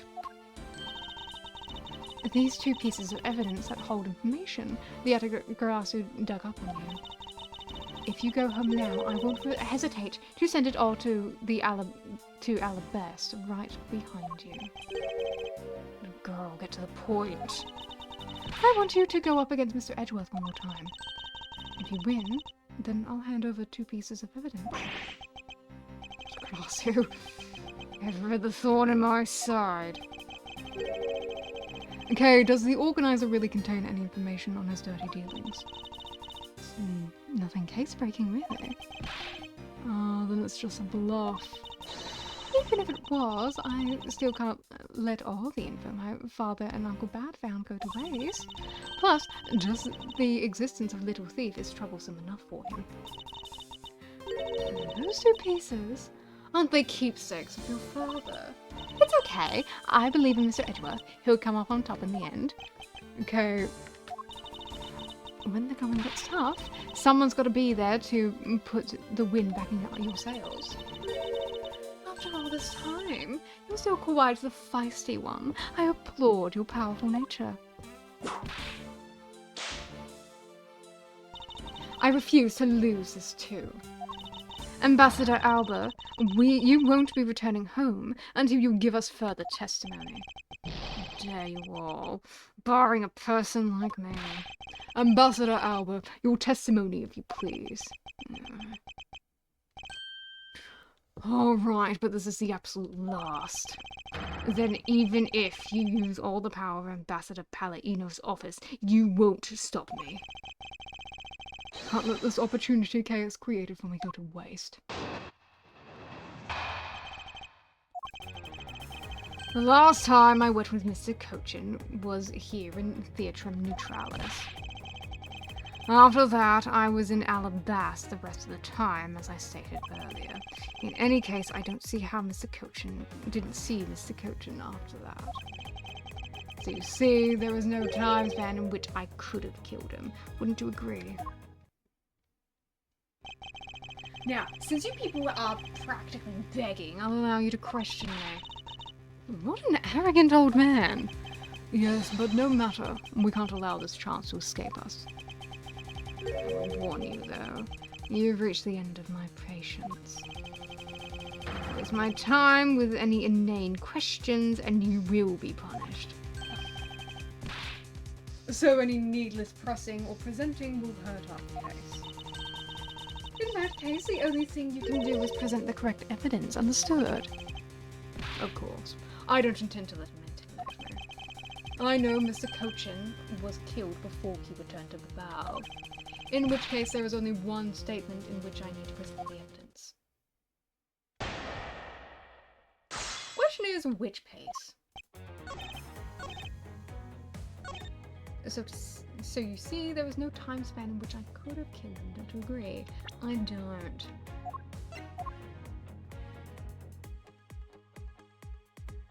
Objection!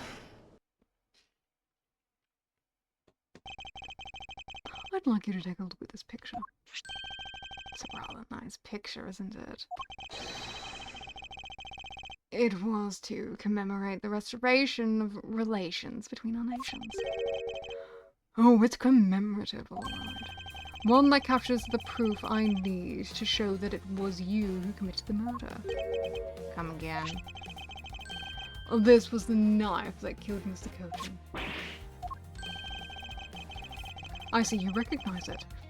As well you should, for it was you who brought it to the theatre. You hid it among the flowers you were to give to the Steel Samurai. Meaning that you killed Manny Cochin here in the theatre.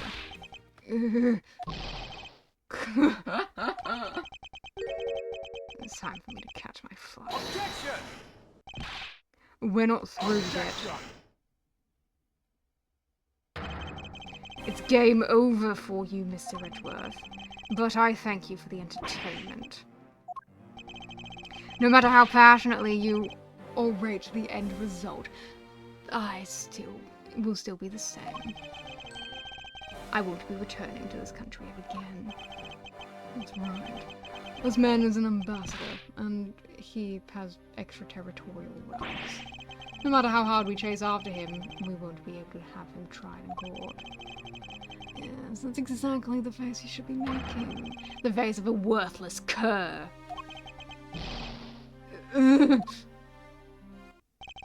Now then, ladies and gentlemen, I must bid you farewell.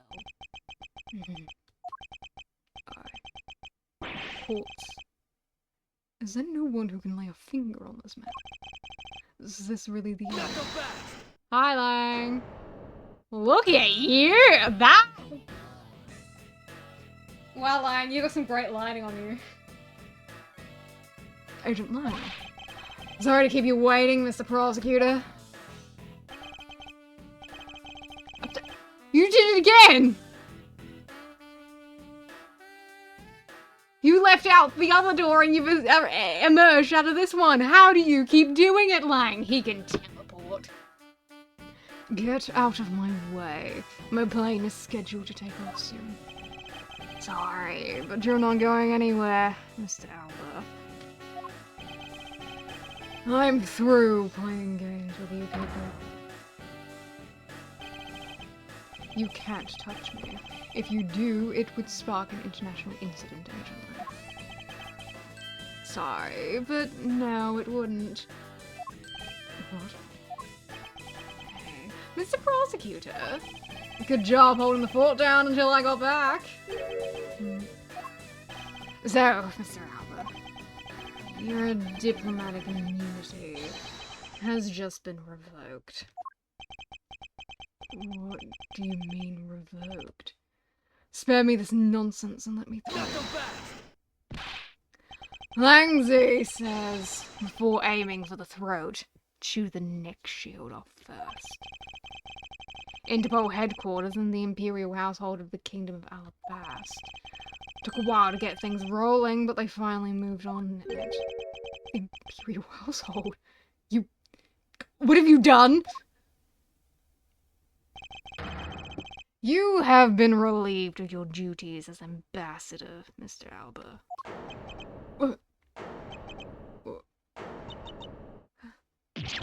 What? Effective today, effective right now. And you have Mr. Prosecutor's videotape to thank for this. The video the etiquette has protected. You can't be arrested simply because you're an ambassador. In that case, I thought I'd strip you of that title. You underestimate me. A descendant of the founder of detainment philosophy, Langzy. 4,000 years of deeply entrenched connections and networks around the world have really paid off. Scummy. I don't believe this! My ambassadorship has been revoked. Look like you're finally coming to grips with your new standing. Woohoo! Looks like he's turned docile again. He's probably in shock from the loss of his shield. What a shame. I had so wanted to use my whip on him. Why is this happening to me? Just a hard-working hottest ambassador. Do you really think you can still pull that on us now? We've already ripped away the mask and seen you for who you really are, Mr. Arbor.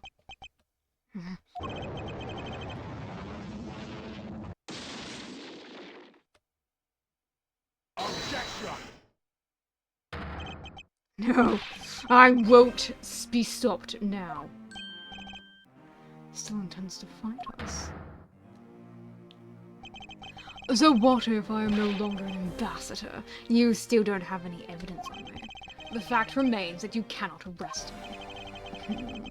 I expected no less from you, the boss of a smuggling ring. Well, the rest is up to you, Mr. Prosecutor. Understood.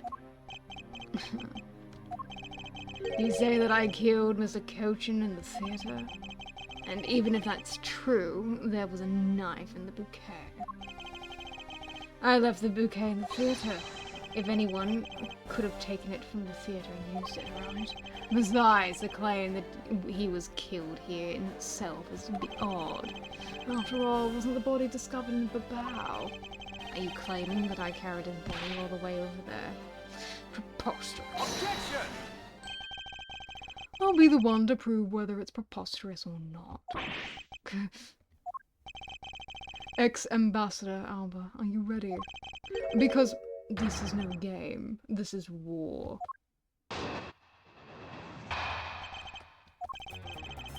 I killed Mr. Cochin in this theater using a knife that was stuck in my bouquet. I left that bouquet in the theater. Anyone could have taken the knife from there.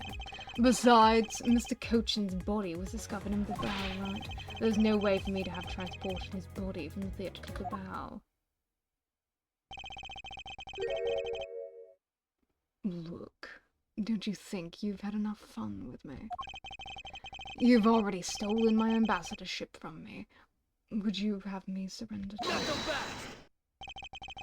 You have no plans to ever return to this country, isn't that right? Did you know that a bunch of your subordinates are seeking asylum because of you? And if I care. Hey, Mr. Prosecutor, boot this guy from the embassy and we can finally end everything. I know, and I will give it my all to see that he lives in handcuffs. Without the title of ambassador, he is just another witness.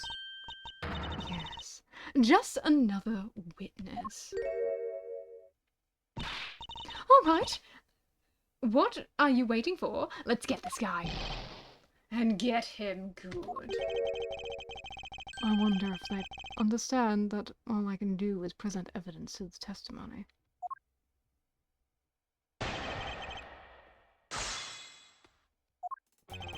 I killed Mr. Cochin in the theatre using the knife that was stuck in the bouquet. I left that bouquet in the theatre, anyone could have taken the knife. Besides, Mr. Cochin's body was discovered in the Babao. There was no way for me to have transported his body from the theatre to Babao.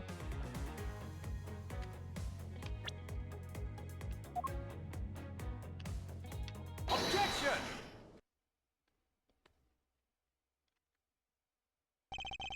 Actually, I do believe there is a way to transport the body out of the theatre. Perhaps you should take a look at this. What is that supposed to be? It's footage from a security camera that was captured in the state of the immigration area. Should I congratulate you for getting your hands on it? Just letting you know that we're not the only ones watching your every movement. Thank you for the warning. Now, if you take a good look at this section here,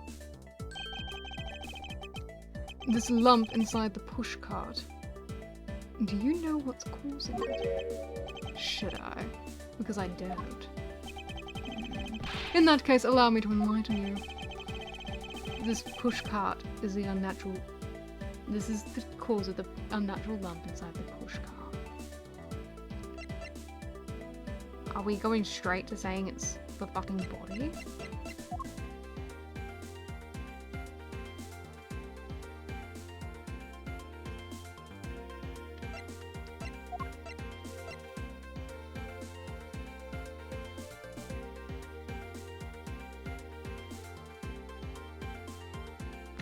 What are the other possible answers?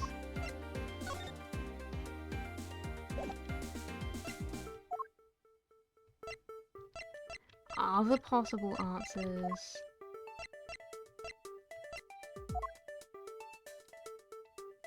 I don't think there are.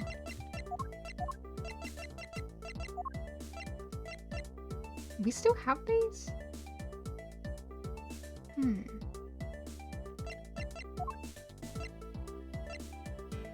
Take that!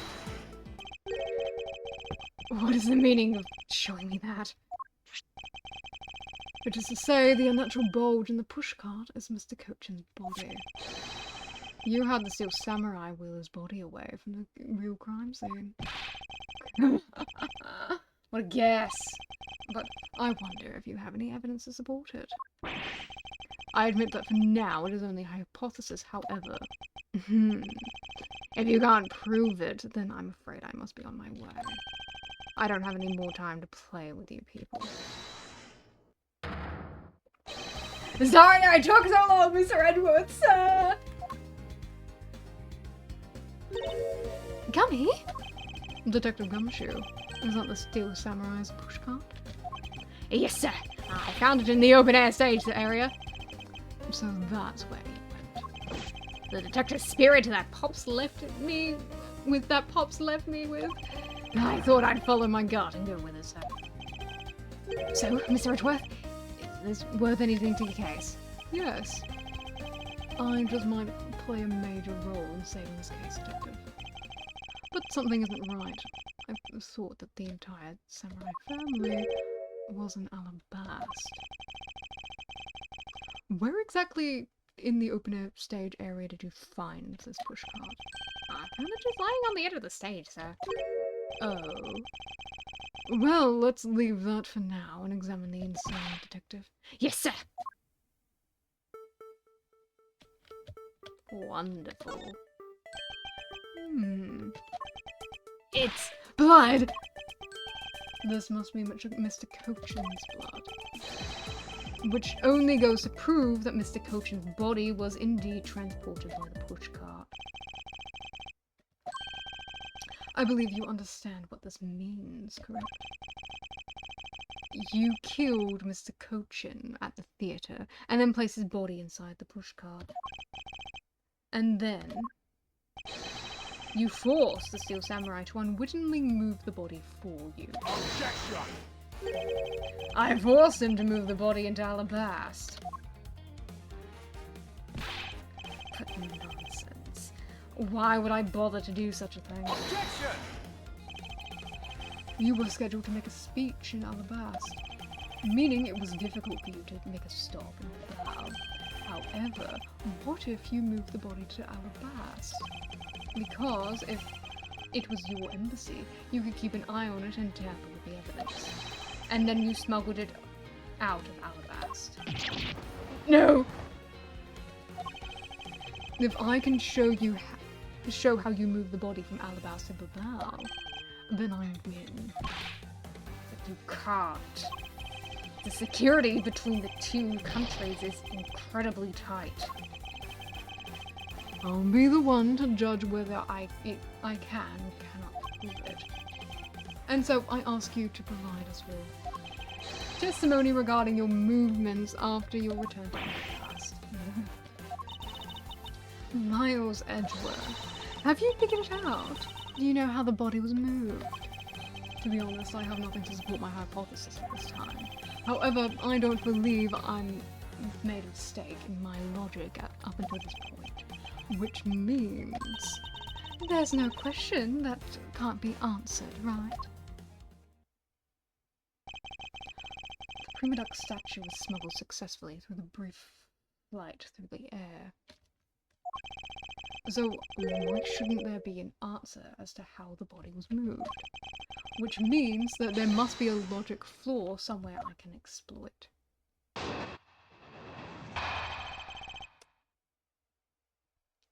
This does make me curious as to know what the last part of this case is going to be about. After I returned to Alabest, I had my picture taken with the steel samurai, shaking hands.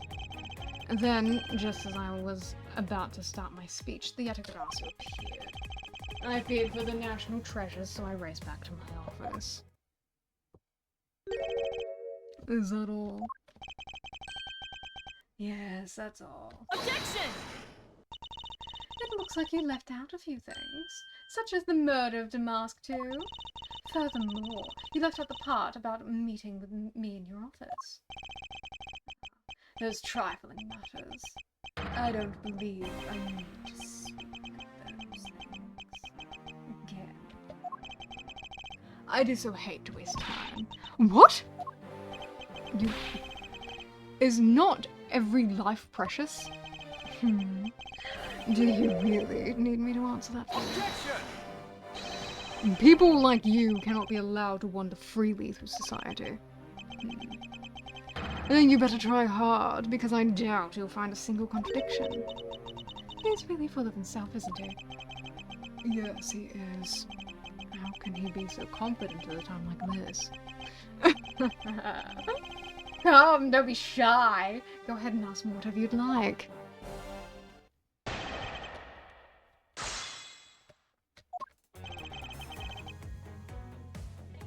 Hold it! So, why was it only the steel samurai? I thought the Pink Princess was also around. The Pink Princess was suffering from a bad hip at the time, and the doctors recommended that she rest. Wow, so you do have a soft side after all. Pain of a bad hip. I suppose none of you can really understand how it feels. Oh, so you tend to strain your back as well, huh? But isn't that just because you're normally all hunched over? You did need to keep up the act no matter what, I suppose. The point is that it's not... The point of this is not to discuss my back problems.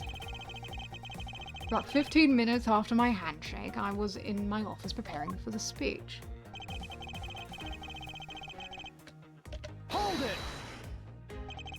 That Yatagarasu was a trick that you had set up. A most amusing joke. And how do you propose that I set it up? If you really want to know, I can explain it in detail to you. You arranged the spotlight in the rose garden so that... So when you were to take the stage, the appearance would make the Yatagarasu's shadow. Oh. That is an interesting tale. Sadly, it has nothing to do with me. You... What's going to take you to confess up to anything? Very well then. Let's move on to a different question. After the Yatagarasu appeared, what was the state of the rose garden? Everyone took refuge inside the embassy. I even helped with the effort. And then, once everyone was inside, well... Hold it! And what happened after you returned to your office? I don't want to keep repeating things, however. Upon my return, I had that stroke of bad luck and bumped into Masked Man. Objection! And you don't want to keep on repeating this either. But his name was Damask too. Who cares what he was called? By the time he got to the prima duck statue that he was supposed to steal, it had already been swapped with a fake. Talk about an unlucky man, being bludgeoned to death with a fake statue.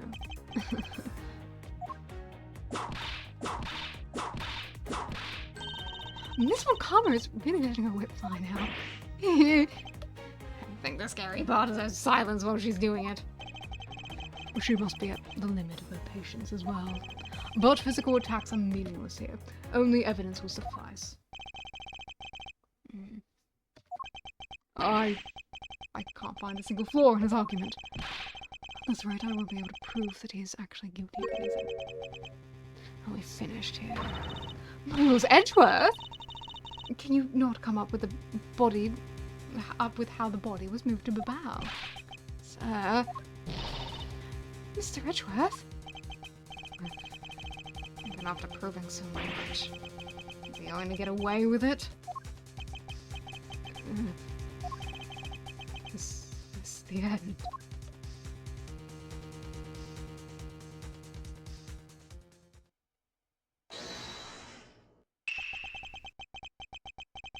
Appears that we made it just in time. Hi. You found your king.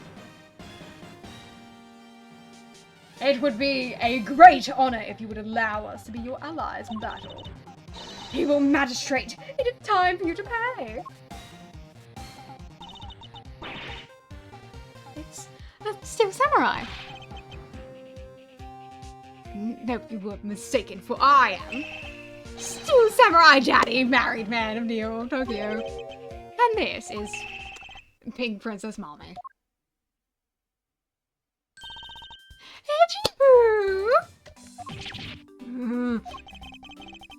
Two people that I wanted to see the news. Larry! What are you doing here? Way to show your gratitude, Edgy! We just want to help you. I'm gonna get the bad guy. Go away. How can you be so mean to us, Edgy Poo? All three of us came to lend you a hand with this. How can you treat us? Well, isn't this grand? And I see they managed to find the Iron Infant. Does that really matter right now? Hey. It's just me as the Iron Infant completely soaked. Oh, yeah. I found him in Babao, but he was in the middle of the pool. Wait a second. Laurie, go back to what you just said. Huh? Oh, not that far back. Something about you finding the Iron Infant in Babao?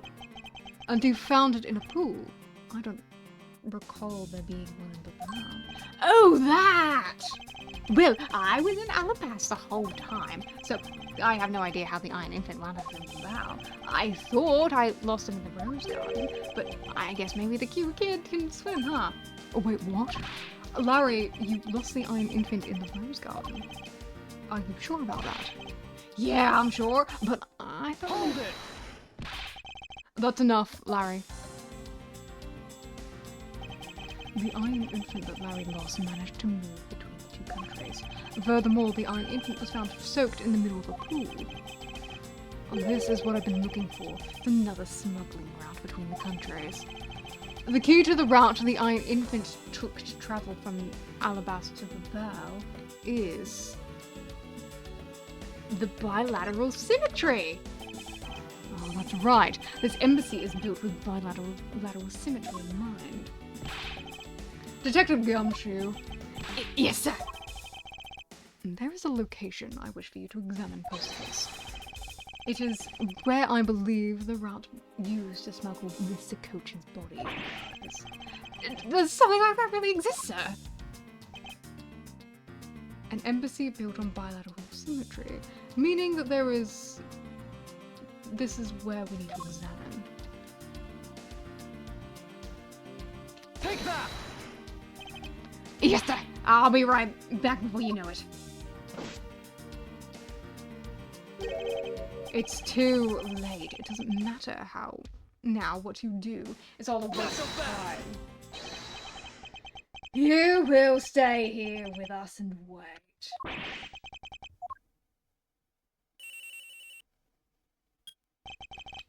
This is Edgeworth. Mr. Edgeworth! It's here, sir. There's a reservoir here, just like the Rose Garden. Just as I suspected. Oh, what is it? The two sides of the embassy are mirror images of each other, which means there is also a pool in the corresponding location on the Babalese side. Mr. Cochin's body was moved into Babel through the pool in Alabas. Objection! Avoiding the topic with a vague answer like that is unbecoming of a prosecutor. If you don't mind, I'd like to see more physical proof if you have any. The iron infant is positively soaked in water. Why do you think that is? It's because he was fished out of a pool, and not just any pool, but the Babalese one. I think it's pretty obvious at this point what must be true.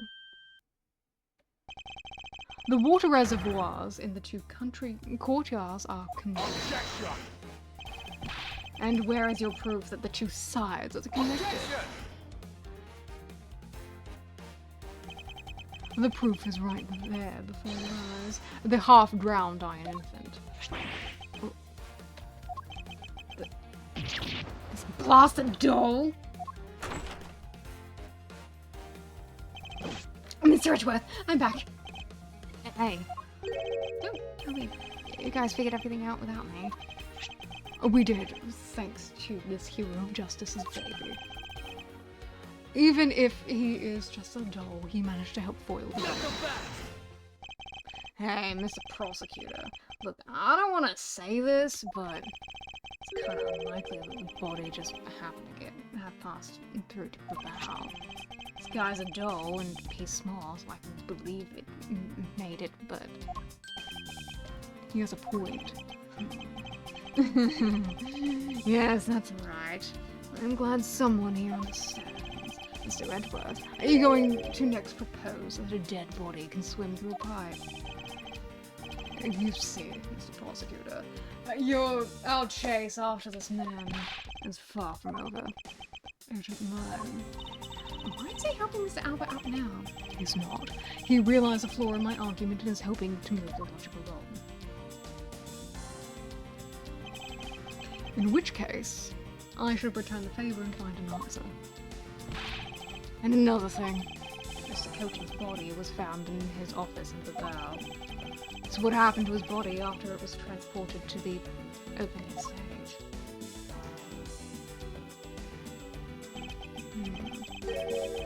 Mr. Albert had an accomplice in the bow, remember? Shana, right. With her there, you can see how it was possible to move the body up. Objection! Are you seriously claiming she swam through the connecting pipe with the body?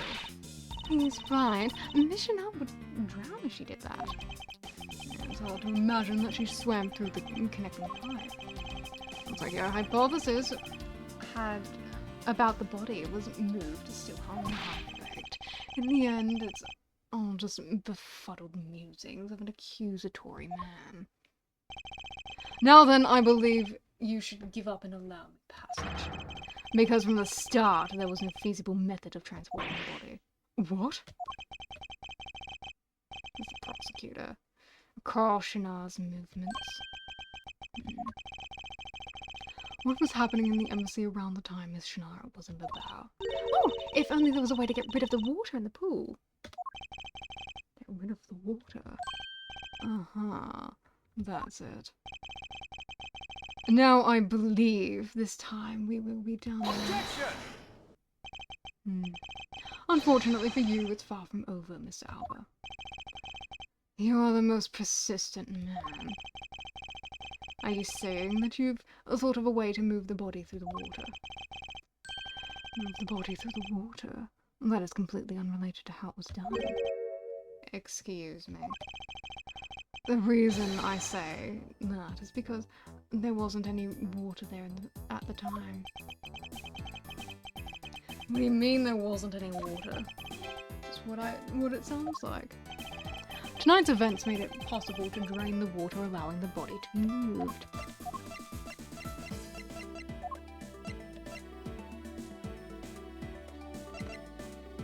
Take that!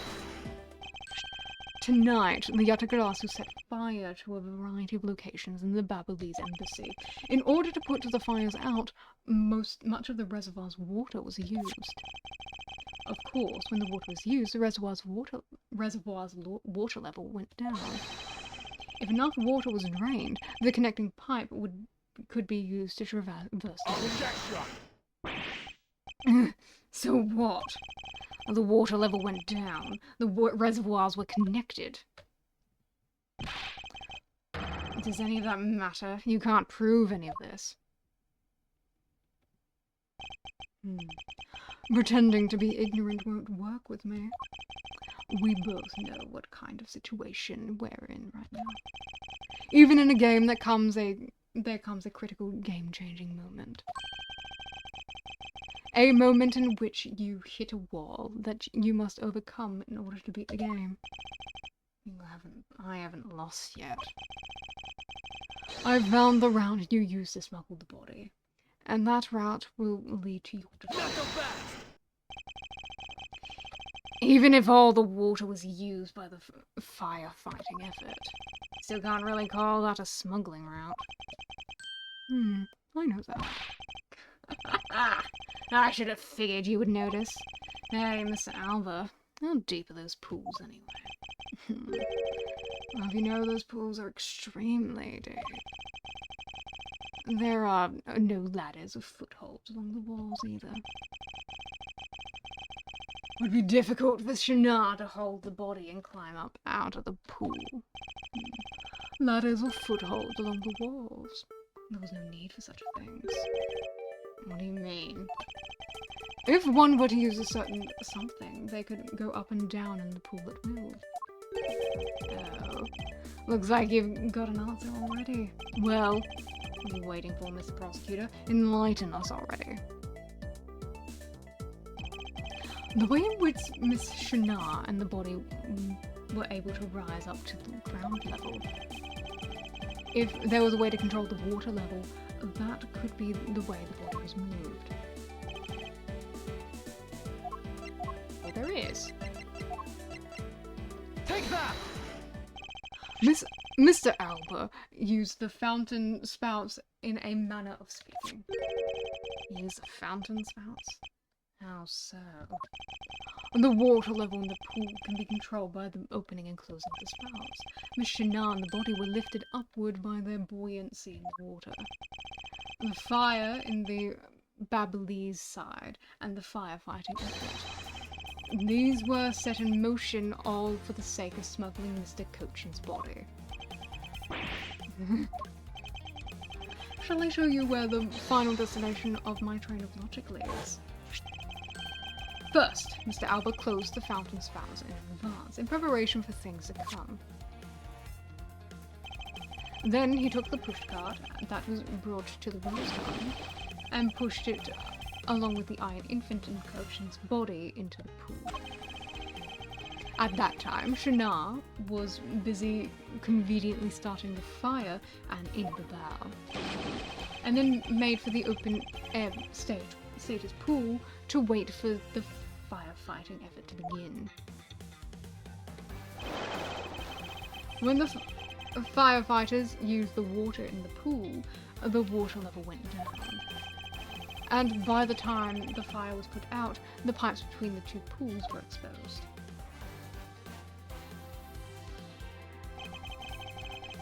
This is when she pushed the pushcart from Alabas to the bow. Once that was accomplished, Mr. Albert simply opened the fountain spouts once more.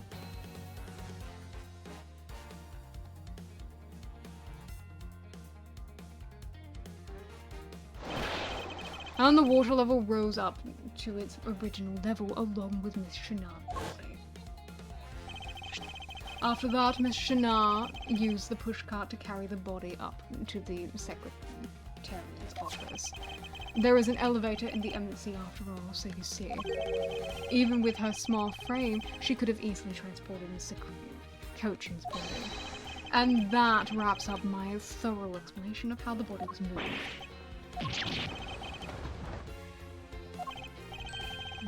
Well, ex-Ambassador Alba, what do you think? Not so untouchable without your precious extraterritorial rights to protect you, are you? I knew you could do it, Mr. Edgeworth. A way to fight back. You accuse me of moving the body across the country lines.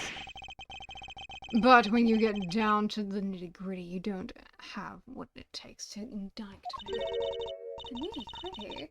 What does this old man want now? Proof. I believe is what he seeks.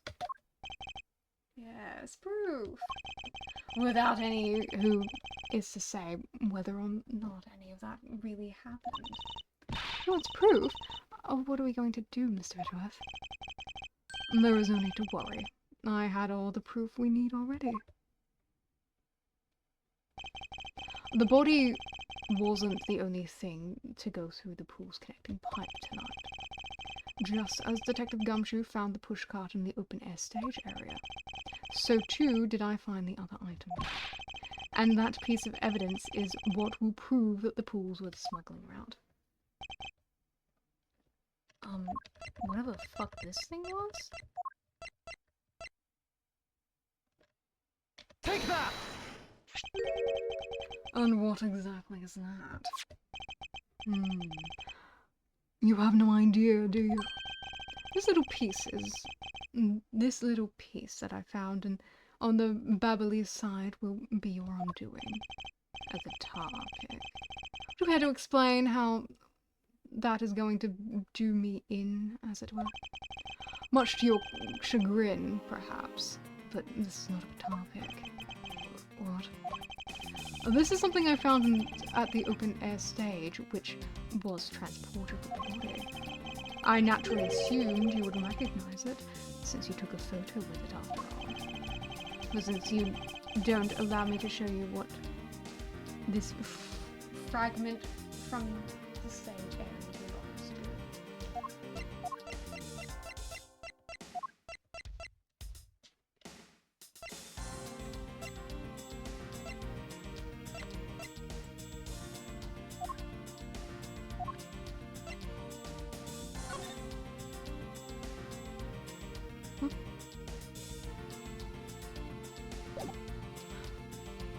Oh.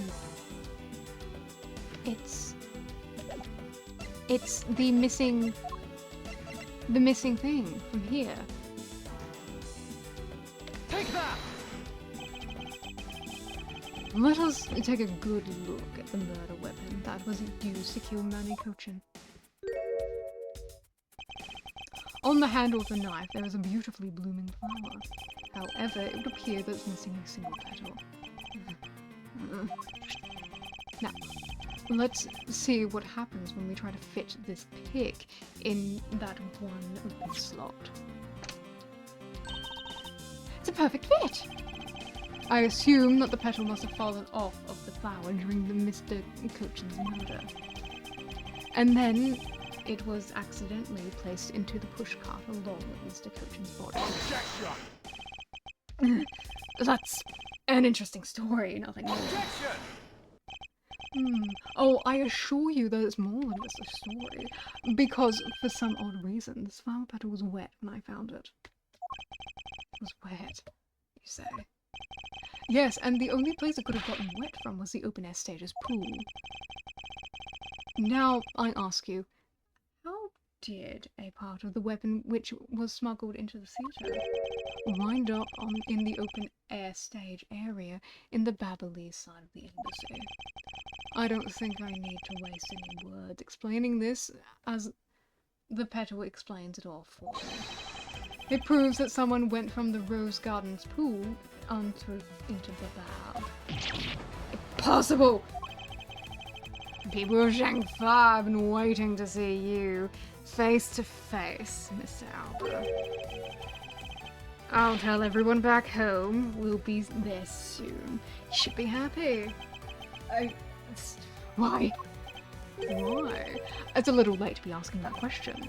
You should have known from the very beginning. When you took your first life.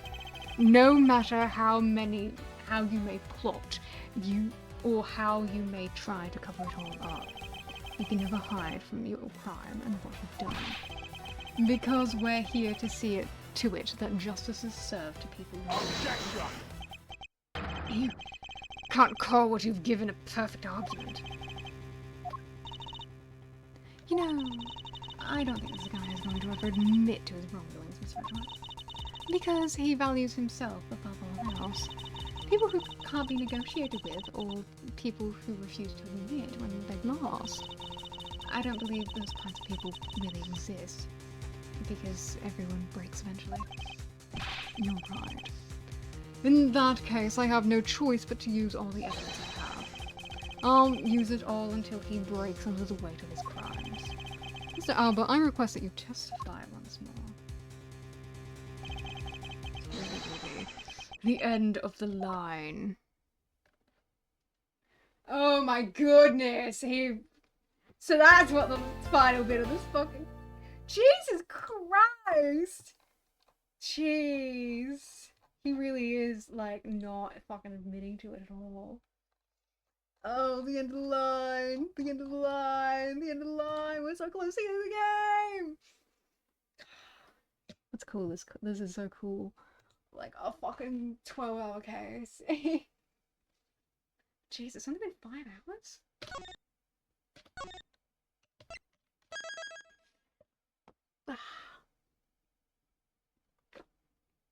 Ugh, hydration.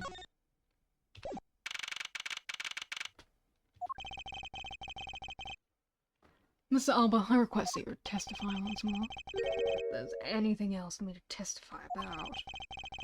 I still have yet to fully prove that it was Mr. Alba who murdered Mr. Cochin. Well, I would like to hear about your movements before the murder occurred. I wonder if you could tell us about what you did here in the Theatre Neutralis. Very well. I suppose I could tell you about that. Because about all I did was watch the Steel Samurai stage show. Elaborating on even that alone is good enough for me. The only way for me to place this man under arrest is to pinpoint the exact location of where the murder took place, for that is the key to this investigation. I watched from the last row. The stage was well lit, but it was dark for our audience. I swear I was there in the audience, but it's hard to prove that, I suppose. I do remember the contents of the show very well, though. Is that proof enough for you? Those moving scenes were seared into this old man's heart. I'll never forget them. So you were in the theatre proper, watching the Steel Samurai stage show, were you? Of course I was. I have a great fondness for the Steel Samurai. Well, I was pretty cool up there, wasn't I? You're not the one who was cool. It was the Steel Samurai who was cool. Oh, Edward. Yeah, and the Steel Samurai's special finishing move today was really something, huh?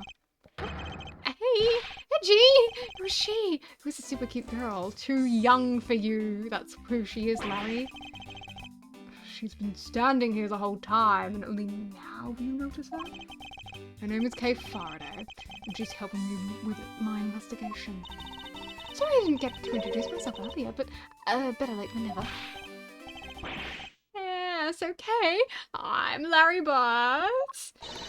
A silence in the peanut gallery. There is no time for such trivialities in a time like this. As the prosecutor, this is the final battle. You'd got that. I know. This is the end for that man there. Now, that's the kind of thing I like to hear. I think I'll give trusting you a try, Mr. Prosecutor. Or rather, Mr. Edgeworth. I leave this critical battle to you, Mr. Edgeworth. Have no fear. I will finish the job. This really is the endgame. The time has come to expose every last one of Mr. Alba's lies.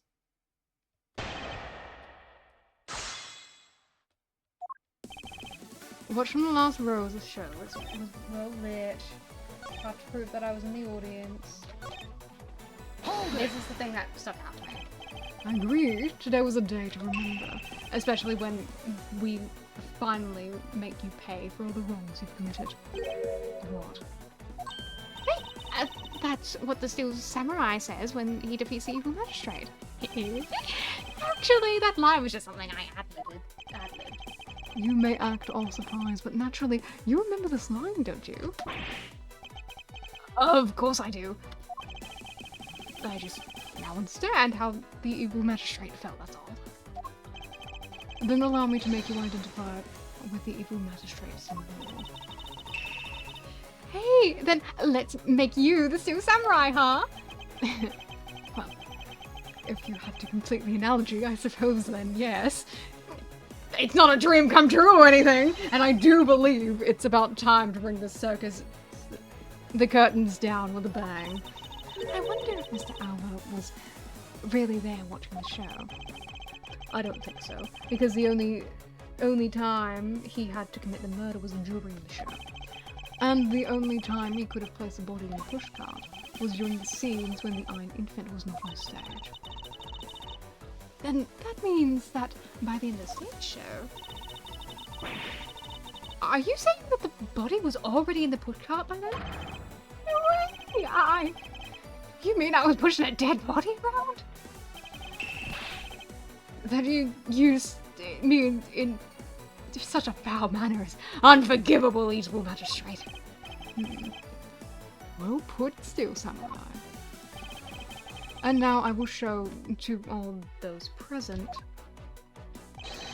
just who the evil magistrate that the Steel Samurai must defeat. Oh, that's so cute. Hold it! Well, I remember the contents of the show as well myself. That's nice. That's nice?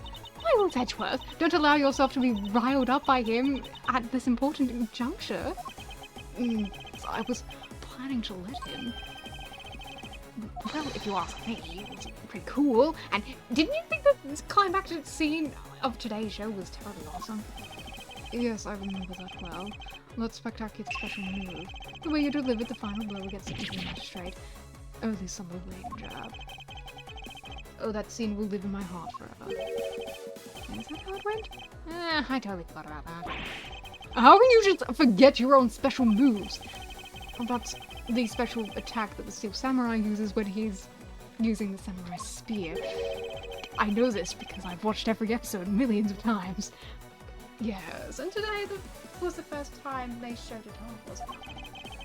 If I hadn't watched the show, then how could I answer you with the name of that move? I suppose you are correct, but if you could please elaborate on that point for me.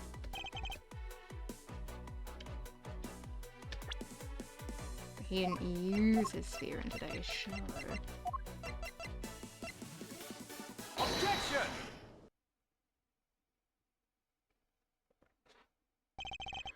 The special move today was the early summer rain jab. Is that your final answer? Objection!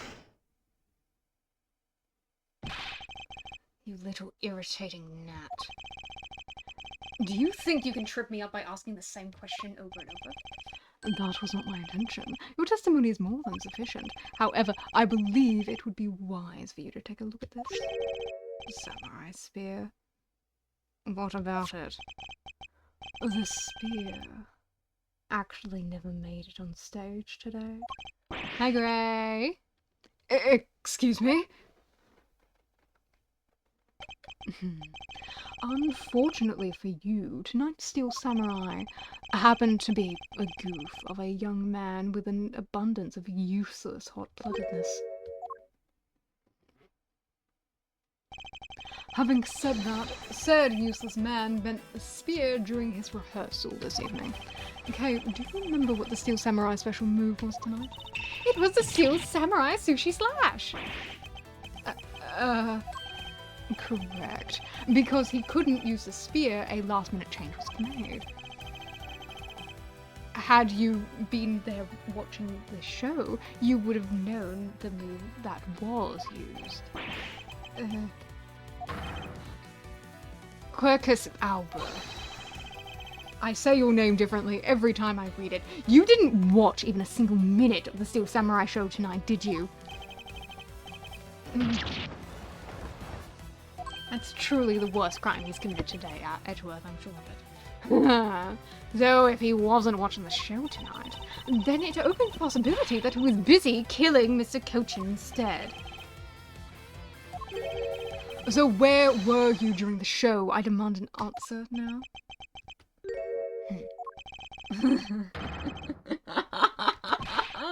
What is so funny? You're so sloppy. And so are your conclusions. I still insist I watch the show. Or most of it, in any case. What do you mean by most of it? You see, during the show I left my seat for a spell to visit the bathroom. I assume that was when that dramatic scene was played out on stage. That's the lousiest, lamest excuse I've ever heard in my life, pal. Ugh. Just because I got the name of the movie wrong. Can't really use that as proof you didn't watch the show at all. As a fan of the Steel Samurai, I had wanted to watch the entire show, honest. Objection!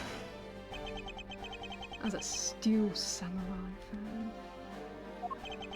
As someone who wasn't even in his seat for the climax of the show, you have no right to call yourself a Steel Samurai fan, ever! Gatekeeping! Gatekeeping! Gatekeeping!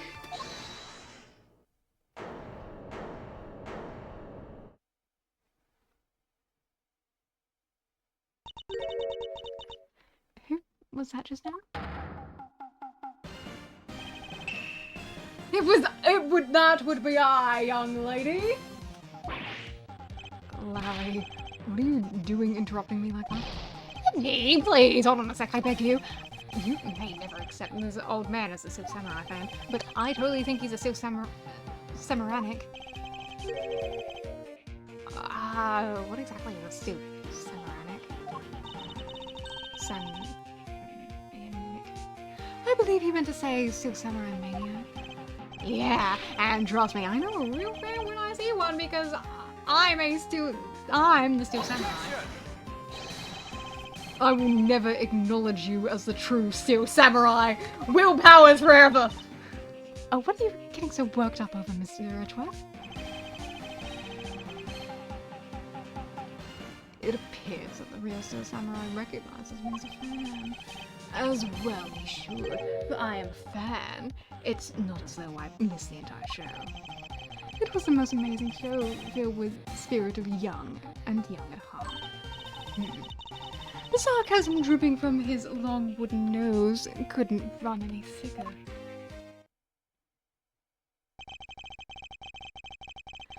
Getting the name of the move wrong only proves that he didn't watch the last scene. What I really need is something more definitive.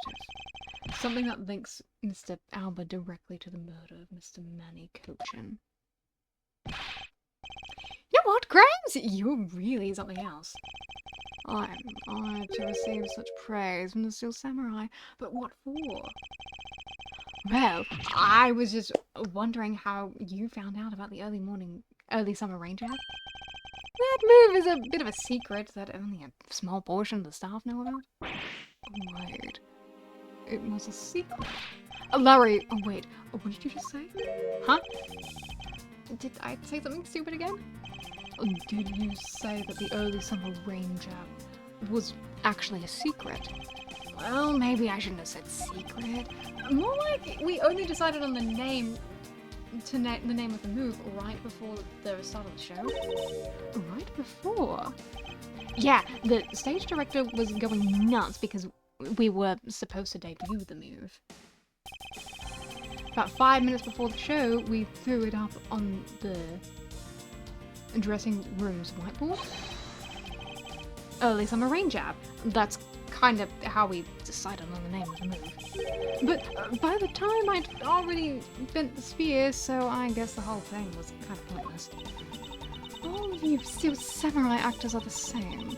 The director has my complete sympathy. Long story short, because we changed the move to the sushi slash, we kind of pretended that the early summer rain jab didn't exist at all.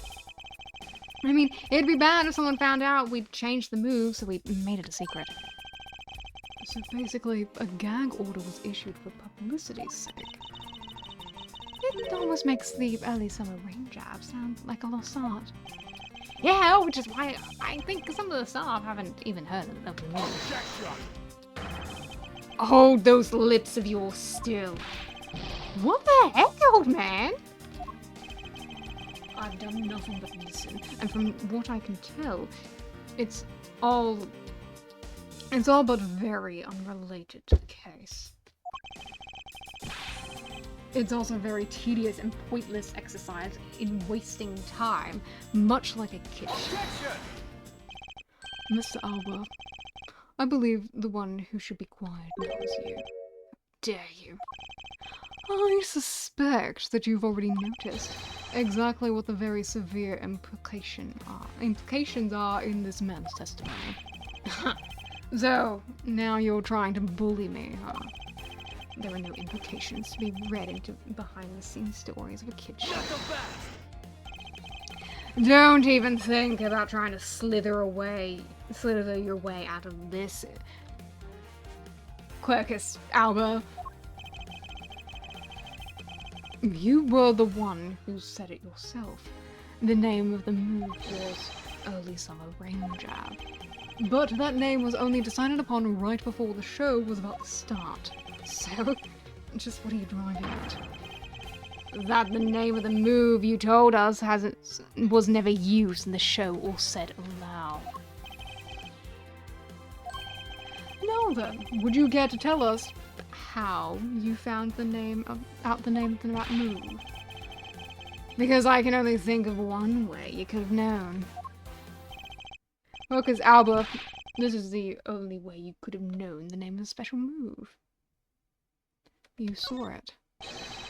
You knew the name because you saw it. You saw it on the dressing room's whiteboard. The staff members who knew were keeping it secret, so you couldn't have simply gone up to the staff member and asked.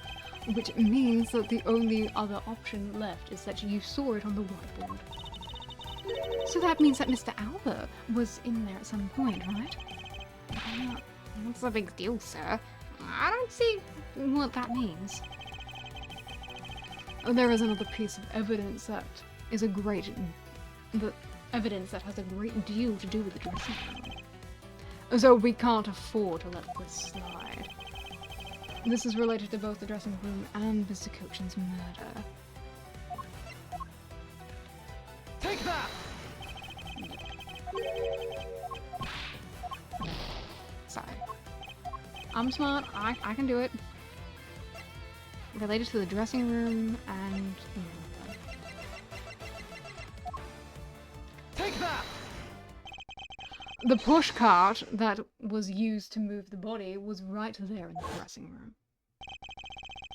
During the show, the push cart awaited its turn to be pushed onto stage from the dressing room. And it was finally pushed there along with the Iron Infant on the last scene of the show. And then, right after the show ended, it went into Alabast along with the Steel Samurai. Which means that the only time the killer could have placed the body inside the pushcart was when the pushcart was in the dressing room backstage. So, basically, the killer has to be someone who visited the dressing room during the show. Precisely. Ugh. Oh, but wait, what if this is just a what if? What if the murder took place right in the dressing room?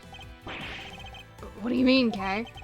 I have to admit, she brings up a valid possibility. During the show, the dressing room was supposed to be devoid of people. Slipping undetected into a private dressing room then would be simple as pie.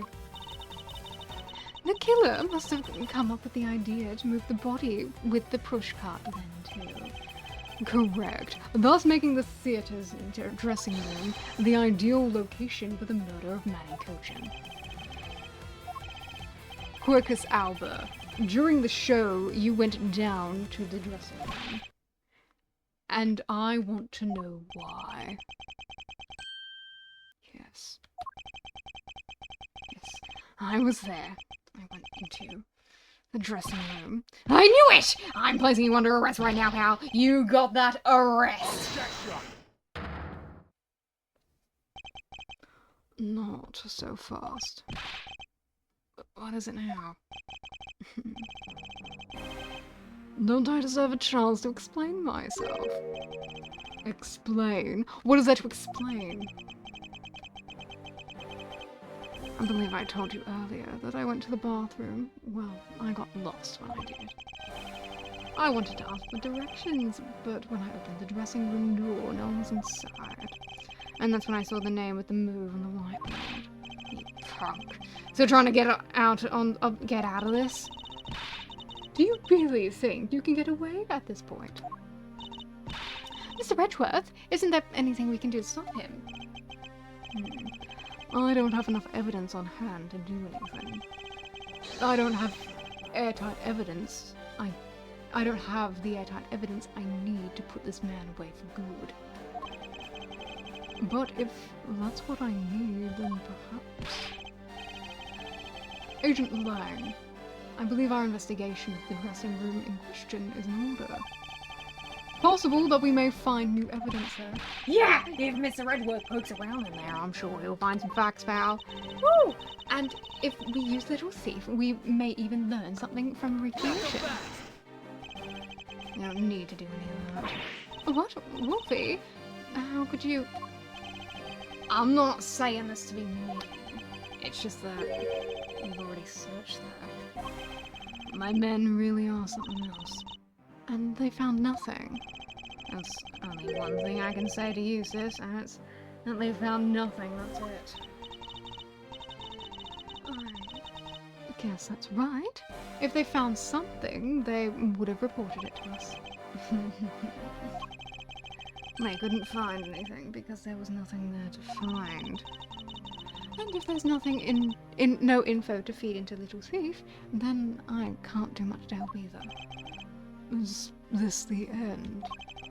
The murder took place in the theatre, which is not protected under extraterritorial rights. The fact that it was Mr. Alba himself who committed the murder. While I can't prove both statements to be true, Mr. Alba walks away a free man. Is there no other course of action left to us? It appears that your hand of cards has turned out to be a bust. Now, if you'll excuse me. Because of you people, I missed my flight. Now I must make haste to arrange a new one.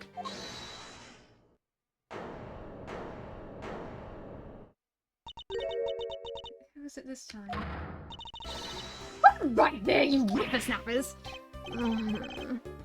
First Larry and now you.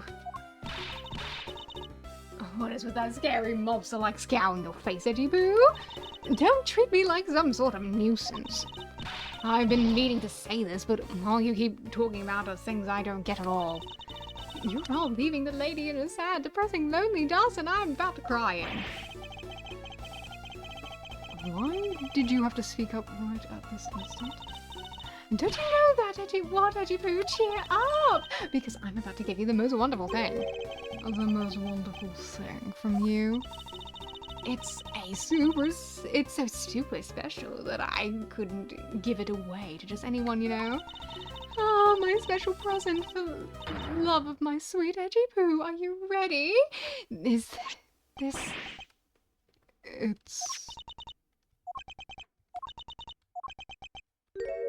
a box of samurai dogs, right? Edgy Poo! Here, go on and eat one, and you'll feel as right as rain.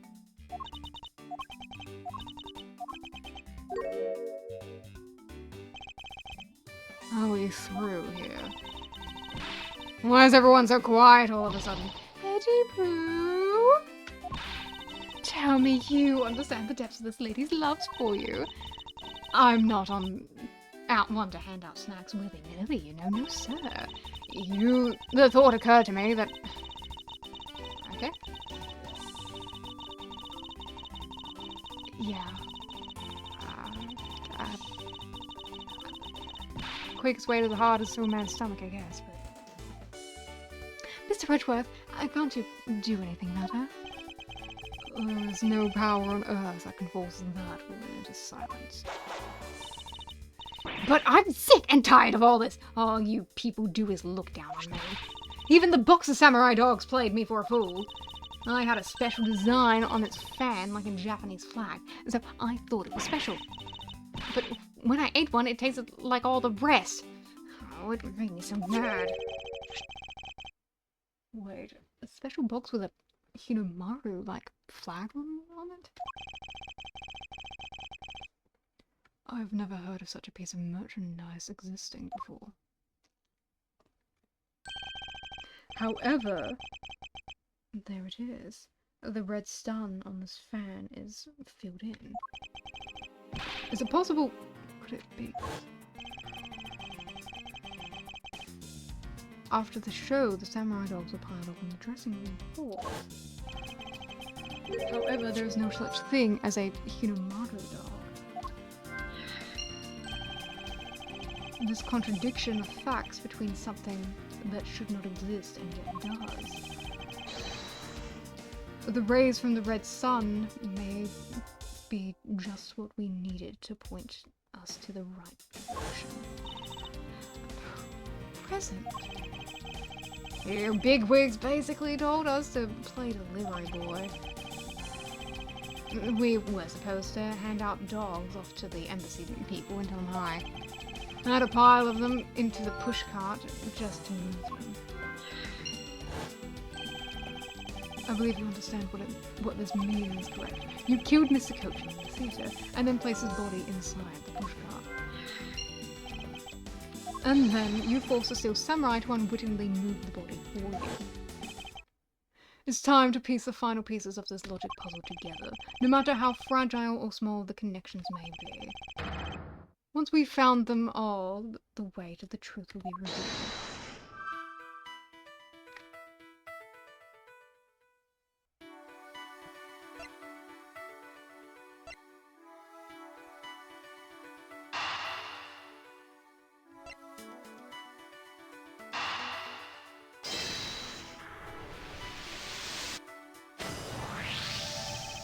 The killer used the pushcart to transport the body, which means that they had to remove the samurai dogs from within first.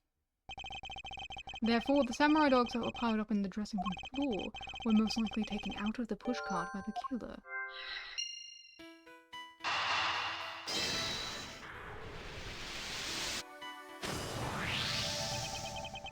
That which should not exist, the box of samurai dogs with a Hinomaru on it.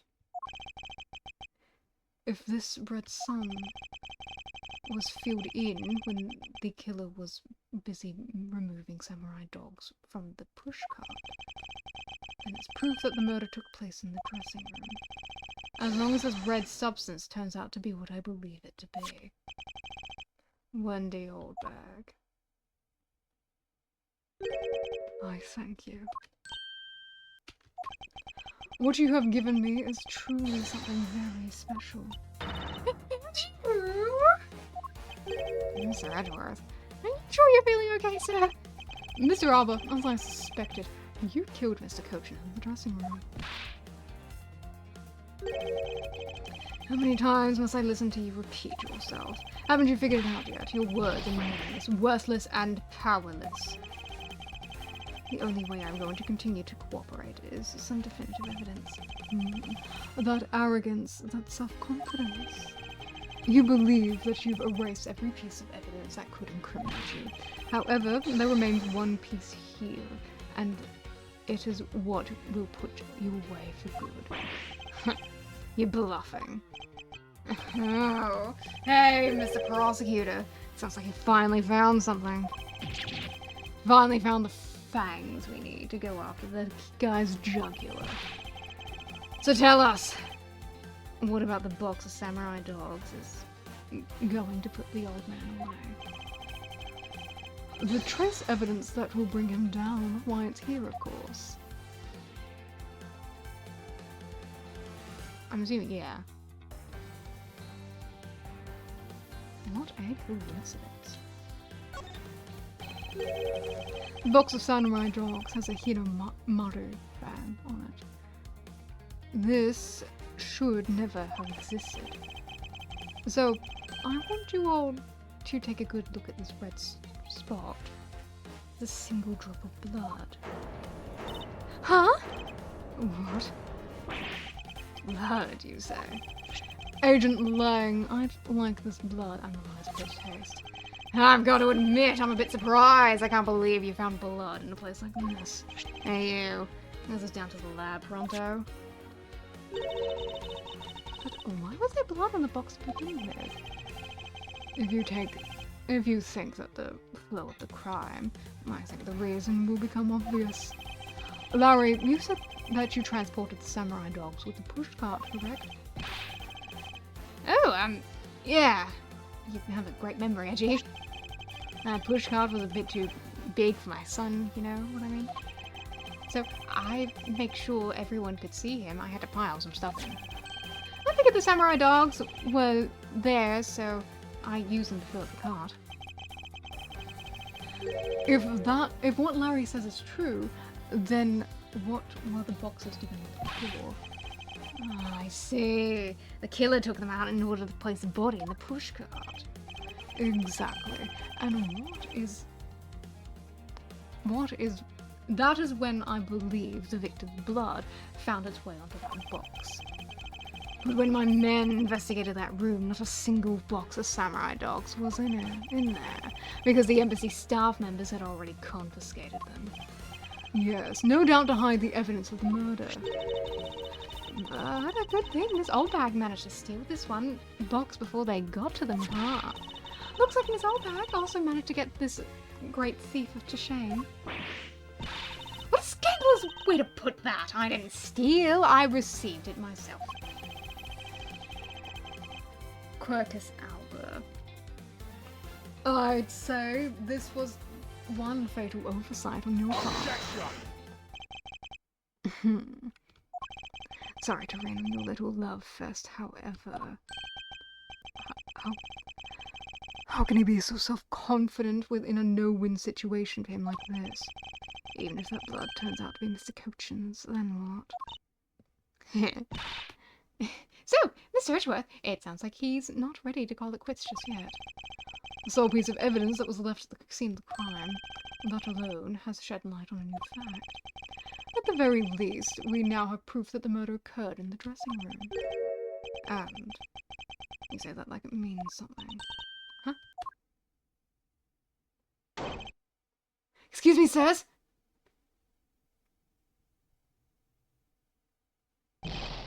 Report! What is the result of the analysis? Sir, the analysis came back and confirmed that the red substance is blood. I knew it! With this Quercus Alba. Mr. Edgeworth, I wonder if you might humour my question? Your question? The one from before. Have you forgotten? Even if that is Mr. Cochin's blood, what difference was it made? Like we already told you, it proves that the crime scene was in the dressing room. It doesn't prove that I'm the killer, does it? That's...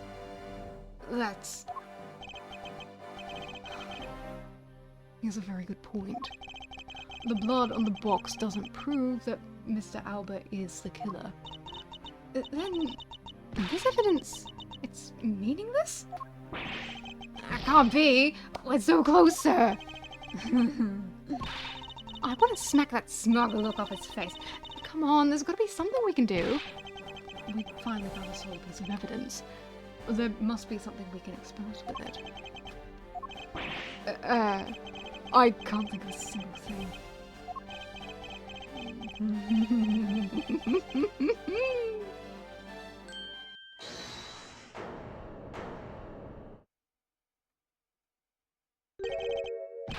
Who was that? It's too late. I won't allow anyone to stop me now.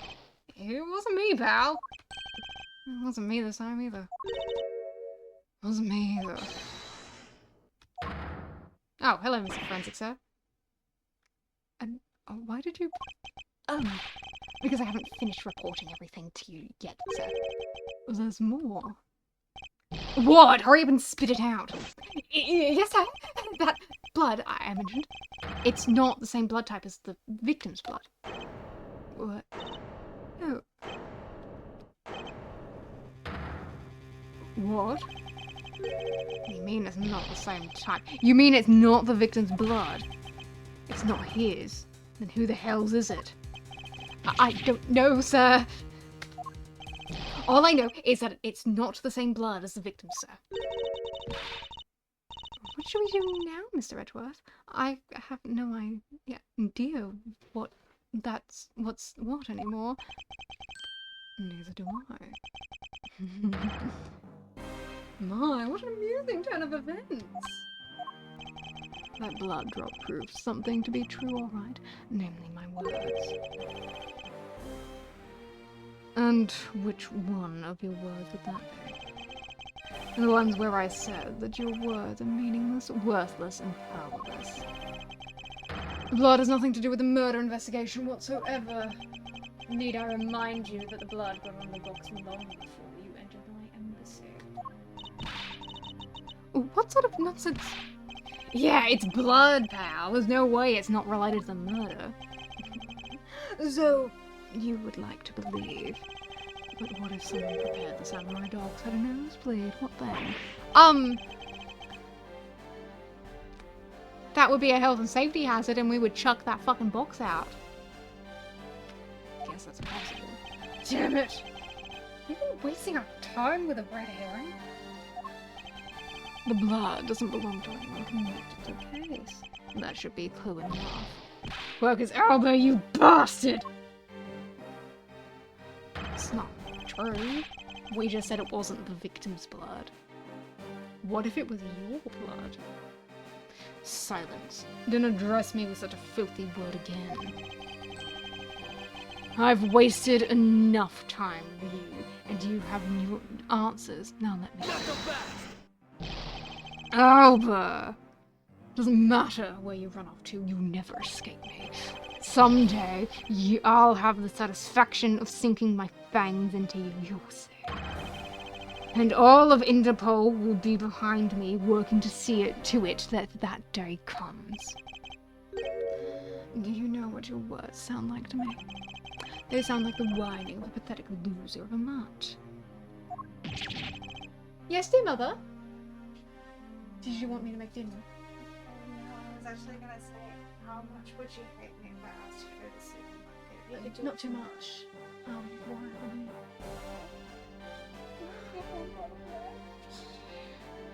But I bought you 6! I know, I got 8! And you have drunk it all already. Look, it was really hot. I don't think that's really an excuse. Well, yeah, that's the excuse. When it's hot, I usually drink water. Yeah, I didn't. Maybe you should. I mean, probably. Are you gonna argue with my brain? I'm not. I'm just gonna let my brain do what it says. Yeah, it's sure sign that it's the unmedicated ADHD, I think. You can do it tomorrow. It's probably gonna rain tomorrow. It probably is going to rain tomorrow. So did you want me to make it? I don't know. Because I can make spaghetti. I'll ask your dad what he feels like. Because I still got pizza left over. If dad wants spaghetti, he wants spaghetti. I will eat spaghetti.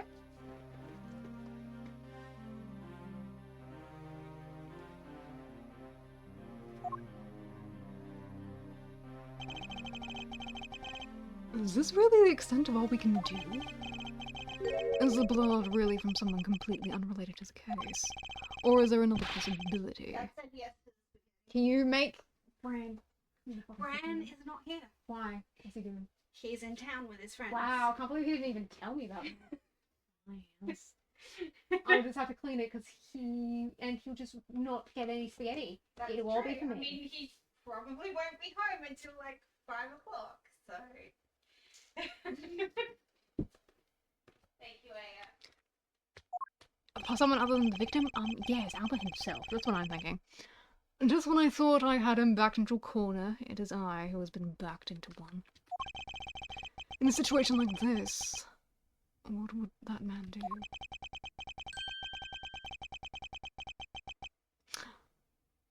What would he do to turn any desperate situation around?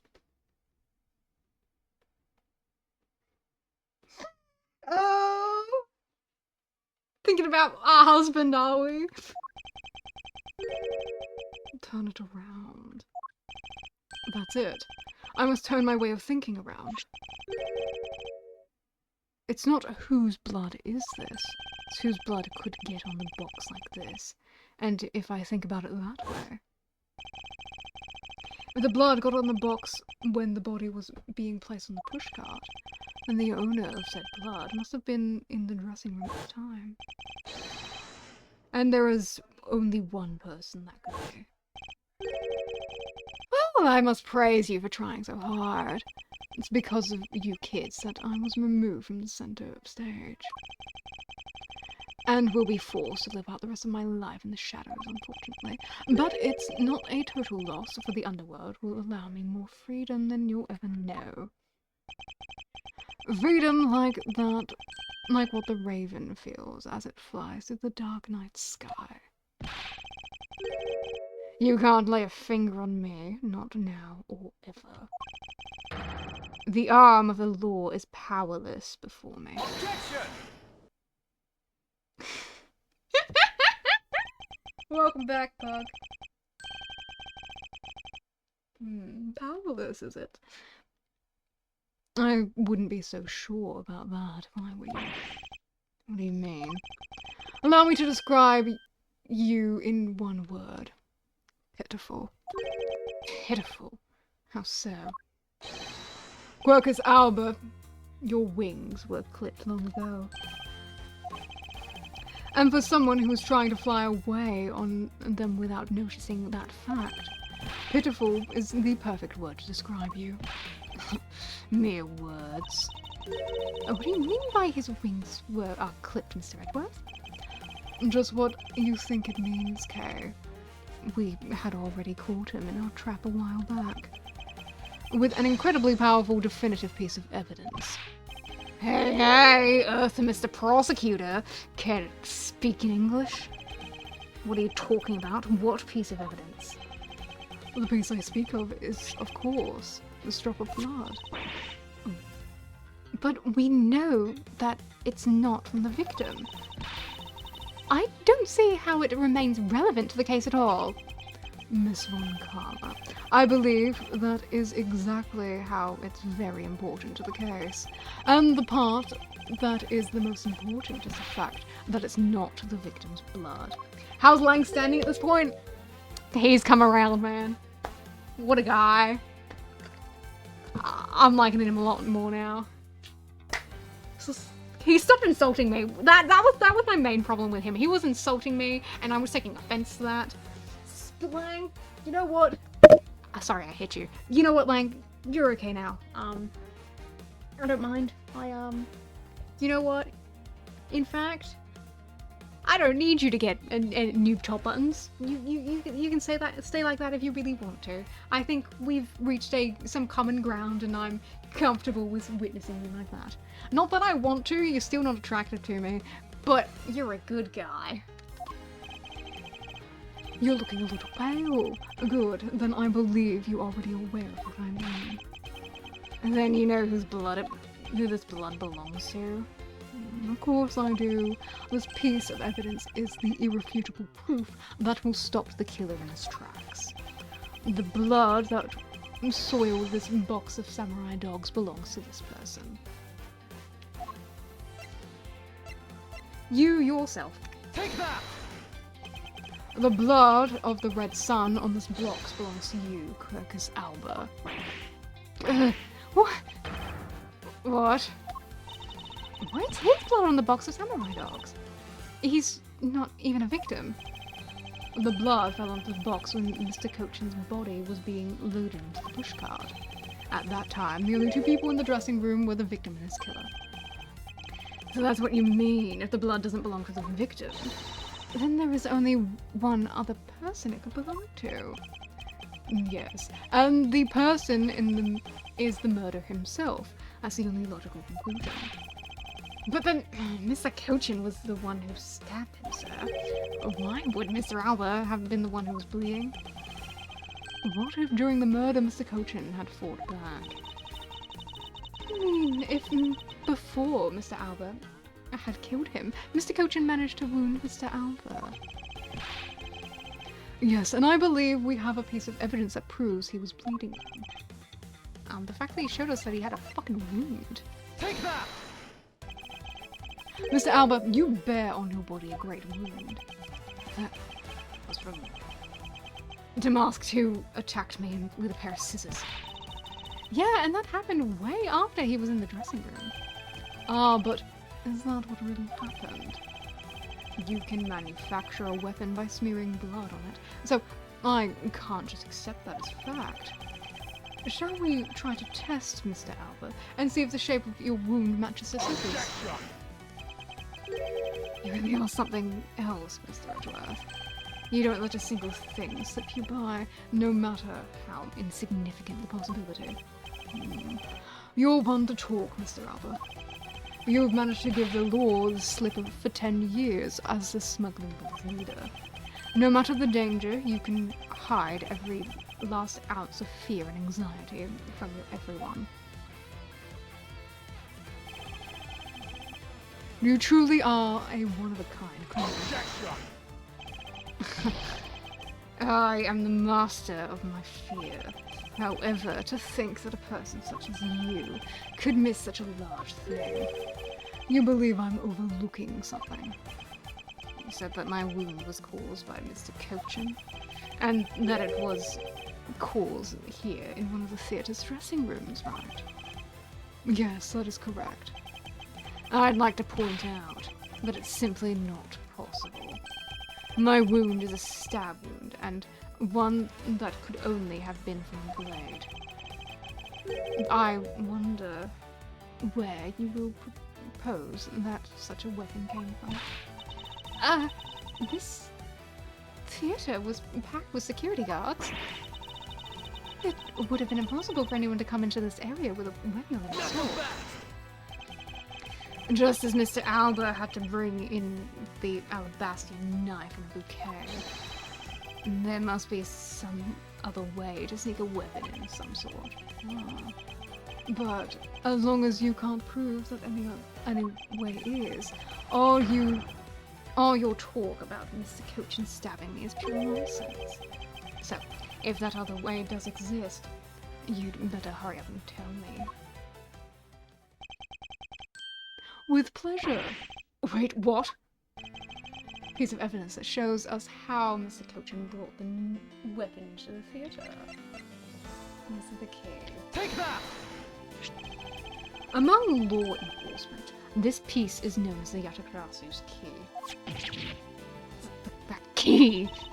That's the key that my father stole from here 7 years ago. And it was very unique in that it was both a key and a knife. Meaning that under the guise of a key, it could have been easily brought into the theatre. You couldn't dispose of the knife that stabbed you. Therefore, you wiped off the blood and placed it back in Mr. Cochin's pocket. After all, the key itself opens the safe in his office. And inside the safe was the document about the Codepian paper signed by Mr. Cochin. In order to make it look like Mr. Cochin died as the leader of the smuggling ring, you had to make it so that the police were the ones who opened the office safe. All that hard work to save yourself only served to destroy you in the end. Shall we try matching the knight's blade with your wound, Mr. Accuse Alba?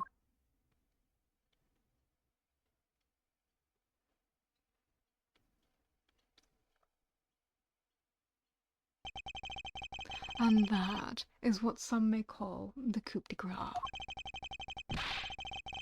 Impossible. You can't take me down. Swine, all of you. Especially Manny Cochin. This is because of that man's betrayal.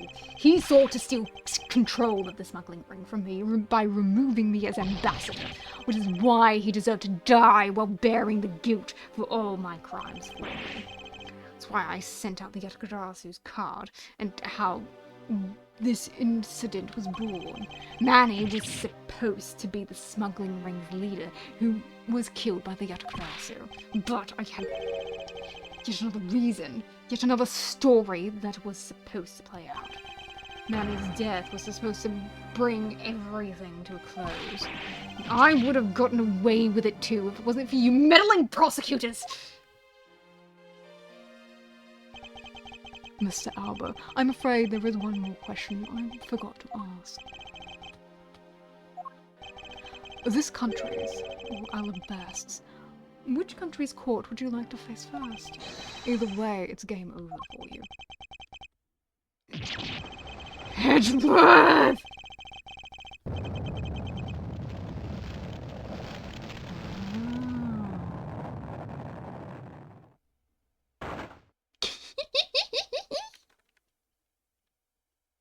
Oh, aren't I just so smart?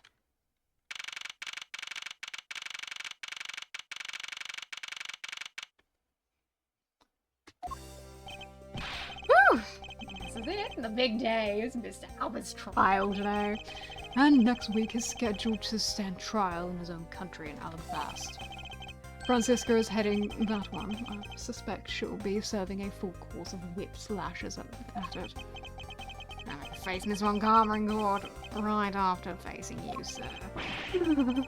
I don't even want to think what that would be like. I caught a glimpse of Mr. Albert as he was being escorted to the courthouse. And boy, he looks so as glum as I do the day before I get my monthly paycheck. You know, I've been thinking that flight attendant and even Mr. Portsman were all Mr. Albert's secret agents. Correct. That smuggling ring was the common thread between all of these incidents. Cabby Neal was to provide support during the smuggling ops using her job as an attendant. And Mr. Portsman was to manipulate trials related to the ring to end in their favor. Ugh. Go you airlines and even the prosecutor's office. No one was safe from the smuggling ring, huh, sir? I suspect there was even more members of this ring spread throughout the world. Yeah, it sounds like such a big op, I can't even begin to imagine what it's like.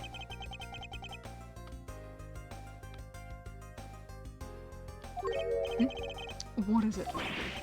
Nothing. It's just, I can't think of it. Mr. Ernst Amano's trial is also scheduled for later today, so I'm aware of that. Mr. Amano has been working with the smuggling ring for over 10 years. He used the Amano Group's various connections worldwide to assist the ring. But all of that has come to an end as his conglomerate is now undergoing harsh scrutiny. I owe Mr. Amano a debt of gratitude, but he must pay his debt to society. Well, with the arrest of Mr. Alba and Mr. Amano, I guess that about wraps up the KG8 incident as well, huh? I suppose so. The real killer of the KG8 incident years ago was Manny Kochan. And 7 years ago, the killer of the second KG8 incident was Mackerel. Those two facts are unshakable truths. However, it seems that a lot of effort was put into hiding these and other truths from us. And I will expose it all in the trials today. Solving cases left and right today, aren't you, sir? CCU and Dead Man. Perhaps now. These two brave souls who tried to make the truth known can rest in peace. By the way, I received some gifts from Ambassador Palladino. I'm so glad that guy didn't turn out to be part of this. I liked him. Shrimp, crab, beef. I don't need any of these, but I'm giving them to you. What? Seriously, sir? Wait, actually, I don't think I want them anymore. Why are you holding them? Don't tell me they're just coupons, sir. Detective Gumshoe, have you not read the paper recently? That ever since the two countries became co-peer again, its economy has changed. Really? And it seems that Ambassador Palladino has reaped a few benefits of his own from it. he has been announced as the official ambassador of the newly reunified Korea. But what a pity. Even though everything he sent is a treasure, you don't seem all that interested. Well, if you don't want them, I can give them to my lovely assistant Kay. Wait. That's not what I said. So Edgeworth. Actually, come to think of it, where is Kay? How come she's not here? Hey! You've got to be more alert than that! Ding! I can't believe you didn't notice! I was even mimicking Mr. Edgeworth's voice for a bit. I totally didn't notice you or realize that voice was you. Like she says, ferocious love blooms with each new spring. Look at you now. Agent Lang, how person's surprised to see you here in your fuck-ass glasses. A long time since I set foot in a courthouse. But I wasn't gonna miss watching the guy who screwed up my country finally get what's coming to him. Well, that was something else. I want to see you in action in court. Question, Edgeworth, did you sleep? Tell me that you slept. Tell me that you went to bed, please. Please tell me that you're running on at least a few hours of sleep. It's not so, Agent Lang. Tell me that you slept, please, please, please, please. Tell me that you slept. Tell me that you slept. Oh, it doesn't go far back enough. I don't remember if you slept or not. We flushed out all the counterfeit bills, so Zheng Fa is finally at peace again. That's all thanks to you, so I just want to say thanks. Wow, I never thought I'd see the day old Wolfie would say thanks to Mr. Edgeworth. I should be the one thanking you, Agent Lang. If you hadn't negated Mr. Alba's extraterritorial rights, I would not have been able to bring him to trial. I believe the victory belongs to both of us in this case. A shared victory, huh? It's like, look, don't get me wrong. It'll still never forgive prosecutors.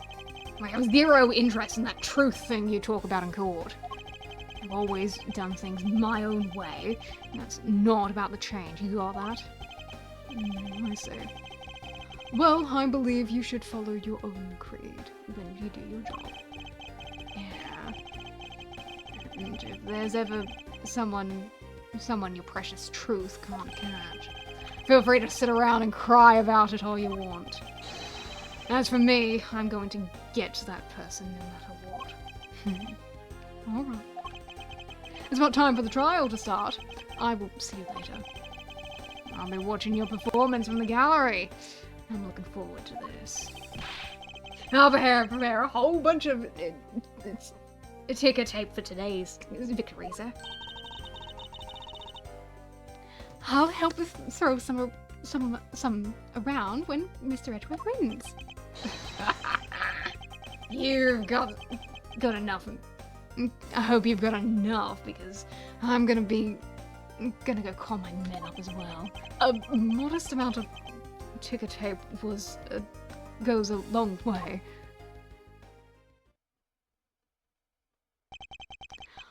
The scene shifts to the courtroom, and the final act of the long tale begins. The legend of the great thief Atakrasu is a story of whatever the fuck you were saying. You went too fast. Prosecutors are those who seek guilty verdicts and defendants they meet, and in the end they have no choice but to win by any means necessary. That creed was forced on me since I was very young. However, I no longer think that way, and that is because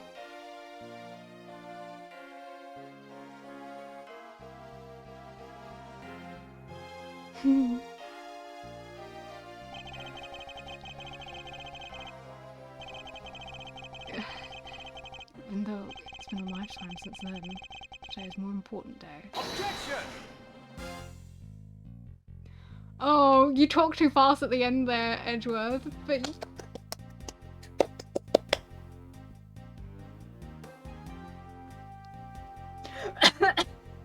Yay!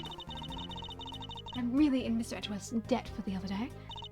Thanks to him, I'm still free to serve in the friendly blue skies. Oh, so about my suitcases, I've been selling them on the internet, and they've become a real sensation. Thanks to the praise the art world has lavished on the work is truly postmodern. The airline has chosen me to design their new line of Go-You jumbo jets. Just think, someday you will be able to take a ride in my pink walled yellow-seated jet.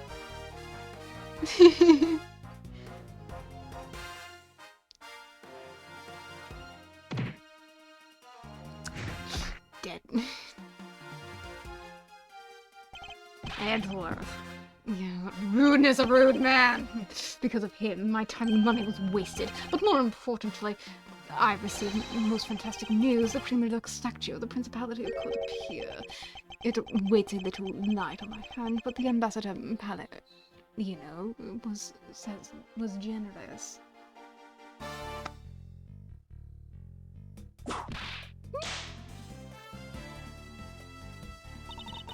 We finally caught Agent Hicks's killer and was able to witness Mr. Alva's teary eyes.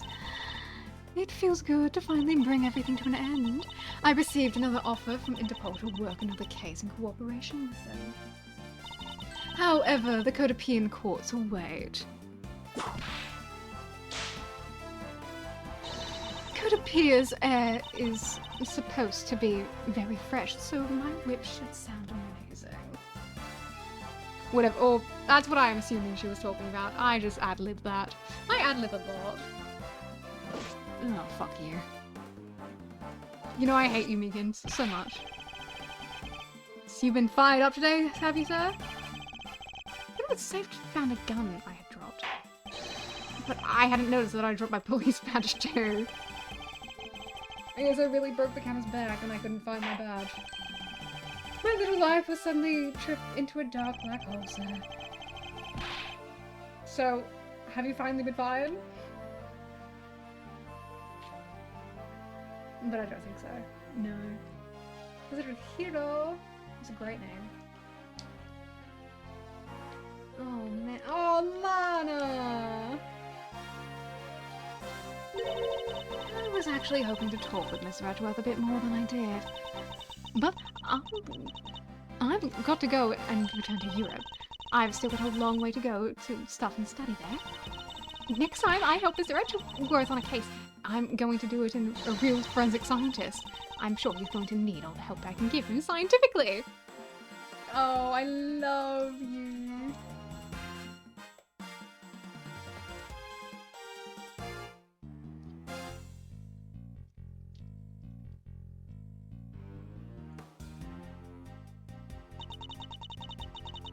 As a kidnapping on stage, I was a little easy. But I won't be going outside much for any time soon, but that's really okay.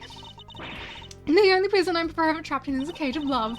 The guard down at the detention center, well, when he's on guard duty, there's such a cold look in his eyes. Just like the prosecutor. Ah, stop it, Maureen! When will you ever learn to stop being a prisoner of love? She was adorable.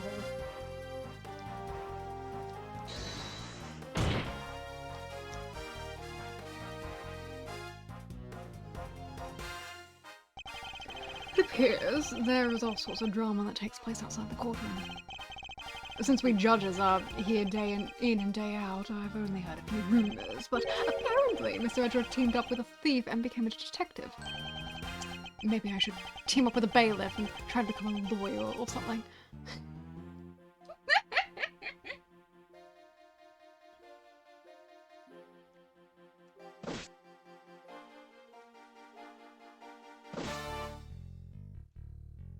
Oh, I love his little bowing animation so much. He's so cute.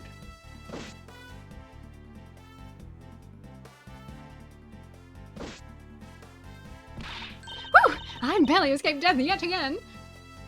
Yeah, but boy, were we lucky to have Mr. Edgeworth help us, huh? Yeah, but because I lost the key, I got fired from my security guard job. Don't let it get you down, Maggie. You've still got me. You're right, sir. I won't be sad. I'm going to pick myself up and go through this. I wonder what my next job should be. Oh, and this is actually kind of fun. Oh, they support each other. Well, look at me. Oh yeah.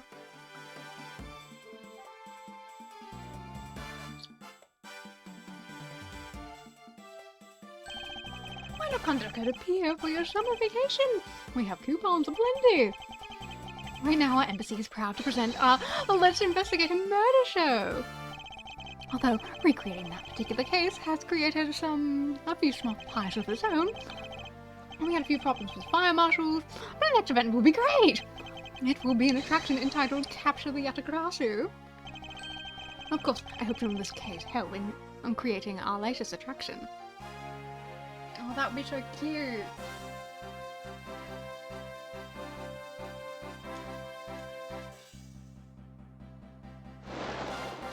Larry. I can't believe that Mindy ditched me and went to Japan. But it's okay, because that's how I met my hero. We're planning to have to get a Paris soon. We're going to sell blue ocean dogs. They'll sell like hotcakes, hot dogs for sure. A blue hot dog and a blue bun. I guarantee it will turn your tongue and face blue. No, I'm not really the type to work a lot, really, but... Oh, I noticed I haven't really seen the guy in a blue suit at all recently. I wonder what he's up to. Well, the next time we meet, I'm gonna Sell him a hot dog. Phoenix is having adventures of his own. He's like winning cases in court, and you know, one of these days he's gonna get disembarred and shit. You're testimony in court today as a member of the Yatagrasu. Yo, Mr. Bad! You look well, all things considered. And by the way, have you noticed that elements within the ring have begun moving? They're probably fighting over who should succeed, over who should be the next boss. Although, to be honest, I wish I could forget I'd ever heard about the smuggling. Hangji says, thoroughly bite the poison snake from head to tail. No one runs afoul of the law and escapes this wolf's fangs. Get you all. Ah, youth. When I became so old. I begun noticing the grey hairs on my beard more. I'm thinking of retiring my mirror.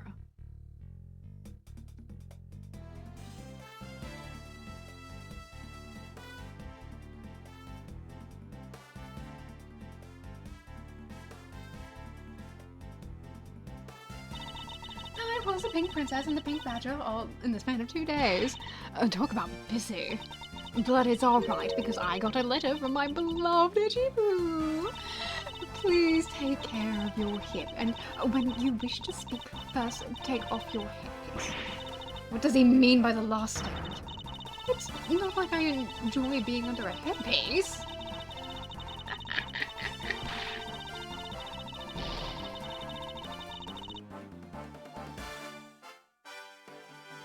Murderhide Shiro! Murderhide, thank you. Yay, post-credit scene! Woo!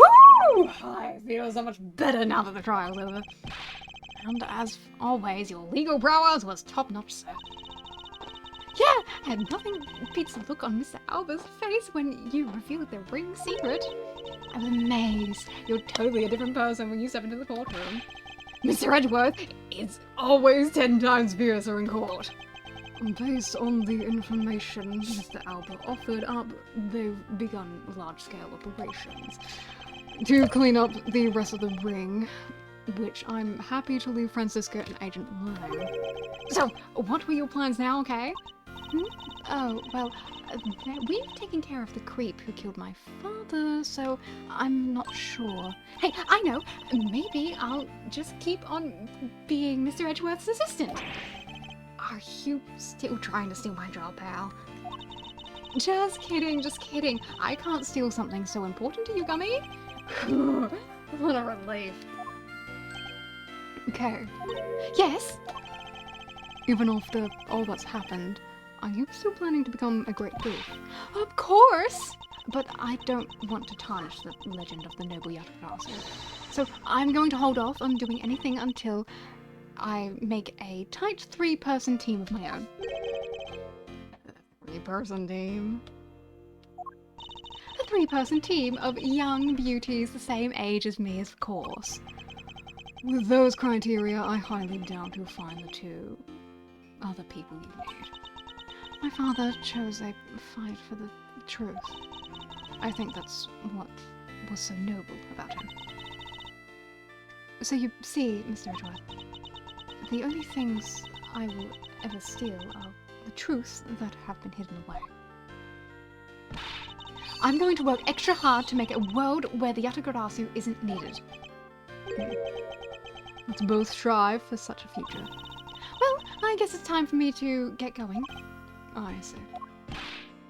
Okay, keep your chin up and stay strong, okay? And don't be a stranger. Don't worry, I'll be back. I'll be sure to break the lock on the window and sneak in. If you could, I'd appreciate if you came into the building's front door. It's okay, Mr. Edgeworth. The lock on my window at home has been broken forever. Oh, one last thing before I go. Let's take a group picture, just the 3 of us. Yeah, a commemorative photo! Every big case has to end with one. No. Hey, why not? Don't tell me you're camera shy, Mr. Edgeworth. Of course not, Detective. Come on, Mr. Edgeworth. I'm taking the picture now. Hey, come back here. Mr. Edgeworth, you can't run away from this, hey, Detective Gumshoe. Stop that. I can't be seen doing that. Okay, I'm totally taking it now. Say cheese. And thus the long tale of the KG8 incident came to a close. It saw the demise of the smuggling ring and the birth of the little great thief. But there is little time to rest and relax, for I am eager to tackle the investigation into a new case. The reason for my eagerness is my want to pursue the truth, and my want to believe in the strength of those who use the power of the law for good. As someone who has chosen to live my life as a prosecutor, that is my new creed.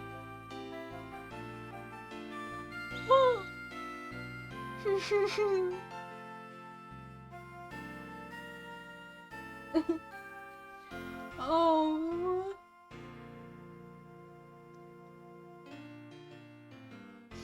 I love you, Miles Edgeworth.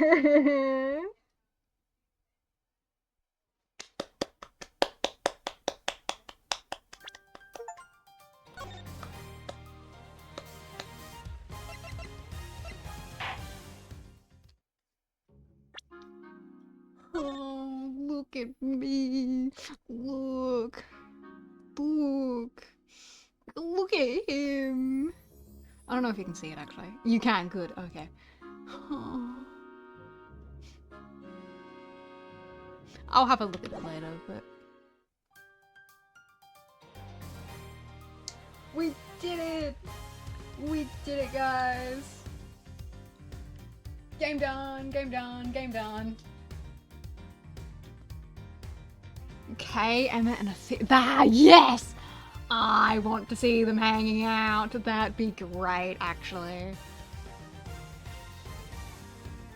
I want to see them hanging out. That'd be great. That'd be incredible, actually. I'd love that.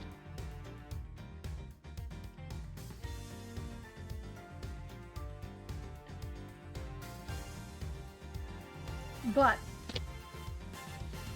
it's done now. It's done. I loved it. I loved it so much. Like, I understand why people don't like that case. It does kind of drag a bit. But that is kind of how final cases end up being a lot of the time. They do kind of feel like they drag a little, and you kind of get that push and pull of, oh my god, I can't do this. Wait, here's new evidence. Okay, we're back into a corner now. Here's new evidence. That's kind of just like that's kind of just a thing that all the cases have, that a lot of final cases have. So it's not necessarily like a bad thing, like the worst thing in the world to me.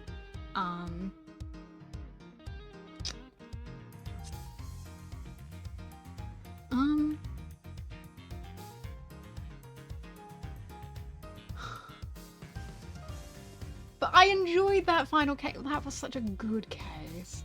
It was a really cool final case, and I enjoyed it. And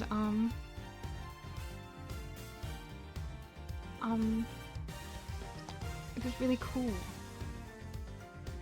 was like really, really cool, guys. I had fun. You guys must have had fun, right? I enjoyed myself so much.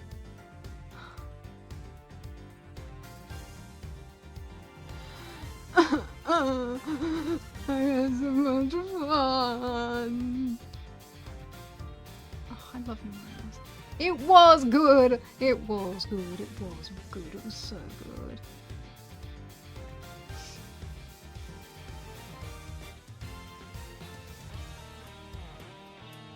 Anyway, that's all. That's gonna be fucking all.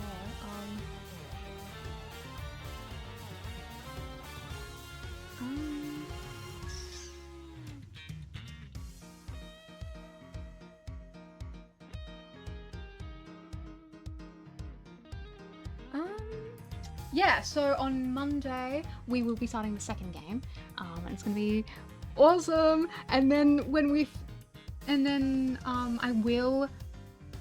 I will be streaming Christmas Eve and Boxing Day, because I'm not planning on doing anything over Christmas. So as long as like no one like forces me into anything last minute, we should be like getting the shit done over Christmas, which will be great. It'll be fun, and I'm so excited. And thank you guys for hanging out with me while we played this game. I had so much fun, and I loved it so much, and it was great. So I stream Monday, Wednesday, Friday, Australian Central Standard Time at 9 o'clock in the morning. I have been releasing my VODs. And I think we are finally up to having the whatchamacallit? The Chronicles VODs uploaded, so that'll be there soon. I upload Utao covers every you were surprised to see me stream today? Yeah, I did say that I was going to stream on the Saturday to make up for the lack of a Wednesday stream. I do that sometimes. But I usually only mention it while in stream though. Yeah, the sprites are so cute! Oh, I love them all. But yeah, sometimes I do weekend streams when I feel like it. But I need to head off now. You guys are cool. I love you guys. Bye bye guys. Bye bye guys.